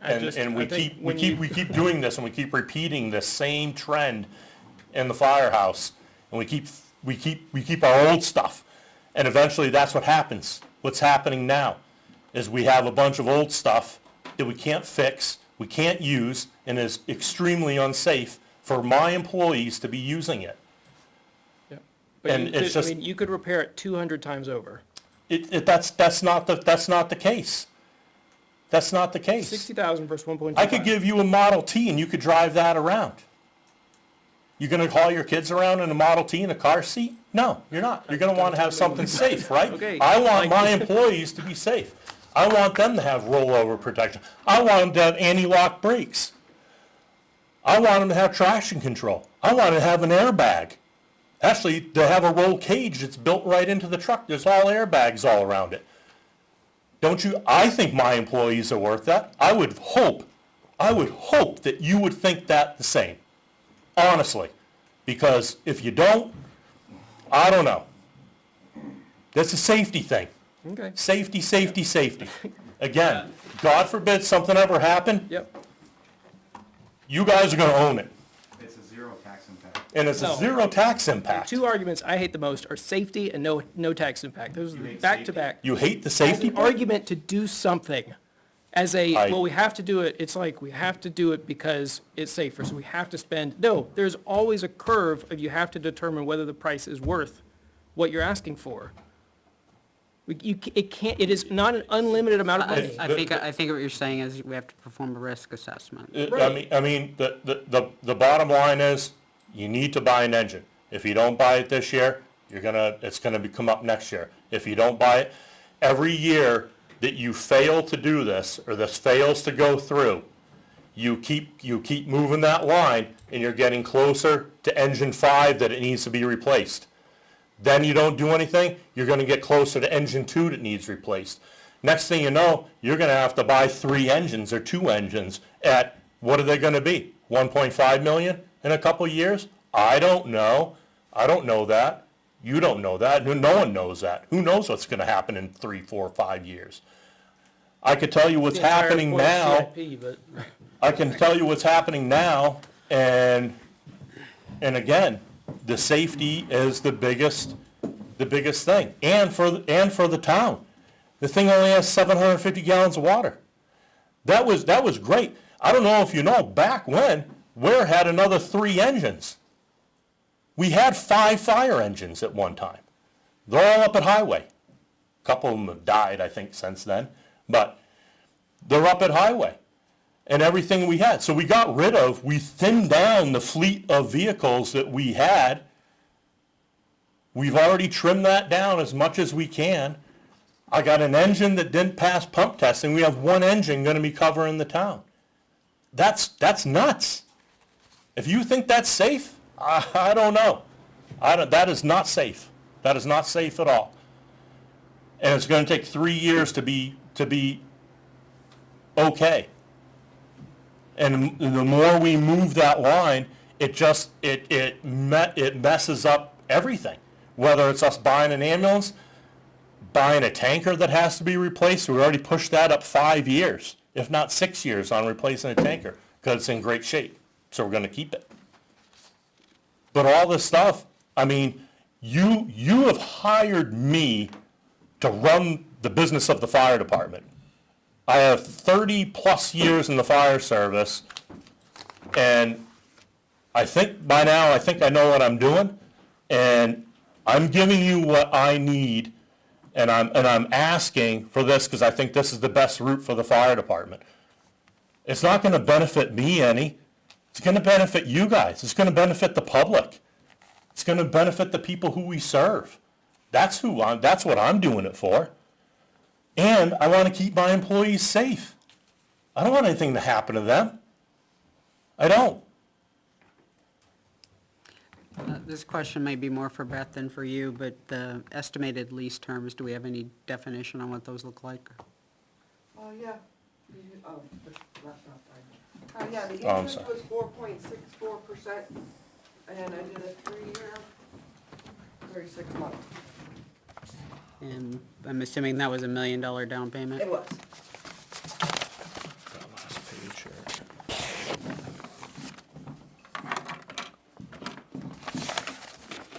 said 4.6%? 4.64, yep. That was just one. 4.64. Yep. Obviously, we gotta go out. Great. No, I just wondered what estimates you had. Yep. You shut it off now, I think.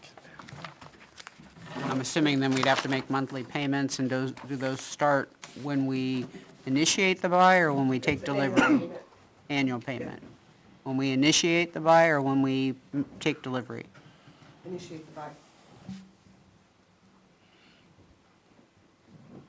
You said it was a 3-year turnaround on the engine? That's the maximum that I've been told is 3 years so far, out of the 4 manufacturers that I have talked to so far.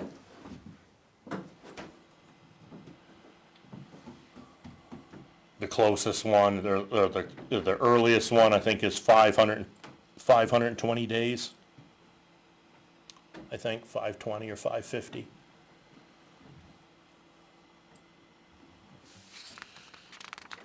So it's at least, it's over a year. It's gonna be a over couple year. years. It's gonna be a couple of years before anything comes in.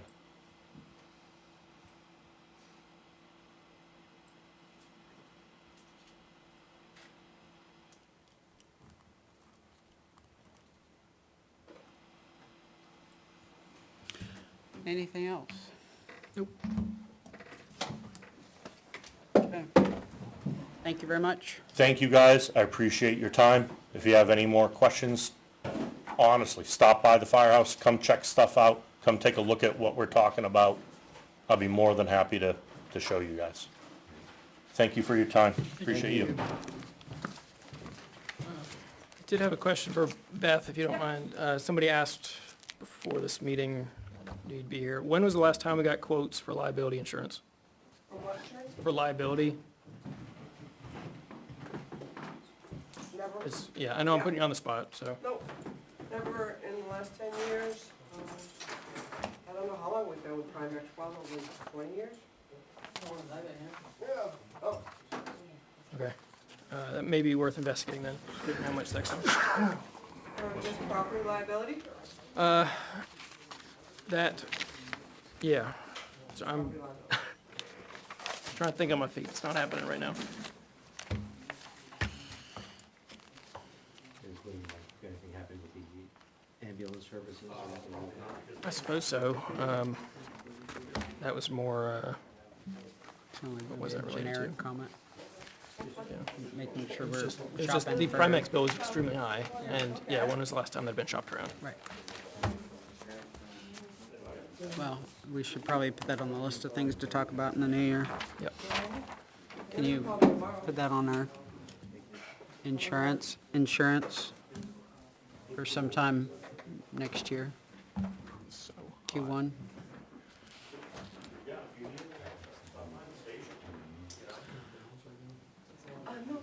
Any other finance stuff before we move on?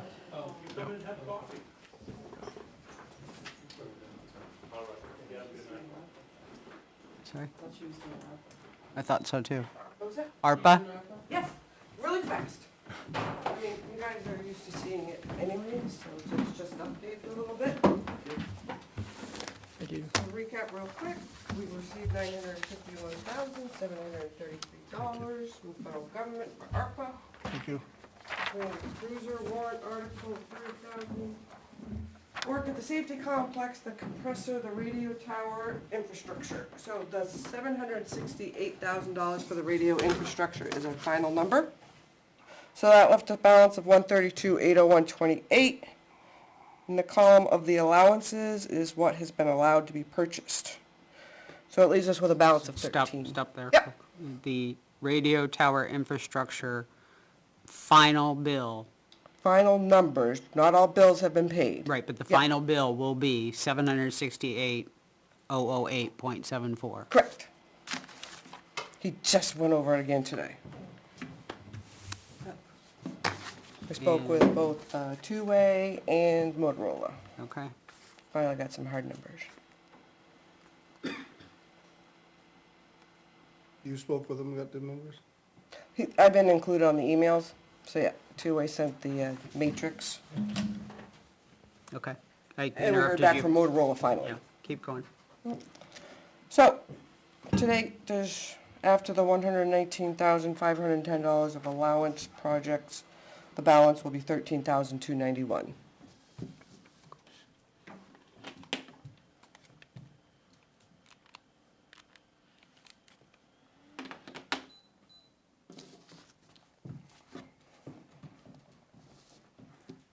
So with the two park ones, like we know the bark mulch, like she said earlier, the bark mulch is showing up soon. So has it been paid for, and if so, where did that money come from?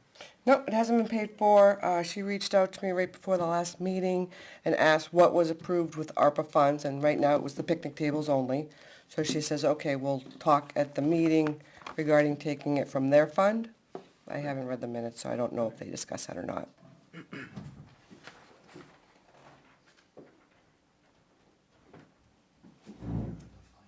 trying to remember if we approved just spending it out of the revolving fund or not. Okay, I'll read the minutes. But they would have to come here to use the revolving That's, fund, right? that's what I was getting at. Yeah. Yeah. If they do, I want to make sure I that, don't know. No, that's, right, that's a given. Okay. yeah, I just want to make sure, I think, I mean, at this point, I don't think we would say no, but just that it's done properly. No, I'm not suggesting that we No, no, wouldn't no, no. approve it. I'm just saying there is a process to be followed. For sure. Okay, so fire portable radios 12 are on. They are included in the ARPA funds. The portable radios, yes. Yep. And the library bookshelves. Fire mobile, none. Correct. Picnic tables, yes. Employee recognition, none. The water filtration system, none. The next four, none. Carport, why 5,000 there? Apparently the paving was already ordered. And I think he came to you to ask to spend the $5,000. And that's just for the paving of the parking lot. Okay. So 13,291 needs to be committed in the next couple of weeks to meet the definition of spending the ARPA money, right? Right, has to be obligated to a project. I know we, and not we, but even the chief Chief Moore cut his own stuff first. But trying to get as close to zero as possible, I would hone in on the body worn cameras and the shield.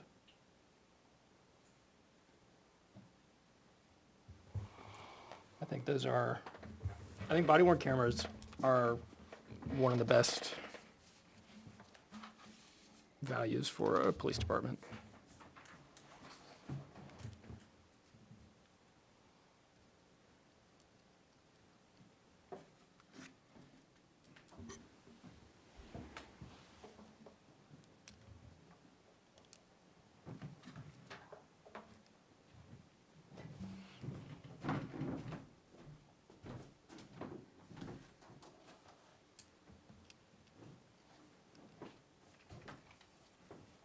It's 12,064 with those two.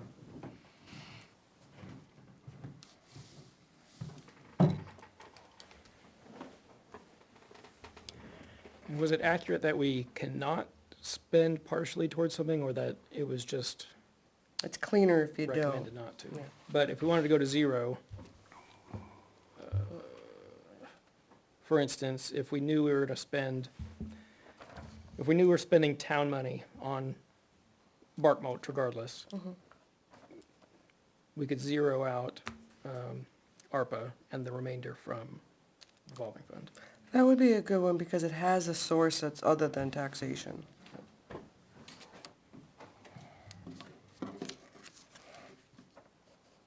Have them bill you by the load, Yeah, I was just thinking the same thing. Can you pay by the yard? just guessing. Yeah.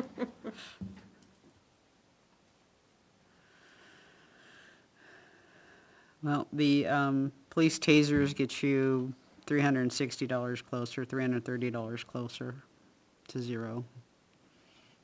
Doing that instead of shield and cameras.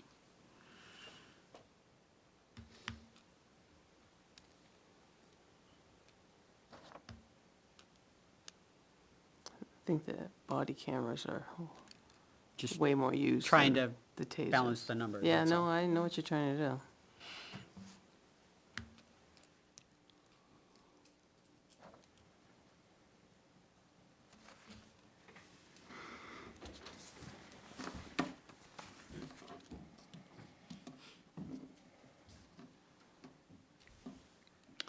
Well, those are really the only options.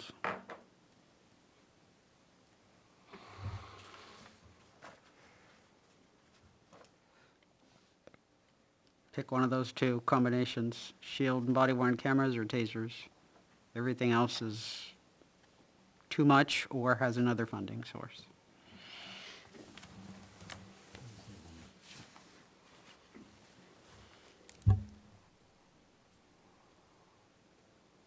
So you would not be interested in doing the employee recognition because you can take that area as a funding for that? Yeah, that's, I consider that another funding source. I mean, it would, Because that with the camera, body worn cameras, gets us within like $60.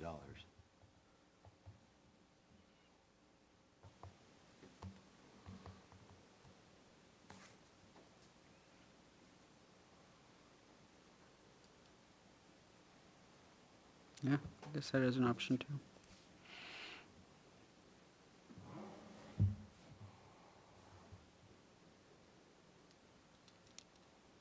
It's 13,236.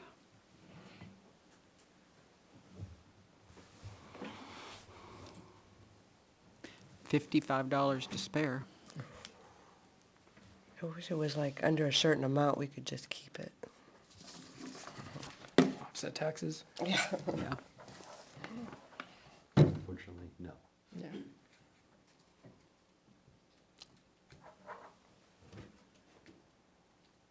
Otherwise, we just, I mean, can we just pick the two things, and take whatever is remaining and put it to bark mulch, or, you know, or is that? I mean, I know We can do it's that. not clean, but Yeah. it would spend everything. Yeah, my proposal is body worn cameras, shield, remainder towards, I had marked sandbox, but I don't care. Bark mulch, sandbox, whatever. And then James had said the employee recognition and the body worn cameras. So it still gets you $55, we said, to Mm-hmm. throw at something or give back.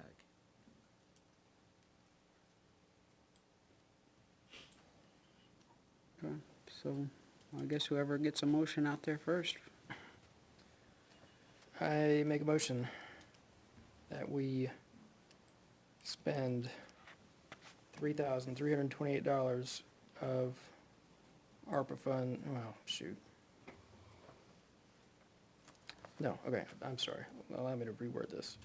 I move that we spend the remaining $13,291 of ARPA funding to purchase a police shield, body worn cameras for the police department, and any remainder on bark mulch for Parks and Rec.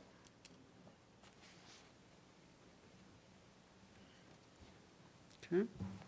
Anyone like to second that? I'm gonna second that.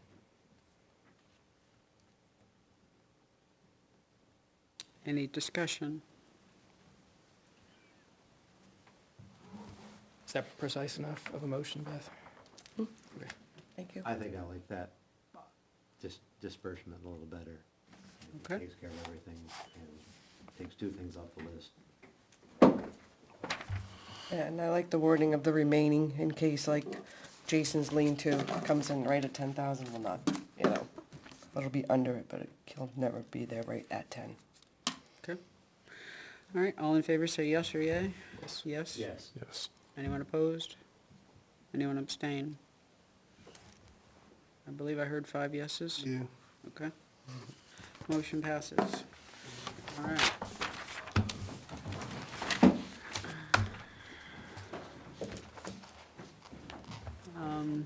We had 2 items on the consent agenda. Those were in the box.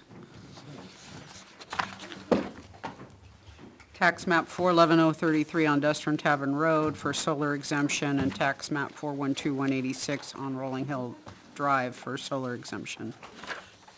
So that takes care of those. There are a few committee items. The Cemetery Trustee Advisory Committee met last Friday evening, and they put together a 4 to 5 year plan for headstone and fence repairs and maintenance. And Tom Flaherty's requested to be on a future agenda to present it. And Beth, it also has some amount of funding request for 2025. Not sure, what account at this point, because the cemetery trustees, AKA Board of Selectmen, haven't talked about it, but I'm assuming it's probably Cypre. Okay. So I don't know if anybody else has any. If not, I'll keep going. Has anybody heard from the cable committee? We haven't heard from them since a couple months ago. Any progress updating their procedures? Have they even met? They considering the name change? Have they looked at the additional streaming capability and options for the room upstairs? And what happens to the $30,000 that was in the 2024 warrant article number 14 if they don't do anything with it this year? Does it stay in that fund? Oh, yeah. Yep.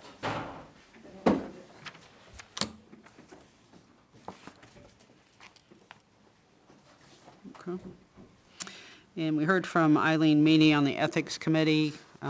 We talked last week about the fact that the chair resigned. The remaining 3 members did meet last week. And you've heard a little bit about that interaction with the citizen already. We have a 91A request here. 2 91A requests to be specific. So given the request, I'm going to suggest that James take the lead on this. You've established some IT connection already, given what you've done with the space, the gigabytes and things. And I don't think the 3 of us should do it. Okay. And you probably aren't going to volunteer to do it, right? Nope. Know So, each other long enough at this point. so, good with that? Yeah. We have cases, so Yeah, I don't want to, Understood. I want to be as hands-off as possible, And what but we're- still want to make sure that we understand the things that we're responsible for, like IT infrastructure, are going well. So, So is that, man, yeah. As I say, we probably ought to make a copy of that. No, I don't want it to be the only one. so that would cover the first of these. The first of these requests. Right. And the other was, when did Date he? of his Resignation. Yeah. Any information he passed on to the Ethics Committee or T.A. Bolton. Well, I think that would be part of the email trail. I can certainly put together what I have on that. Well, I think you're gonna have to go to IT and say, what's in the email history? Isn't that how we would normally go about it? If somebody's not here anymore, go to IT and ask them to dump the history? Okay. And, I don't, when you say dump the history, what do you mean by that? Well, like, show me what. Well, you'd history have was to that's in tell the- them what you're looking for Right. specifically. Right. But they'd be able to do that in these parameters. That's tell where me I what- have to go. Yeah. You know, because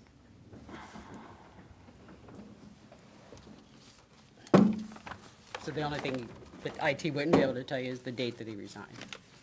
And we've got that in our email, Yes. so. and there's another part to it. Who gets the email? And we learned that live here. It's the chair. Also, who supplied the Ethics Committee with the certified letters that they did have that night? But, so you're just taking all of it? Yeah, I can take all of it. I'll take all of it. Okay. Well, answer it the best. that last question would have to come from the Ethics Committee, not from us. We didn't give them the letters, we didn't have the letters. Understood, you know, So the but- Ethics Committee would be the one to provide that. Understood, but I will reach out to ethics and Okay. answer those the best that I can. All right. If everything's, I know we ain't wrapped up, but I got a kiddo, I gotta get the babysitters for school, so. Okay, I said 10 o'clock, and I wanted to wait through the budget stuff, so. I appreciate that. You have a good night. Okay, all good on that? I have some of, I guess it's correspondence, but Okay. we're not there yet. No. We have 7 sets of minutes to review. Did everybody look at them? Got through 5 of them. Okay, I have 2 pages worth of changes. It's gonna take a while. well, So, if there's some version of, can, be duplicating. So can we just like combine all of our, this is what needs editing? I'd be glad to just turn my paper in, yeah. It's actually 8 sets. I'm sorry? There's 8 sets. We just got the last one this afternoon, I thought, so Right, I to meet the didn't count deadline it. of Yeah, I 5 didn't count it business in, days. Okay. I have received, but wasn't gonna say, have you guys looked at it yet? Because we Yep. just got the revised one this afternoon. So, I can pass all these down to TA Bolton and ask her just to incorporate all these, but I don't know that you've got a printout. You could send it to Yeah. her in the email, Yeah, I've got just a few things. or make a so. copy. Or if you wanna, if it's just a few things, you could add it to, Yeah, like the if you, list. if you haven't See if already it's- caught 'em. and then I guess Naomi, so I had put all the dates on there ahead of time, and then I put check marks when I was done. So there are 2 dates that don't have check marks, and like, those are the 2 I haven't done yet. Okay.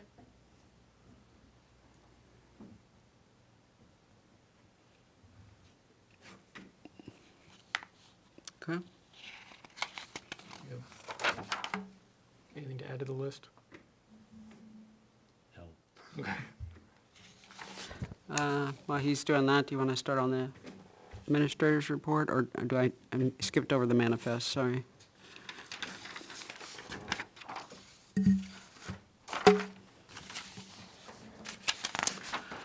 Like to move to order the treasurer to sign the payroll and accounts payable checks dated November 27, 2024, as included in the following manifest. Payroll manifest $89,272.17, and accounts payable manifest $125,515.40, for a total of $214,787,057.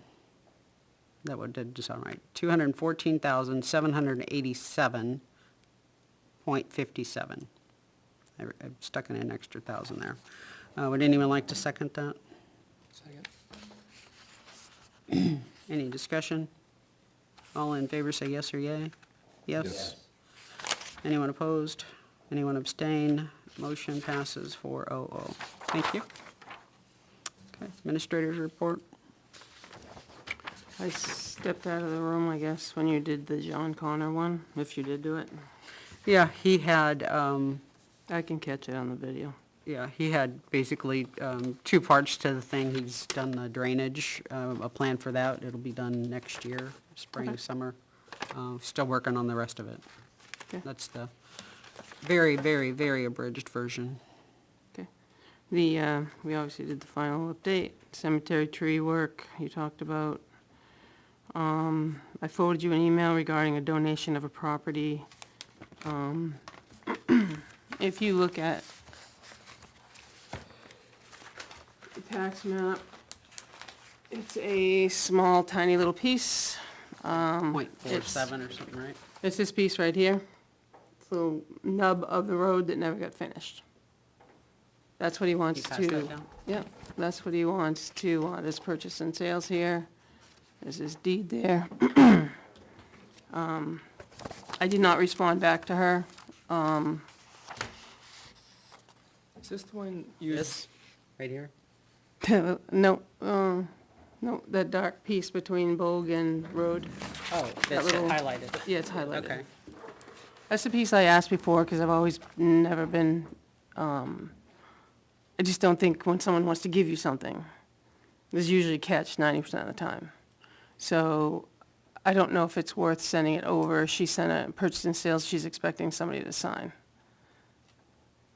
I don't know if you've had a chance to look at it, or if you want to take a chance to look at it before we send it over to legal, or do you want to send it over to legal? So right now, that's not a road, but it looks like it could be a No, road. I think it was part of a subdivision that could have been a road. It's like the extension of, or the tail of something, you know. And is there any But they want need us for to a split the road? taxes, they want us to prorate the taxes. It's not much. Right. It's not the But point. is there any need for the road? I don't think there's any need. It doesn't go anywhere, right? Right. So Just what, one- what benefit to the town is there for acquiring that property? Well, that's kind of what I look at Yeah, too. I think you're telling us that there isn't any. I don't see that there's a benefit. Okay. If And you didn't it pay his removes taxes something and you off took the- it, that's not, nothing you can do about it. Right. But it removes something off the tax rolls. It's- Because we're yeah. not gonna be able to sell that property to anybody. No. That road, no, you're not going to. Okay. So I'd say no, we don't want it, but that's just me. It's literally that little strip. Mm-hmm. It's got no value to us, other than somebody wants to get rid of a tax bill.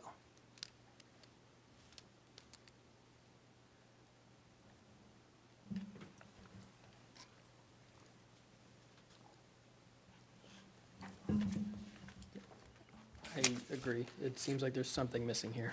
Mm-hmm. And for them Yeah. to do all this legwork. That's, and hire an attorney. Yeah. Well, I mean, there could be a reason that he wants to get things straightened out. Yeah, I can testify but not interested. Yeah, we appreciate the offer, but Yeah, okay. I also sent you an email. We, we have taken a tax deeded property. We took it over 90 days ago. And then now we have a third party that's looking to help this person sell the house, which is not, I mean, it's something that we've done long time ago, is do a third-party closing. And this company can advertise it for sale with your permission, because you're the owner. And then we would get our, if they have a buyer, we would get our tax money from that. I don't think it's very clean. I think if, my thought to that was the owner can buy it back, but not a third party. So the owner could make an agreement on the side, somebody give her a cashier's check and she can come pay us off. We deed it back to them after the cashier's check clears, and then she's free to go. Because the only one that can buy it back is the owner, unless you want to enter a third party, and I don't think we want to enter third parties, not right now. Or you hold on to it and see what you want to do in January when you want to talk about tax deeding.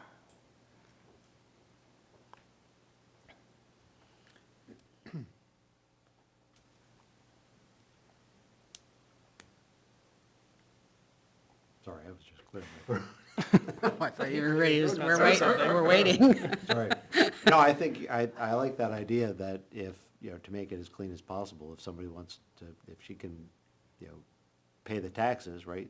Deed Yeah. becomes hers, then she can turn around and sell it. Yeah. It's a whole lot cleaner for us. Yeah, I just don't think it's up to us to enter into a third party. No, because then we'd have to do all of the due diligence to make sure. Then that somebody this else is a is good gonna want a deal. third party. Yeah, and then this becomes a precedent and, Right. yeah.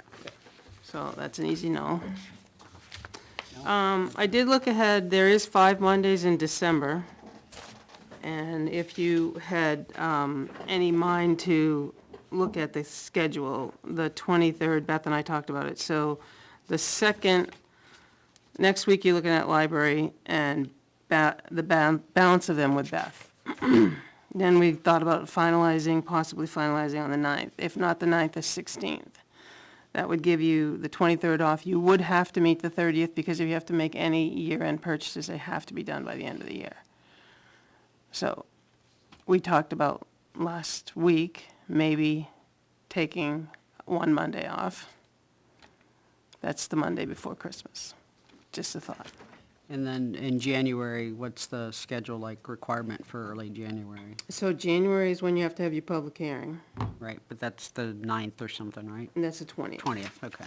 You have 6, 13, 20, and 27 in January. I looked at more December, looking at 5 Mondays, and then, I'm certainly on board if everybody wants to take off on the 23rd. I'm asking the question because I'm also wondering, can we take off on the 6th? that's entirely up to you guys. Let's do it.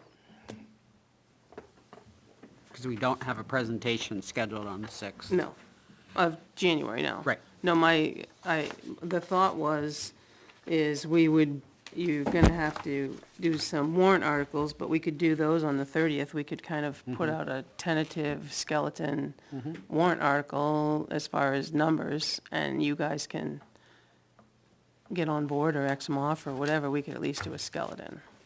Thank you. That's just my thought with that. I'm happy to do what you guys wanna do. So going back to December briefly. Yes. The 23rd makes a lot of sense. I will ask, just in case there ends up not being preference. Selfishly, the 16th would be much better for me. That is. Of not meeting that Of day? not meeting. That is For my December? anniversary and one of our kids' birthdays For December? for December. But the 23rd sure is 2 days before Christmas. Can you hold your anniversary for a couple of days? That's usually what we do. Just kidding. I don't think a kid that wants to hold their birthday. I don't know too many kids that want to do that kind of thing. So, I will be here on the 16th, if we have a meeting, but no, and honestly, no pressure. Just if everybody else is like, whatever, we're gonna be in town, it doesn't matter. You say you won't be here on the 16th? I probably will be. Probably will. If we have a meeting, I will probably be here. Oh, okay. And Kate will be at home watching. There we go, hi, Kate. Yeah. She'll I know you've been doing other she'll things. see this part in about Do you 40 care? minutes. Do you care? I have no preference. I will be here for either one. Well, as far as I'm concerned, if we can take the 6th off, I'd be happy. So whatever other day you guys want to take off is up to you. Both, definitely both. Yes. Okay. So the 16th or the 23rd? I have a preference, but I honestly don't want to I don't want to pressure anybody into a not Christmas, I'm good with either, so. All right, since nobody has a specific preference, the 16th would be fine. I'll All take right. that off. Excellent. I'm going to take the 16th off, not the 23rd, and January 6th. So you're gonna take off 12, 16, and the 6th. Okay? And we'll keep the 23rd short, just in case. Yes, this is lining up so yeah, well. That's, 30th is gonna be and like, by we should short, I start at don't mean 5 though. 11 PM. Yeah, nobody will be working that Well, day, so we can start I've been early. watching, this still says excellent connection, so I don't. Okay. Because One viewer? we've had Zero, just about 5 probably. hours. We could start earlier if everybody wants to on the 23rd, if you guys are, kind of wrapping up work and can get here earlier. We don't have to make that decision now, No. just throwing that out there that, A week off. yeah, so we can start early and still have a short meeting, Okay. okay? We're having our public, not on the 16th. No, we're not meeting on the 16th. No, we did the public hearing right here. It's been posted, it's on the website for the 9th. All right, thank you. Yeah, good catch. Oh, yeah. I just wanted to make sure. That was hours ago. No, I know it was hours, but. No, it's out there. Beth will take it to the post office in the morning, and it's on the website on the front page. All right, oh, thank you. Yeah, thank you. Yeah, thanks. I'm not gonna go down through anything there. I haven't really added anything to it. I moved a couple things around. Excuse me. I don't know why I'm so hoarse. All the email addresses are done to the volunteers. What I did is I sent them temporary password with the tutorial of how to set it up. I've got a couple people already sent me back emails and it's worked fine. So I'm hoping everybody else gets on board. I will tell you that there is members that, one member on the ethics committee that will not use the town email. Yeah, I I think I understand that as well. And I think we should add that to our screening process for 2025 when we get to board member interviews. Add a question whether or not the candidate's willing to use the town email provided. It just makes things a whole lot. I agree with that, Easier. but that, in that particular case, it's an elected position. That what? Right, but we can ask the people that we appoint, so that at least what we can control, No, we I can agree. control. Yeah, that's, I'm just saying, Yes, that I'm not does saying- not make the problem go away. It does not, but it doesn't make it worse. Yep. And you're paying for it. You're paying minimal, but it doesn't matter. You're paying for it, and the idea was to do it for the search of emails. Right. Yep. And Yeah. just giving me another email that's not related to your home email, I don't think cuts it. I don't think it's right. No, I agree. I'll leave the rest alone, because it is late. My eyes are getting crossed. Do we have an ECD from Woodson, Drummond Woodson on 24-26 review and anything else? You mentioned earlier that, Well, so I sent Medical- out, I sent out the other one for NHMA. I got an instant reply back. December 2nd is when they're out. The first one on 24 and 26 got response back that she's out for 8 weeks, but it was being referred to someone else. I did not reach out to the someone else. okay, I can you can't. make sure that's in work, please? Yeah.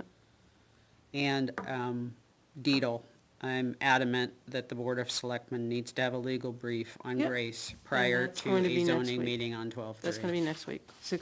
Well, he called me today, and 6:30 we could do a non-meeting. On what which- day? Which is why I have, when we get to setting up the schedule for next week, I have that information. So Monday at 6:30? Yeah, so hang on, so Drummond Woodson, 24 and 26. I'll reach out to the new contact. I won't add any more to this for tonight. Excuse me. Okay.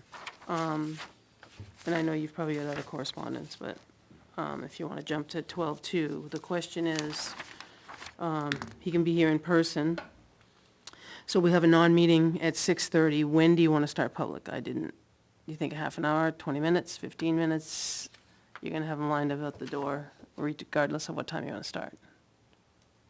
So 6:30 would be with With a non-meeting. non-meeting. Mm-hmm. So when do I start the regular meeting? Can you be here earlier than that, like 6:15, or, I guess that wouldn't work because you guys can't be here, so 6:30. I think you can wrap things up in a half an hour or less. Yeah, I was gonna say at the most it'd be 45 minutes, So but, if we do public session at 7, okay. so it's 7. And then I basically had cemetery advisory, 5-year spending, 2025 budget with library, and then Beth. And then I just had manifest minutes administrator. Nothing we bumped onto the second. Oh, yes, we did. I don't know why it's on here. The RFPs for the cemetery, lawn Yep. care, yeah. I didn't get an email from IT though, for a sample. RFP. Oh, IT yeah, for sample right. RFP. You might have forgot about it, it was kinda late. Yeah, no, it was late.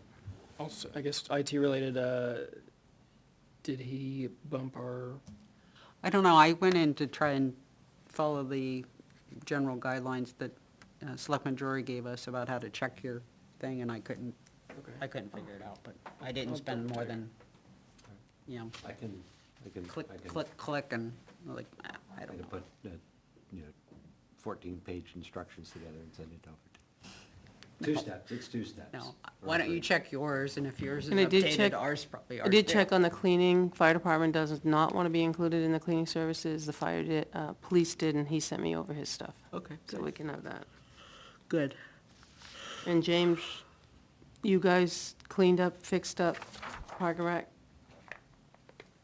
lawn care last week? Yes, and Okay. Denise got in touch with you? There's an email there. I haven't opened everything. Okay.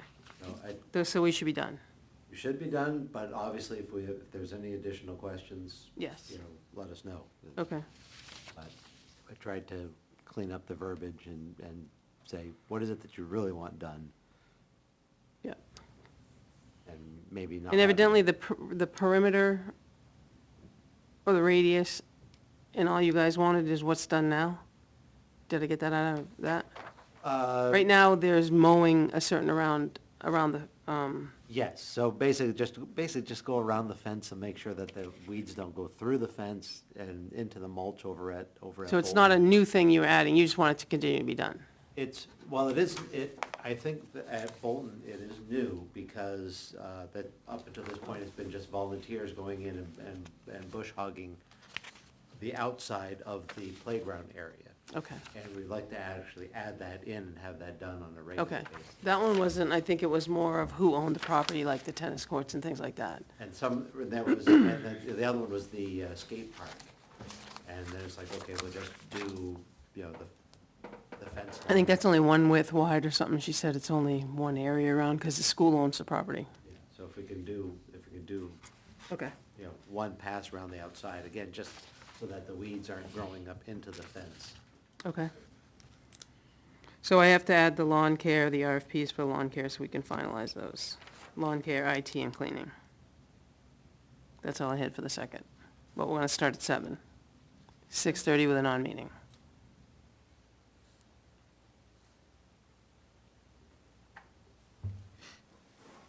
Okay. We had 2 correspondents that I know of. Inquiry of the crosswalk at the middle school. I'd like to request TA Bolton to reply to that. I did. Okay, All I did was direct them to your meeting. okay. I think, yeah. It says just on the September 30th, we talked about it. Yeah, it wasn't clear if that was a resident or not, just based on the Yeah. fact of the area code Yeah. on the phone number, but I didn't, Yeah, no, it I doesn't just. matter, I guess. You guys all have it in your inbox. I just emailed and said that September 30th, we talked about it, and I directed him to the YouTube, how to get there, and he could watch it, or look at the minutes. There was an inquiry from a resident who, Yes, taxes? yeah, thinks that they didn't receive their first half bill and is requesting waiver of interest, so if you can investigate the specifics on that and let us Yeah, the know. only thing, he did call me, I don't know, I've got bills that don't always get to where I wanna go either. I get it, and then I get a late statement, and I just beg for forgiveness as well. So I told him it's over the $5 that any of us can approve, so it's $115 right now, the interest is, Right, from the but first what I'd half. like to know is, we think we sent it, yes. Oh, yeah. And it He's- didn't come back, no, that kind of thing. All right, so that's what you're, all right, I see what you're saying. I don't believe it came back, because he got this one, but again, I'll look and make sure, I Yeah, don't and have any we've doubt sent- that it, yeah. 3 years worth before that or something, and we've sent none it of all them, along. were lost, so, just that kind of thing. And I replied to the other gentleman for bylaw 33 on the headstone. Okay, I gave him the information. thank you. What'd you have, you said you had? Yep, I got a call from one of the police department union reps. He had reminded me about a discussion that came during the CBA negotiations, the last ones. I was one of the negotiators who was. And Sherry, I think, right? Yeah, and I'm still on the board, so, sorry. Whew. Once, okay, the PD, yeah, they made a request during the negotiations, and our side of the table said, hey, this is not a, union negotiation type thing, but the, board is totally willing to, entertain this. They said, in the town report at the end of the year, the individual officers' pay is reported, what they earn from the town and what they get from, doing details. And they would, and because the details do not have, that money does not come from taxpayers, their request at the time, which we said we would entertain, was pull the detail money out of the individual officer lines in the town report, put a lump sum, so don't hide it, but a lump sum of details to the individual officers. This is what you're paying your officers out of taxes, and then this is the lump detail sum that they all earned. And then, so that was their request. Beyond that, I think that's a reasonable request. We said we probably would. I do remember us having that conversation, and I think we pretty much were unanimous in saying, yeah, let's do that if, because it also helps us. Right. And perception-wise. And to that end, I think further we should split out not just a lump sum of like incoming, but the detail money, a portion of it goes to officers and a portion goes to the town. And then that is used for things like vehicle repairs. But if we can say you know, these are employees of the town working in a pseudo capacity, but it's unrelated to town. The money's not coming from the town, but in fact, the town gets some money because of this. I think It's if a we could revenue demonstrate that. generator, Right. and here's what we use that money for. Right. And there is a use on the vehicles, and that does help offset the vehicle repair. But yeah, that was the request, and I did I confirm. think between Beth and Chief Moore, they should be able to put a little blurb together. Yeah, and I confirmed that the hours that they work towards details do not impact the time accrued towards overtime. There's no mixing up of, somebody who works a lot of details is also then racking up overtime hours. So they're totally separate. Okay. So, Can you get with Chief and Beth and kind of work on something for the report? Yeah. Okay. Good reminder. We also committed that if we did a townwide benefit Yep. of dental and life insurance. he asked that as well, and I said I didn't know where it was. Well, we just committed that You're if we right. did that, we would also You're right. offer them the same thing, so. Not saying we're doing it. just- Okay. Anything? Anything else? I saw the notice went out for the minute taker, but we didn't specifically say they were responsible for the minutes prior to her coming on board.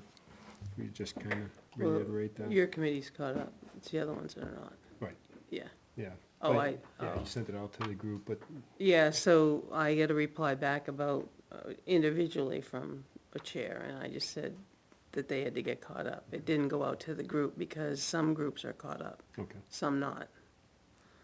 Those that are not inquired about doing the old ones, and the answer was no. So, sorry I didn't make that clear. And I know we had asked at on the 10/21 meeting about the initial approved budget for the tower project. Did anyone ever work on getting that? I did not. That was my action. And the last thing I had is. It was over $900,000, I can tell you that. Yeah. I mean, it was only, Benji I did had come brought it across up. the old PowerPoint that Jack had done. Would that help? If you have it handy, yeah. It's that'd in be fine. hard copy, but, Or just scan that relevant page. yeah. And the other thing, Richard Butt, his comments last week about the water purification system, is that something that we want to discuss before? I think as we go through the warrants and the potential CIP requests, we can certainly do it at that point. I don't know that we need to have a special discussion, because I think we're going to talk about all of those things in a similar way. Yep, So I'm okay leaving it together. that's good. Yeah, because he mentioned that possible year-end purchase, which you'd talk about in December, on the 30th. No, but when we go through the CIP requests, Right, but if you're gonna pull it off, you may purchase order it at the end of this year. Yep. That's, I think, what his suggestion might have been, because no means no if it goes on the warrant. yeah. That's all I get. Okay. All right. Anything else? Motion to adjourn at 11:39. Second. All in favor? Yes. All right, have a good night. Motion passes.